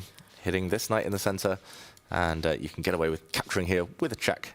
And next move, you can gobble back this knight and say, okay, 2-pawn advantage. So not quite able to trade off this knight yet. I wonder whether Fabiano was hoping to blow open the center, but that rarely happens when, as Peter highlighted, black has so many pieces on the back rank. Action rarely pays off. Tactics will not work in black's favor if he's not ready. If you're Fabi here, do you want to throw in the a3? I think he will. Quite possibly. Oh, I thought maybe he was about to reach for it. Instead, the hand goes to the head. And now, for a piece, he's going to opt just for that b6 push, try to kick the knight back. But the knight wants to go there anyway. Right. It's headed to that central post. It's a beautiful eternal outpost. It can only really be removed by an enemy piece, bishop or knight, but it will be replaced by a strong pawn. Where's Fabi's hope? We're Where do you create the chaos here? Where do you create your chances if you're black in a must-win game? I think typically you wait for a mistake. That's really what it is. It's setting yourself up reactively for that one opening, that one mistake that your opponent gives you. We've seen it plenty in freestyle chess. It's the counterattack. And he's going to wait. I like this last move from Fabiano. Patient. At first I thought maybe he'd push 2 squares forward, but just too airy for his king. So he keeps everything covered. For now, at least the knight coming into the center could, at the very least, be chopped off the board. The game goes on. I'm expecting Magnus to actually bring his queen out, maybe hit the knight, and sooner or later, castle his king, bring his rook on over, and finish development there. And it's not so easy to imagine Fabi's king feeling so safe, right? If you manage to get it all the way to the right side, firstly, massive clearance needed for that. Is it even feeling happy there with the pawns moving forward? I think not. On the other flank as well, Fabi has committed with pawn moves himself, creating some potential long-term weaknesses on diagonals and the knights jumping forward. It again has the makings where Fabi's king might find itself in danger in the middle game. And the way to beat Magnus, as we showed in the previous game, or he almost showed in the previous game, is to get Magnus's king out in the open. Like the few times Magnus loses, it's because he neglects his own king safety. But here, White's king looks beautifully protected. Nice sanctuary with the bishop in front of it as well. Magnus surviving that last game, it makes me feel that the guy just never loses. It's impossible to beat Magnus Carlsen. It nearly is, right? You see it so rarely. We saw it once in the group stage here at this very event. But then he bounces back, still finishes #1 in the overall round robin. So, no sweat. what are you going to say about that? And then, time and time again, in definitive losing situations, he manufactures miracles. The whole conversation about GOAT of chess, greatest of all time, Is it still a conversation? Magnus, exactly. And I think it's actually zoomed out of that. I think it's not even about being the greatest chess player. Is Magnus Carlsen one of the greatest athletes of all times? Yeah, the dominance has been real. And it's the gears. I talk about it a lot, but I mean, certain grandmasters, they can keep up with Magnus. Give them a game, they can hold it. Give them a position, they can occasionally outplay him. But to do it over a longer tournament, to do it every single game, day in, day out, he was far from his best at the World Rapid recently. Still won that title. Far, far from his best at the World Blitz, knocking over pieces, nervous, shaking, still won that title. Here, I wouldn't say he's been at his best so far today. Or maybe Fabi's been so good that he hasn't given Magnus the chance to look at his best. But somehow the results still stack up in his favor. It's incredible. Just to get the job done when you're not feeling 100%, that is the sign of a true champion. As chat says, right? The second strongest player in the world is an out-of-form Magnus Carlsen. Okay. Magnus really pausing in consideration here. I mean, again, it just feels like there's so many good moves in the position. Maybe that's what's, causing the think. Yeah. There's not one obvious move. You could go, we've talked about A3 for Fabi. Okay, as I say that, he's not going to look to deny that opportunity away from Fabi. And hey, look at that. The first glimmer, maybe, if anything. Maybe. This just the start, of course, but Magnus spent a long time on that. And to my eyes, it's a sense that it kind of gives away that Magnus isn't enjoying the tension. Like, he has a totally fine position. He could have castled, brought his rook on over. He could have moved his queen out anywhere. But he wants to resolve the tension. He wants to get a position he knows he can guide towards a draw. And he wants to do it quickly. So psychologically, I think maybe just as much as this move might not be the best objectively, I think psychologically a first hint that Magnus smells the finishing line. He's got his eyes on the prize. For Fabi, though, he needs to take advantage. I don't think he should be taking this pawn. I think that would only help Magnus take back with the knight, for example, open up the bishop on an undefended pawn, and more pieces coming off the board. White is closer to safety, so just sit, improve your pieces, and hope that Magnus continues making rash decisions like that. Feels like a great practical decision, though, right? To that point, you try to trade off as much as you can, get yourself closer to that finishing line. The ball's in Fabi's court to try to create something. He's the one who has to make things happen. Yeah, it seems super logical to me. You're cutting off a square that both the light-squared bishop or the knight would maybe be happy to jump to in an attempt to develop, as you say, and improve the position. That's not an option unless we get this pawn out of the way. Again, we still have a knight and stuck on the rim over on h6, but there's no clear way for that to get into the game. Also, where is Fabi's king going again? That becomes the big question. Till that king is in the way, you can't really complete your development. It might be the only way, as you're pointing out. Get that king up, give up your right to castle, and try to play that middle game out. Provoke Magnus as well. Magnus won by moving his king out into the center first. Why not lead from the front? At some point, the bishop will need to step forward, the king will need to step forward. Like, you got to clear the back rank. That's how just chess works. You need to mobilize the pieces. I don't think Magnus has a threat. At least I can't see one. The queen can hit the knight will step back, and it's fine. Magnus doesn't really want to take this pawn away from the center, giving black a central majority. So I think he should wait, Fabiano. Just find some piece. But find it fast. Yep. Whether it's a king move, a bishop move, something. Don't spend 3 minutes and then release the tension. That would be my advice. Yeah, playing faster on the clock earlier in this round. Now he's the one who's down nearly 3 minutes on the clock here as he approaches 8 minutes to his name. His heart rate has calmed quite a bit.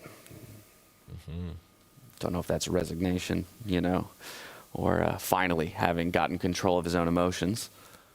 Yeah, the longer this game goes on and the longer he feels like his position is okay-ish, everything's covered, not down in material, I think the more he will forget about the previous game. The adrenaline will start pumping. He'll be able to lock in, go in the flow, that flow state. And hopefully by then, there'll be a position left to play. Something where you can still create your chances. Again, I'm a bit worried about the clock situation right now for Fabi. He needs to pace up. It's just the start of this game. Even if the chances come, he'll need enough time to cash in on that. Yeah, only 11 moves in so far, but Fabiano is deciding that this is the time where the clock and the time should be spent. So while he gives that think, we're going to check in one more time, one final time with our Make.com match metrics as we go over to the third place matchup to see how that one has progressed. As you can see here, everybody's sporting about as we've expected and what we've seen from them so far through the tournament. The two youngsters, a little bit heavier in the heartbeats and triple digits from the accuracies. Everybody's playing this position fairly solidly. but perhaps a little bit more carefree when it comes to the third place match. As we arrive there, we can evaluate the position. How's Vincent Keymer doing in his quest to strike back in the third place matchup? I must admit, I really like what Vincent's been doing. Objectively, still fine, looks level, looks balanced, but I would be scared here, Nodirbek. The black queen is lurking nearby, the black rook also hinting at an attack. The black bishop, if it can ever get onto the diagonal that the king sits on, will help create some mating threats. But for now, the white knight is holding everything together. Nodirbek has one great piece on an outpost. Tanya, I do see the makings of some kind of comeback here, though. Some kind of attack for Vincent Keymer. Yeah, you see that queen and rook beautifully placed as well. The f4 pawn that you highlighted with the e3 square. You know, if the knight is able to just find its way there, knight d4, knight f5, knight e3 is a path that's available to you. It feels like Nodirbek has spent too much time on the left flank. And Vincent, he's creating his chances on the other side, despite the symmetrical pawn structure, 3 versus 3, 3 versus 3. I agree with you, but still a far way off. Still a far way off, and White's idea might likely be on the next move to try and trade off the queens, especially if the black rook ever moves. I realized a queen trade might be guaranteed if Vincent doesn't want to go down on material.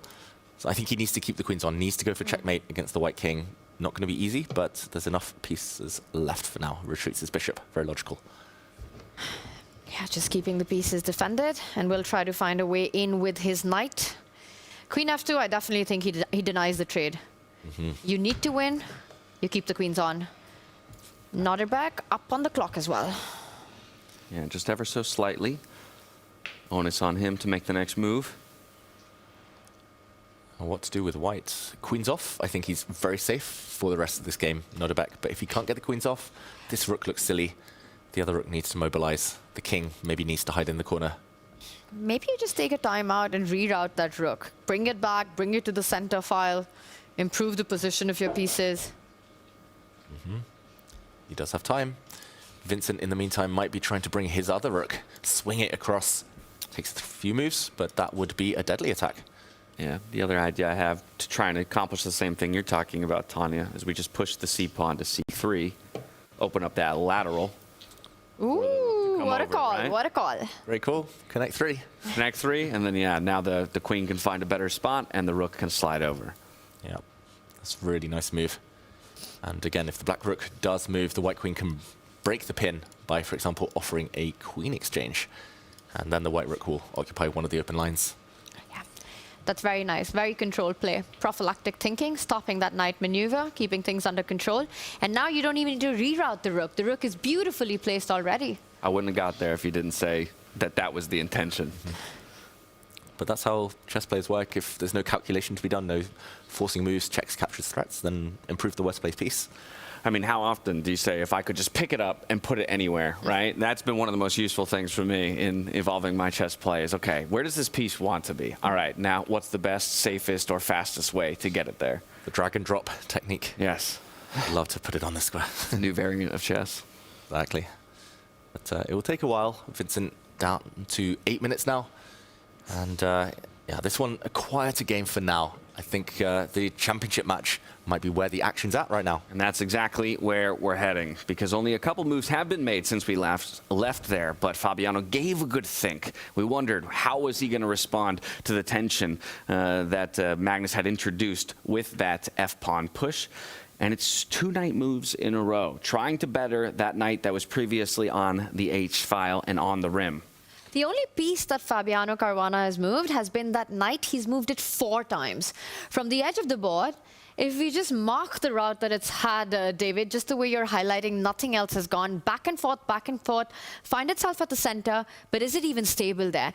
If this is how your opening play is, you get the feeling that Fabi is very uncomfortable with his position right now. I mean, he's purely trying to confuse Magnus. These moves make, well, very little logical sense, especially because the knight is hit. That's the 5th time it's moved. I'm so baffled. Like, piece development is the first thing, one of the first things we're taught in chess.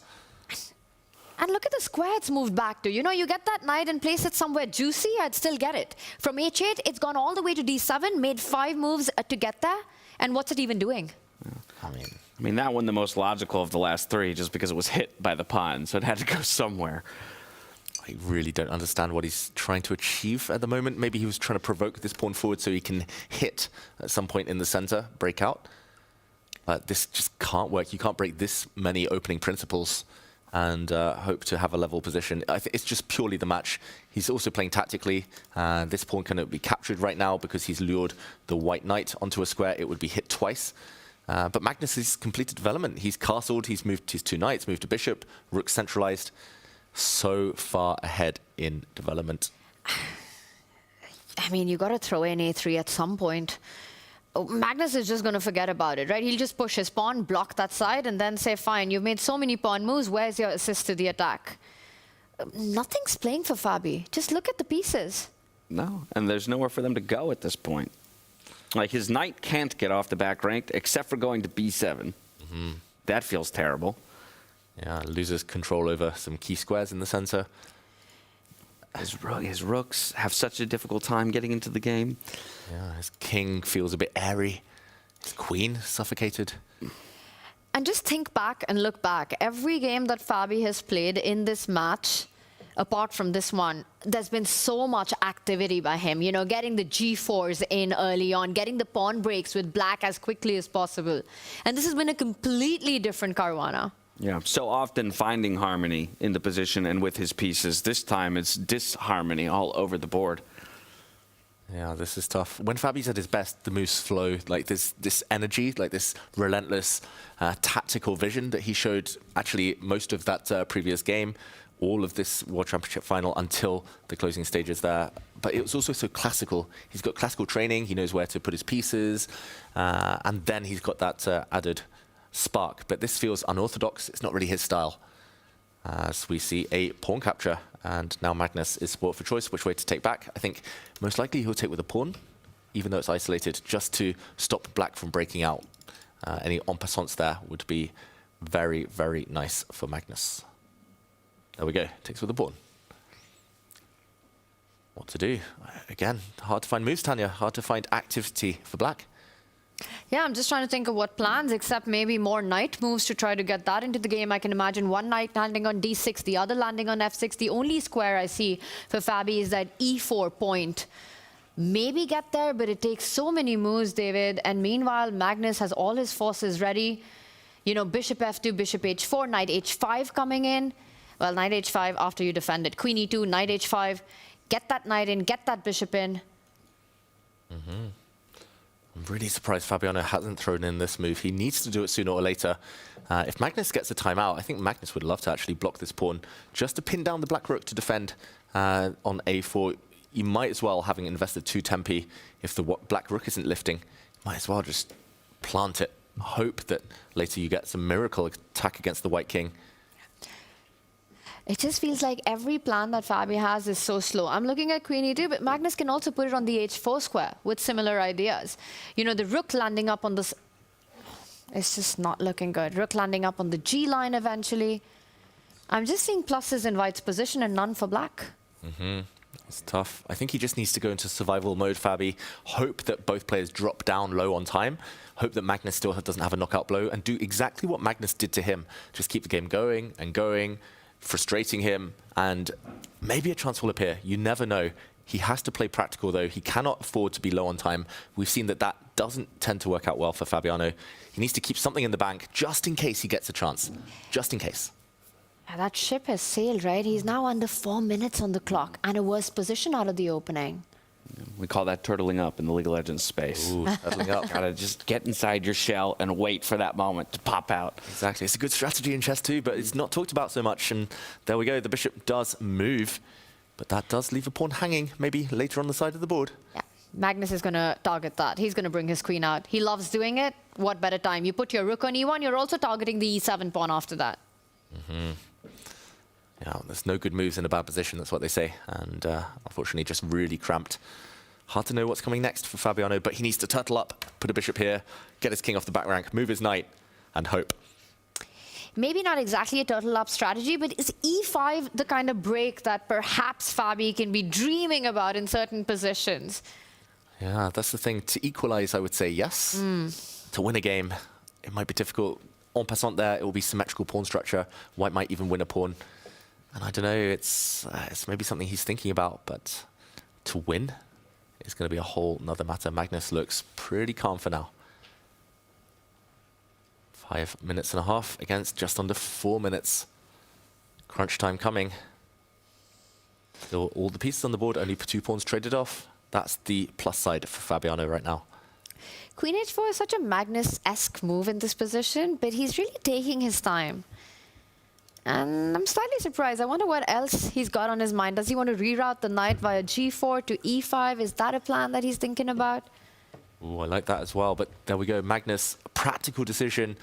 I really think Fabiano should have just planted his pawn on a3, whether good or not, just in case for later tactics. But now the white king's always going to be safe here in the corner. The black rook's always going to be tied down to this weak pawn. Fabiano, I think, may be getting his priorities slightly wrong there, but okay, he's got the g-file. One piece has moved. Still not off the back rank, but at least slightly more active. No threats, though, apart from this one. Rook takes bishop. Ooh. And this knight then would fall.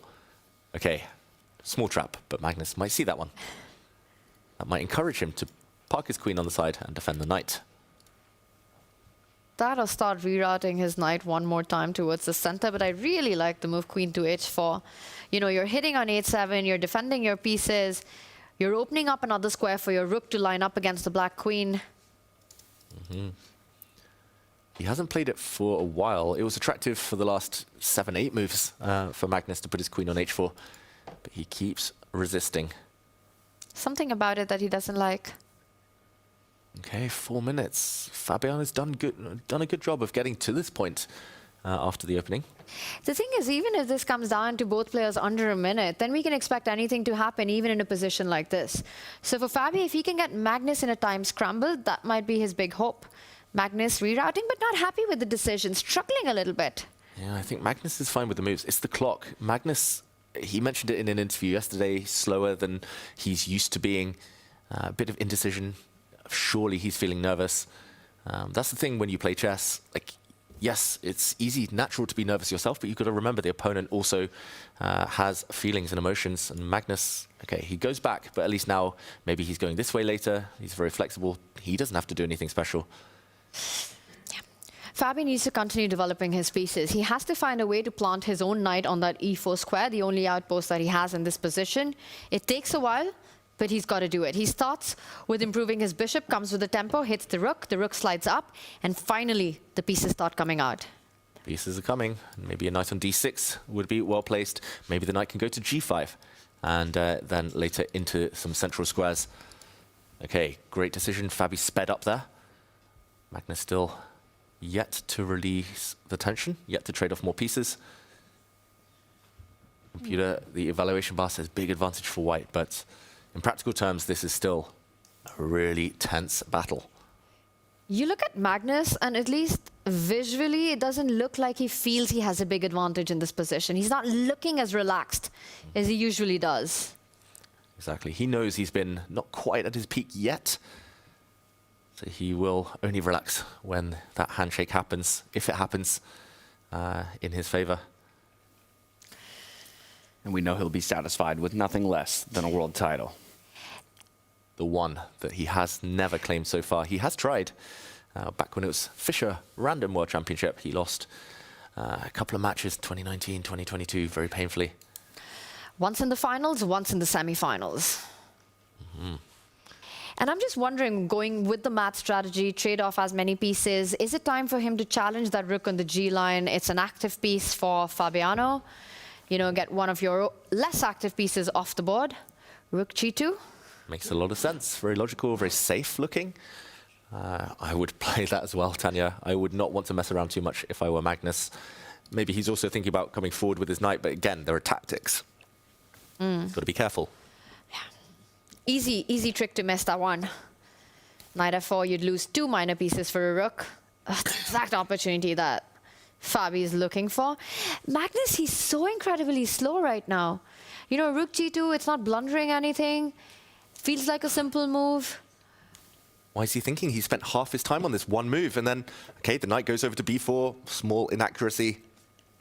But looks good. You're hitting a pawn on c6. It gets the question mark. It's a one-move threat. And I think black can simply get the knight out of the way, as he does connect the queen, and also again eyeing that e4 square with the other knight about to jump to d6. And Magnus Carlsen finally but surely strikes in the center. A decision must be made now by Fabi. Pawn takes pawn, a big threat. Sorry. All good. That's fine. See some more tension, yep, sitting here on the board. I mean, equal clocks here. Fabiano, this is maybe the most out of tension he's been throughout this entire game. I like that the clocks have paced out, you know, James. That now it's Fabi with just a couple of extra seconds, but at least it's a scramble that's coming up. And, you know, that's when blunders happen. We've seen the big turnarounds when we're talking gameplay under a minute. And call me crazy, but I actually like seeing the heart rate back in the triple digits here for Fabi. Earlier in the game, when he had dipped down into the 70s, 80s, that to me felt a bit like resignation, a bit like I was stewing in the previous game. Now, my blood's pumping again. Maybe there is something I can do here, with the clocks being a little bit more equal, with the fact that Magnus hasn't necessarily turned what looked like a very pretty, you know, early and mid-game into an overall solid advantage. There's still fighting chances. It's still uphill. Ooh, and that was a big moment. That was the only good move in the position for black. He needed to eliminate this attacking piece. The knight was threatening too much. And if he does take it, Tanya, suddenly the A-pawn might motor forward, suddenly counterplay. He's holding it together. Comes in with quite an idea, Fabi does. Now under 2.5 minutes, and how is Magnus going to respond to that? Does he just say, I'm going to bail out, not allowing you the trade, comes back, admits the mistake in his plan, still keeps the tension at the center of the board? I would not want to allow bishop takes knight and a3, opening up the A line with the king on c1. No safety on the other side of the board as well. Magnus Carlsen, clock is ticking. This is the best position Fabiano's had in ages. He needs to just stay alive. Turtle chess. This is suddenly getting fun. Okay, time advantage for black. Extra 30 seconds. And I'll point out another idea that Fabi set up. That knight, which has been horsing around, can actually even get to g5 and then eye the e4 square and the f3 infiltration into Magnus's camp. Ooh, the knight goes back. Magnus has messed around with that knight quite a lot. It came forward to f4, back to d3. Came b4, back to d3. Magnus is showing some signs of weakness here. Fabi needs to pounce. I agree with you, Tanya. Now is the time to change the pace. No more defensive moves. No. Come forward. He does. He hits the rook. There it is. Okay, maybe the other knight was better to get into that square. d5 now slightly loose once the white rook does move. Only one safe square, unless Magnus wants to sacrifice material. Again, he's slowing down. He's looking at pawn takes pawn, thinking about it, but that's a big risk in this match situation that Magnus is in, if he gives up that exchange on d2. Wow, there's no reason to risk it for Magnus, but he's tempted. He's down to just over a minute. He wants to give up the exchange. He loves giving up material, but nope. He keeps his rook on the board. Now, problems for Fabiano. There's an undermining of the pawn in the center here. Not too comfortable. Black is really weak on the light squares, Tanya. This is getting extremely tense, and for both players, barely any time on the clock. Fabi trying to calculate, the calculation beast, as he's known. Rook takes rook. Does that work out? The pawn on c4 hanging, or does he keep the tension by blocking the g line, keeping more pieces on the board? Get that knight to the center of the board, but d5 is soft. Very tough position to play out with 1.5 minutes on the clock. It's a race against time. What to do for Fabiano? One of the best moves might even to be good, going back with the knight, back where it came from. Small slip. He could have used the other knight. If he could just improve this one piece, he'd be right in it. But look at Magnus, David. It feels like he's getting a bit nervous right now. For sure. He is human. He might be the GOAT, but he's also part human. A very small part. As Magnus Carlsen is human. Okay, Fabiano needs to decide. He's about to dip under 1 minute. He goes forward with his knight. That is a risk, but he does have threats. Knight into f3 would attack several pieces at once. It does. It hits the queen, it hits the bishop, it hits the rook on g2. Does Magnus have enough time to take that pawn on d5? The white queen doesn't have too many squares. Ooh, this is really tricky now. Magnus at 1 minute. There's one big move for Magnus to find to keep pressing his advantage. Had knight jumping forward, e5. That's not obvious. I'm going to say that's not easy. No. There must be a temptation to take this pawn in the center. That would backfire. That actually only helps black. But jumping in That covers this square, forces some favorable exchanges. And the reason that it's hard to make that move is because you're looking at the bishop trade and the forcing line of the knight moving forward to f3 anyway. And what that does is gives the white queen the square on b4 to escape if the trade was to happen. Will Magnus find it? Chrono 24 reminding him that he's got to keep track of his time there. 25 seconds on the clock. Oh my goodness. Magnus Carlsen, he's had an edge this entire time. He does go for the pawn trade. And Fabi steps in. Fabi's quick to capitalize on it. He's jumped in with the knight to f3. Game on, that queen is almost trapped. There is real tension now. Magnus might have to sacrifice some material, give up his rook for this powerful, powerful knight. He can trade off rooks first, but suddenly this is chaos. This is such a messy position. Rook's off the board. He does it. Queen takes rook instantly. No squares for the white queen. Notice how the light squared bishop that Fabi has will x-ray it wherever it goes. Magnus is about to go down in exchange. But He's got to take that knight. Only move. Only move in the position. And then go for that c6 pawn. Does Magnus believe in Doesn't find it. Oh my goodness, Fabi winning for the second time in this match. Fabiano can win material now if he's accurate with this knight jump. As Tanya said, X-ray vision on the queen. He can jump his knight out the way. Whoa, it misses the opportunity. Moves just a little too quick with some time on the clock. Knight fd2 was a winning move, taking this rook, and at the end, this bishop on g1 would have fallen.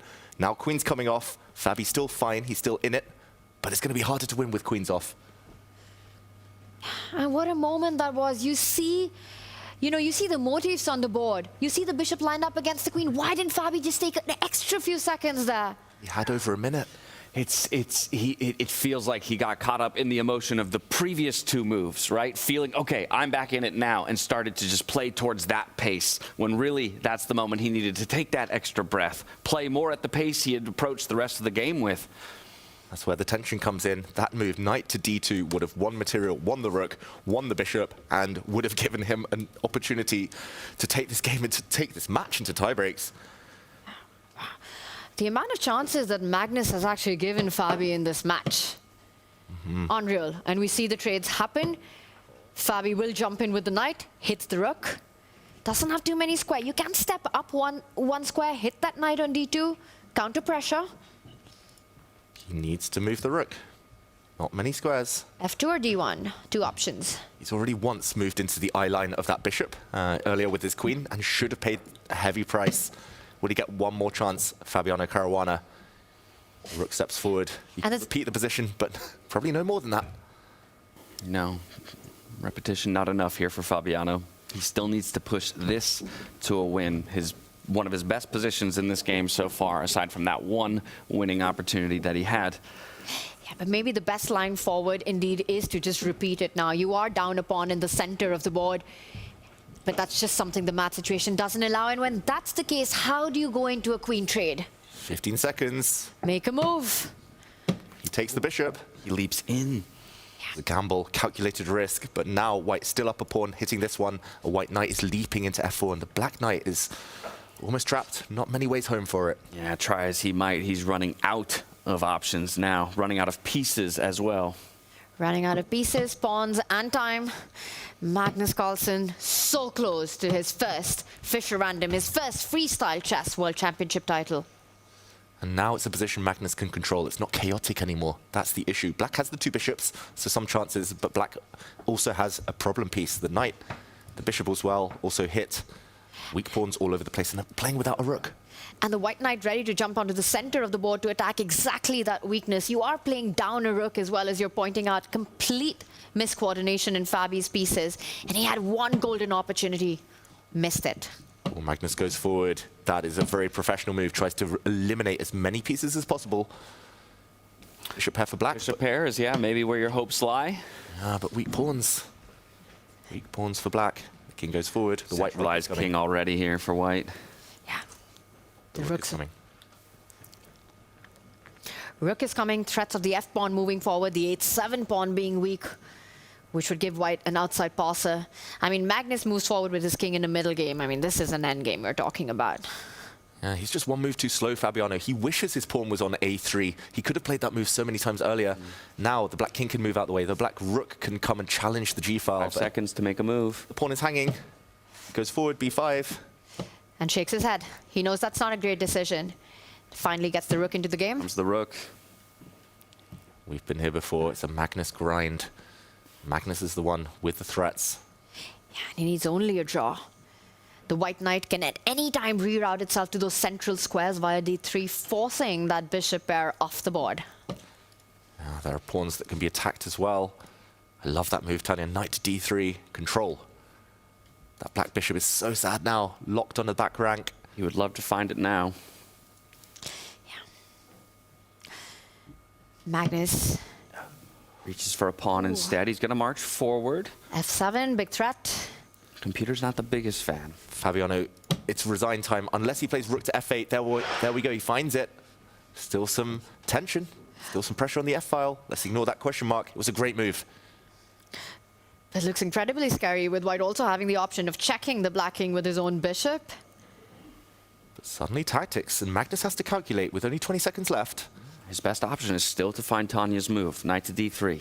Ooh, that is difficult now. That is based on the fact that black isn't actually threatening to take this pawn, since the black rook needs to defend its bishop, getting the knight out of dodge, out of the way there. Difficult, difficult. He's going for the bishop instead. More natural. That's a check. I like it. King goes back. The wrong way. What should he have done instead? He needed to go the other way. That would have been difficult. He's come up to c6. Oh, 5 seconds for Magnus, though. Magnus takes a pawn.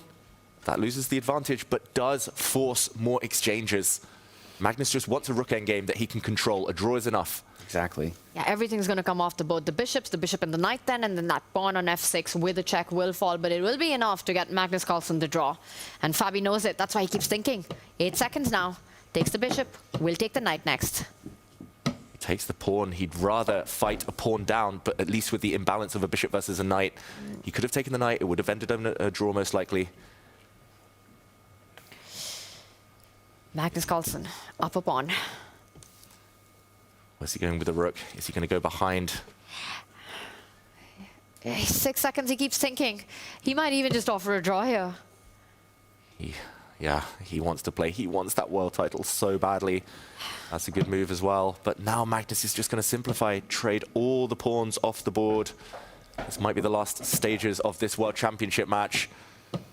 Fabiano knows it. He takes a pawn. He keeps his bishop alive. But Magnus is clearing the board, cleaning it up, going for the draw. Yeah, and still with a pawn advantage at the end of all of that. The knight can come back around. There we go. Again, professional from Magnus. So close now. Is there one last chance? Pawn. Trade that one back with the rook, or with the knight rather. Rook slides up for a check, cleaning up that a3 pawn. There we go. The bishop drops. It's going to be a dead drawn endgame. There it is. In the battle against Fabiano Caruana, Magnus comes out on top and takes his 21st world title. The king claims another crown. Magnus Carlsen is your 2026 FIDE Freestyle Chess World Champion. Just incredible. And it wasn't easy, but Magnus snatched it. He took it when it mattered the most, how he came back in round 3, how he never lost control in round 4. And at the end of it, Magnus Carlsen always arrives. A miracle made in game number 3 to save his chances at that 21st world title. And as you said, David, the one that he had yet to capture is now his. Yeah, it feels like he's done it all. That was the last infinity stone he needed to collect. The relief is clear, it's palpable.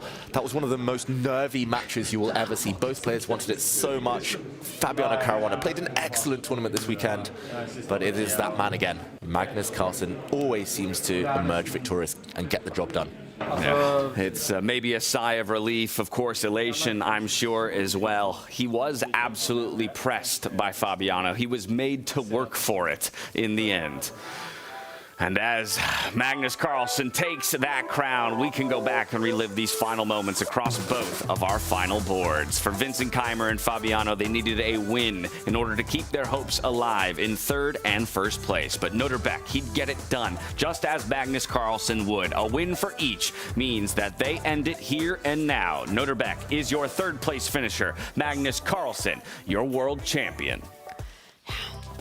What a fantastic day of chess this has been. I mean, for Magnus Carlsen, it's clear that, you know, it's not over, it's not finished until he says so. And these last few moments, just incredibly flawless play in that endgame, keeping things under control. What a day of chess it's been, and it could have been so different had Fabiano Caruana, just grabbed what was gifted to him by Magnus Carlsen in Game 3. This is going to be a match that is talked about for quite some time. I think it's going to be a match that Fabiano will replay in his brain for quite some time as well, still hunting for that first World Championship.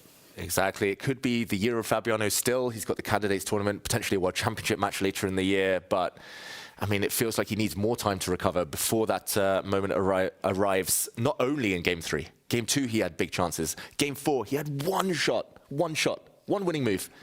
It slipped through his fingers. It slipped through his fingers, and it slipped into the hands of Magnus Carlsen. As your 2026 FIDE Freestyle Chess World Champion, he is standing by with Fiona Style-Antony. Let's go to them now to hear from the man himself.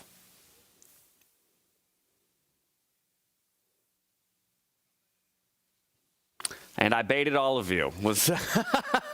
He's not there just yet. So we get to talk a little bit longer. Here's what I would like to do in that moment then, is divorce ourselves from the heartbreak of those final moments from Fabiano and appreciate the level of play that he brought to almost the entirety of the tournament. There would be nobody else, I think, who could necessarily push Magnus like that in that way. And unfortunately, it didn't break his way that one time out of 100 that the miracle gets worked in the opposite direction. But we don't want to forget the brilliance of Fabiano Caruana up until that third game of the final. You've got to feel it, right? It's the almost story of Fabiano Caruana all over again. Just what we've been seeing throughout freestyle chess from the very start of it. Every single podium finish. Today coming so close, but the stars somehow just not aligning. You've got to feel for the guy, and I think this was just so incredibly close.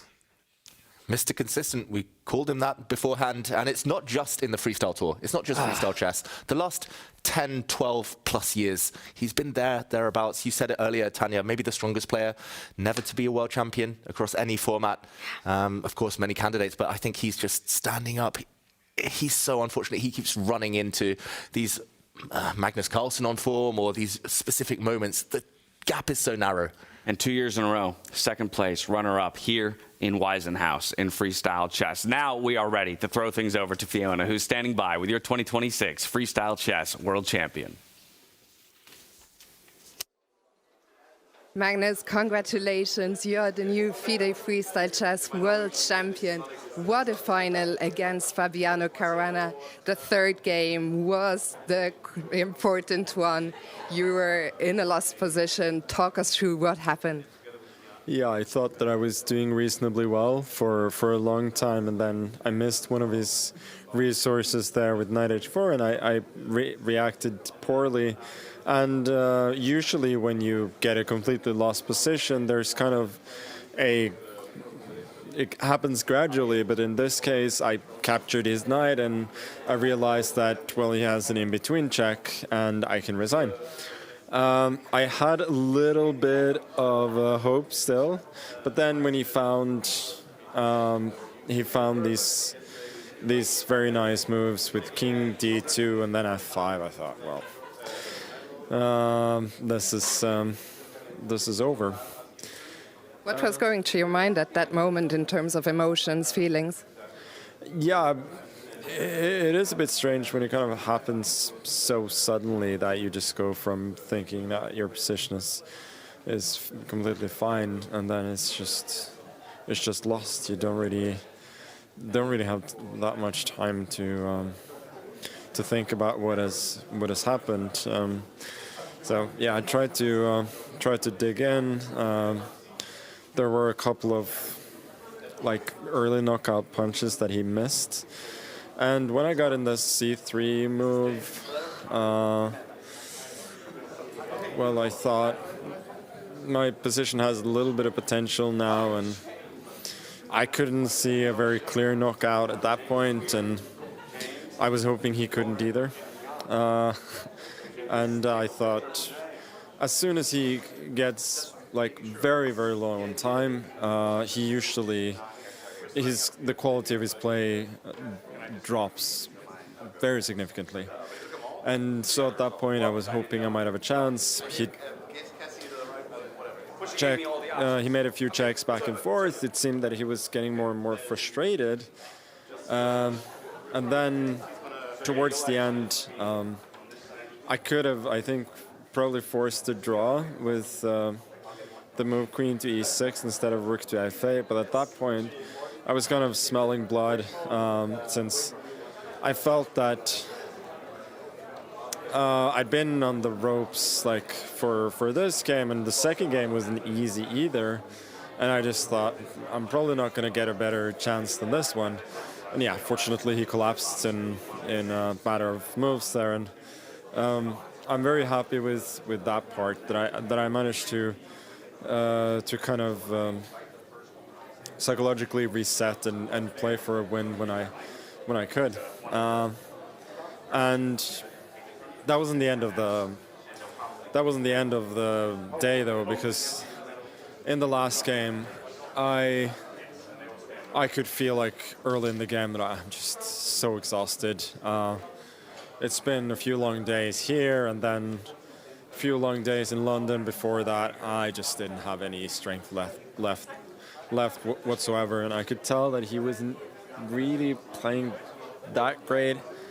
But it was just a rock fight, honestly. And at some point, I thought I was certainly losing, and then all of a sudden, I'd saved the game with Queen G2. I think that was the key move, and yeah, what can I say? It's not certainly one of my more convincing wins today, but it feels great to be able to win on a bit of an off day. But most of all, I'm just happy to be done. We're going to release you in 1 second. Just very quickly, you had 20 FIDE World Champion titles coming into this. What does number 21, the first one in a freestyle chess format, mean to you? No, it feels great. Obviously, like the format and everything isn't too different from what we've played on the tour, but I've actually had I've had like one really off day each time in these championships before, and I lost soundly to Wesley and then to Jan Nepomniachtchi as well on those days, and I'm like a little bit disappointed that I couldn't like bring the level that I showed yesterday. So it feels great to win, but I still feel like I can do even better. But you know, it's very nice to win. Well, Magnus, I'm sure we'll see you back again. Congratulations once again, and we'll see you on the stage shortly. Thank you. Thank you. And we are now going to be talking to the runner-up, Fabiano Caruana. Fabiano, heartbreak for you after what happened in Game 3. Talk us through what happened. I don't know what to say about Game 3. I mean, of course, it's easily winning in many ways. Also, probably very practical ways to do it. Maybe some less practical but winning ways, and I just didn't choose any of them. How badly is this going to affect you? How do you feel right now that the final is over? I'll probably forget about it tomorrow. But yeah, obviously it's pretty sour right now. How do you reflect on the weekend as a whole on the competition?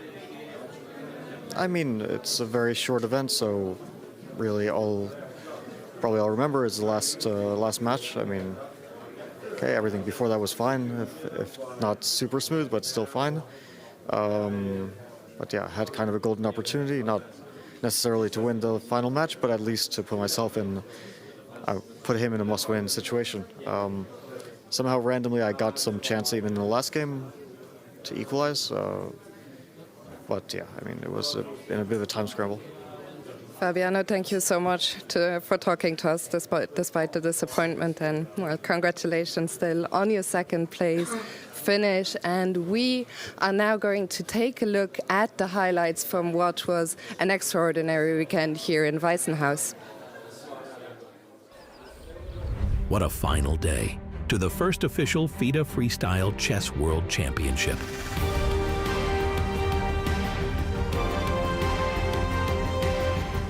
For the first time ever, Freestyle Chess and FIDE joined forces and created an event unlike anything before.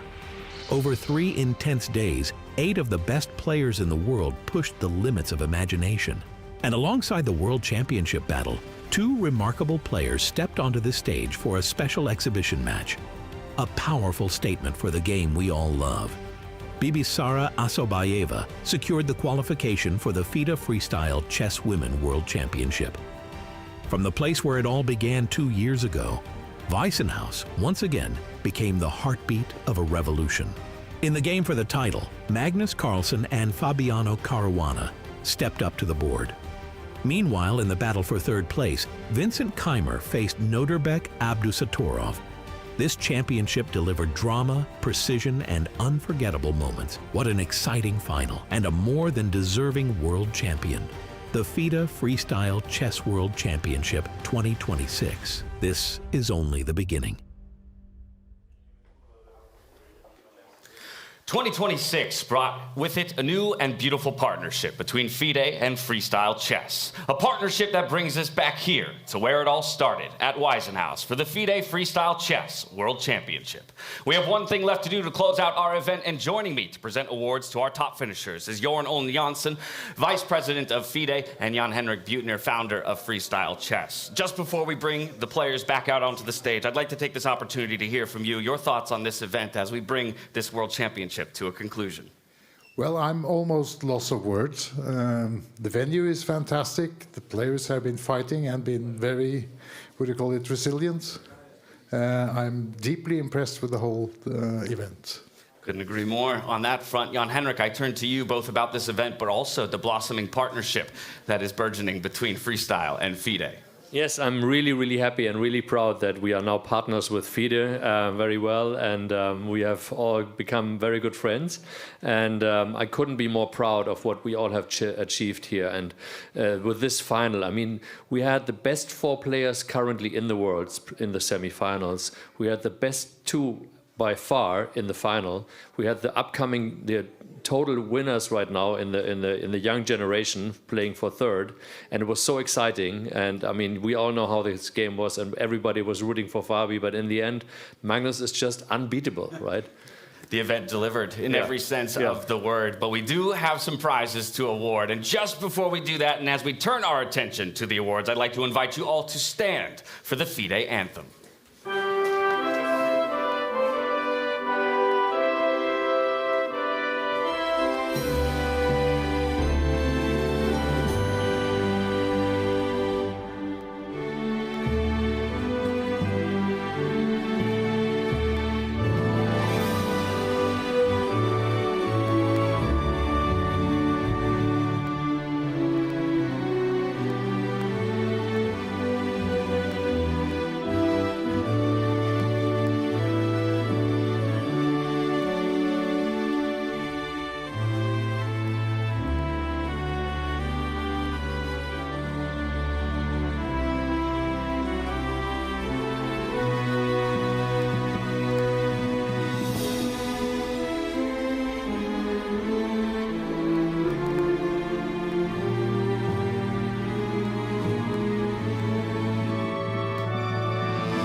Now, alongside the 8 men competing for the world title here in Weissenhaus, we had 2 incredible women fighting in an exhibition match over the last 2 days. And as the dust has settled, please join me in welcoming your runner-up. It's Alexandra Kostyniuk.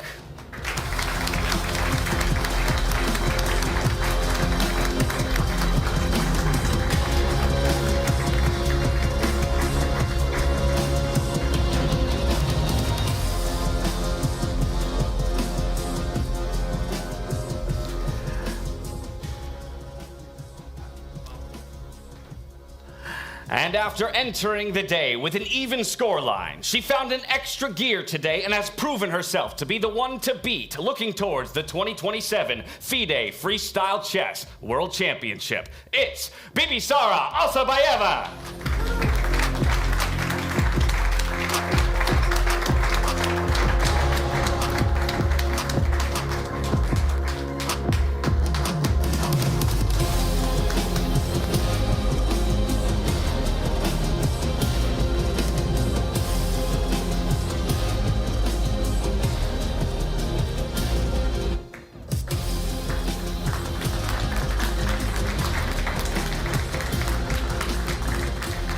Now, over the last 3 days, 8 of the world's best gave us their all in the quest to be named world champion. 4 players separated themselves from the rest, while only 3 would reach the podium, and 1 would claim the crown. First to the stage, having held Magnus to a draw in the final round of the group stage to earn his knockout spot, he battled valiantly in a rematch against the world #1, showing us his fighting spirit in a hard-fought semi-final, on his way to securing a top 3 finish and a spot in next year's World Championship with a brilliant final day of play. In 3rd place, it's Nodirbek Abdusattorov.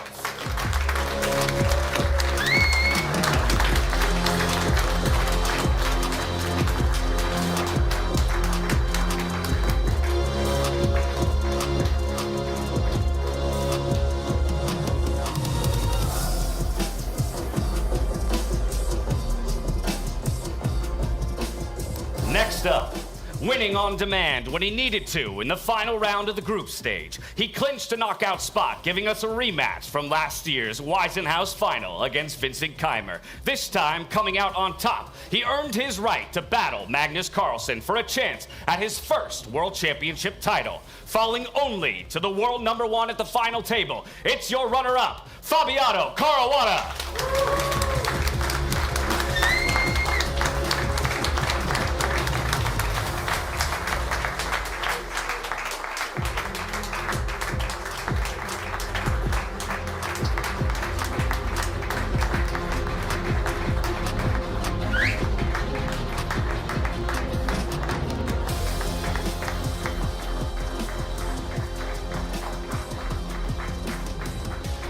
And finally, in the hunt for his 21st World Championship title, he set the pace for the rest of the field with his group stage performance. Moving into the knockouts as the first seed, he proved his pick in the semi-final and booked his ticket to yet another grand final, dispatching Fabiano in the finals and winning with the one crown that had yet eluded him. He is your FIDE Freestyle Chess World Champion, Magnus Carlsen.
As we celebrate our top 3 finishers here at the World Championship, please stand and join us in honoring the Norwegian national anthem.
One more time, give it up for your FIDE Freestyle Chess World Champion, Magnus Carlsen!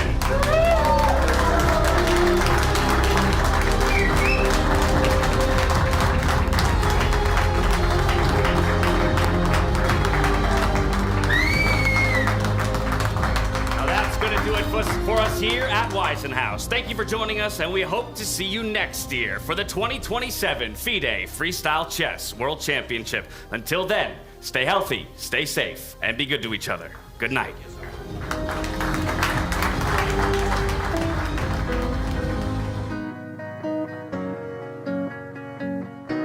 This is the start of something new.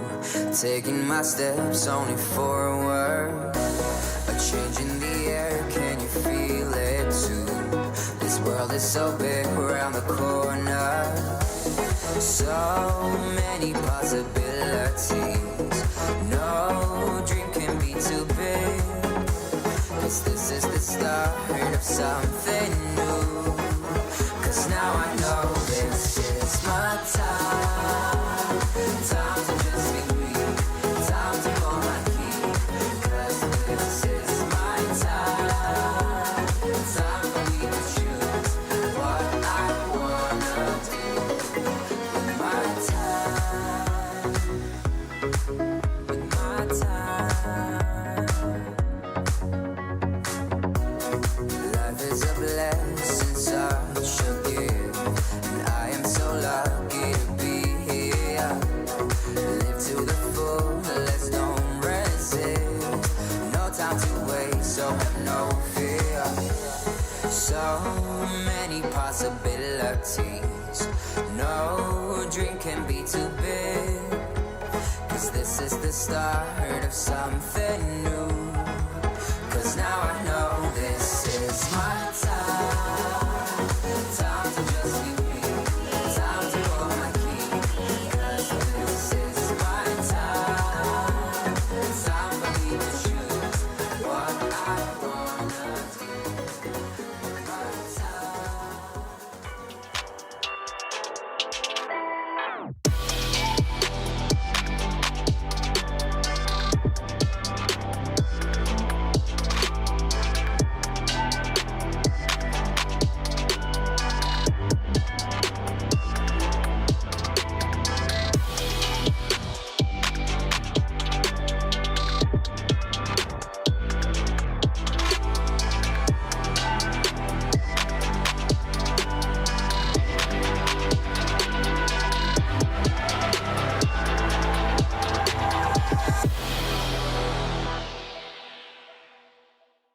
Are you curious to play freestyle chess but don't know how to?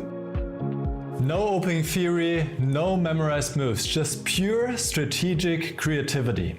But how do you navigate 960 possible starting positions with confidence? That's exactly what I'll teach you in my Freestyle Chess Masterclass. You'll learn how to develop your pieces effectively, recognize key positional patterns, and avoid early disasters. I'll break down some of the best freestyle chess games ever played, featuring Magnus Carlsen, Alireza Firouzja, and Fabiano Caruana. Freestyle chess is still in its early days. This is your chance to get ahead of the competition. Sign up now and let's take your freestyle game to the next level. Join my Freestyle Chess Masterclass today and save 20% only during the Grand Slam. The future belongs to those who make it happen. That's why we built Make, a visual-first AI and automation platform for change makers.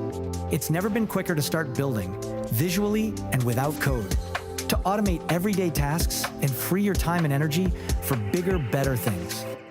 As your ambitions grow, you can accelerate progress with AI agents to create customized and agentic workflows, ones that handle complex, business-critical tasks while keeping you in control.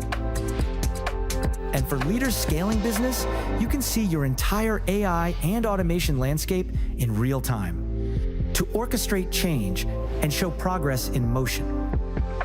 Make automation and AI put to work for business, for teams, for you.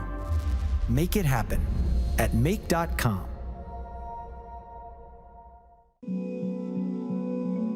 Das Weissenhaus ist eigentlich zu dem geworden, was es ist, weil meine Vision sich weiterentwickelt hat. Inzwischen ist es alles Realität. 75 Hektar, 40 Gebäude. Aber irgendwie fand ich das doch ganz cool, diese Gelegenheit, also in einer industrialisierten Welt 3 Kilometer eigenen Strand zu haben. Was Hotels ausmacht, sind die Menschen hier drin. Freiheit ist wichtig, dass Gäste machen können und entscheiden können, wie sie ihre Zeit verbringen, um nachhaltige Erlebnisse zu sammeln. Die Natur ist hier einzigartig, mit den Wäldern, mit den Wiesen. Und das ist für mich tatsächlich ein besonderes Erlebnis. Selbst wenn es schlechtes Wetter ist, bekommt alles einen Glanz. Wir werden jetzt die Familien mit ansprechen, wir werden die Golf-Zielgruppe ansprechen, wir werden die Management-Konferenzen haben, wir werden das ganze Longevity-Wellness-Thema machen. Das heißt, auf diesem großen Gelände von 75 Hektar kann man für jeden das spezifisch beste Angebot schaffen. Es gibt einfach nichts Schöneres. Man muss hier wirklich sein, um es zu verstehen.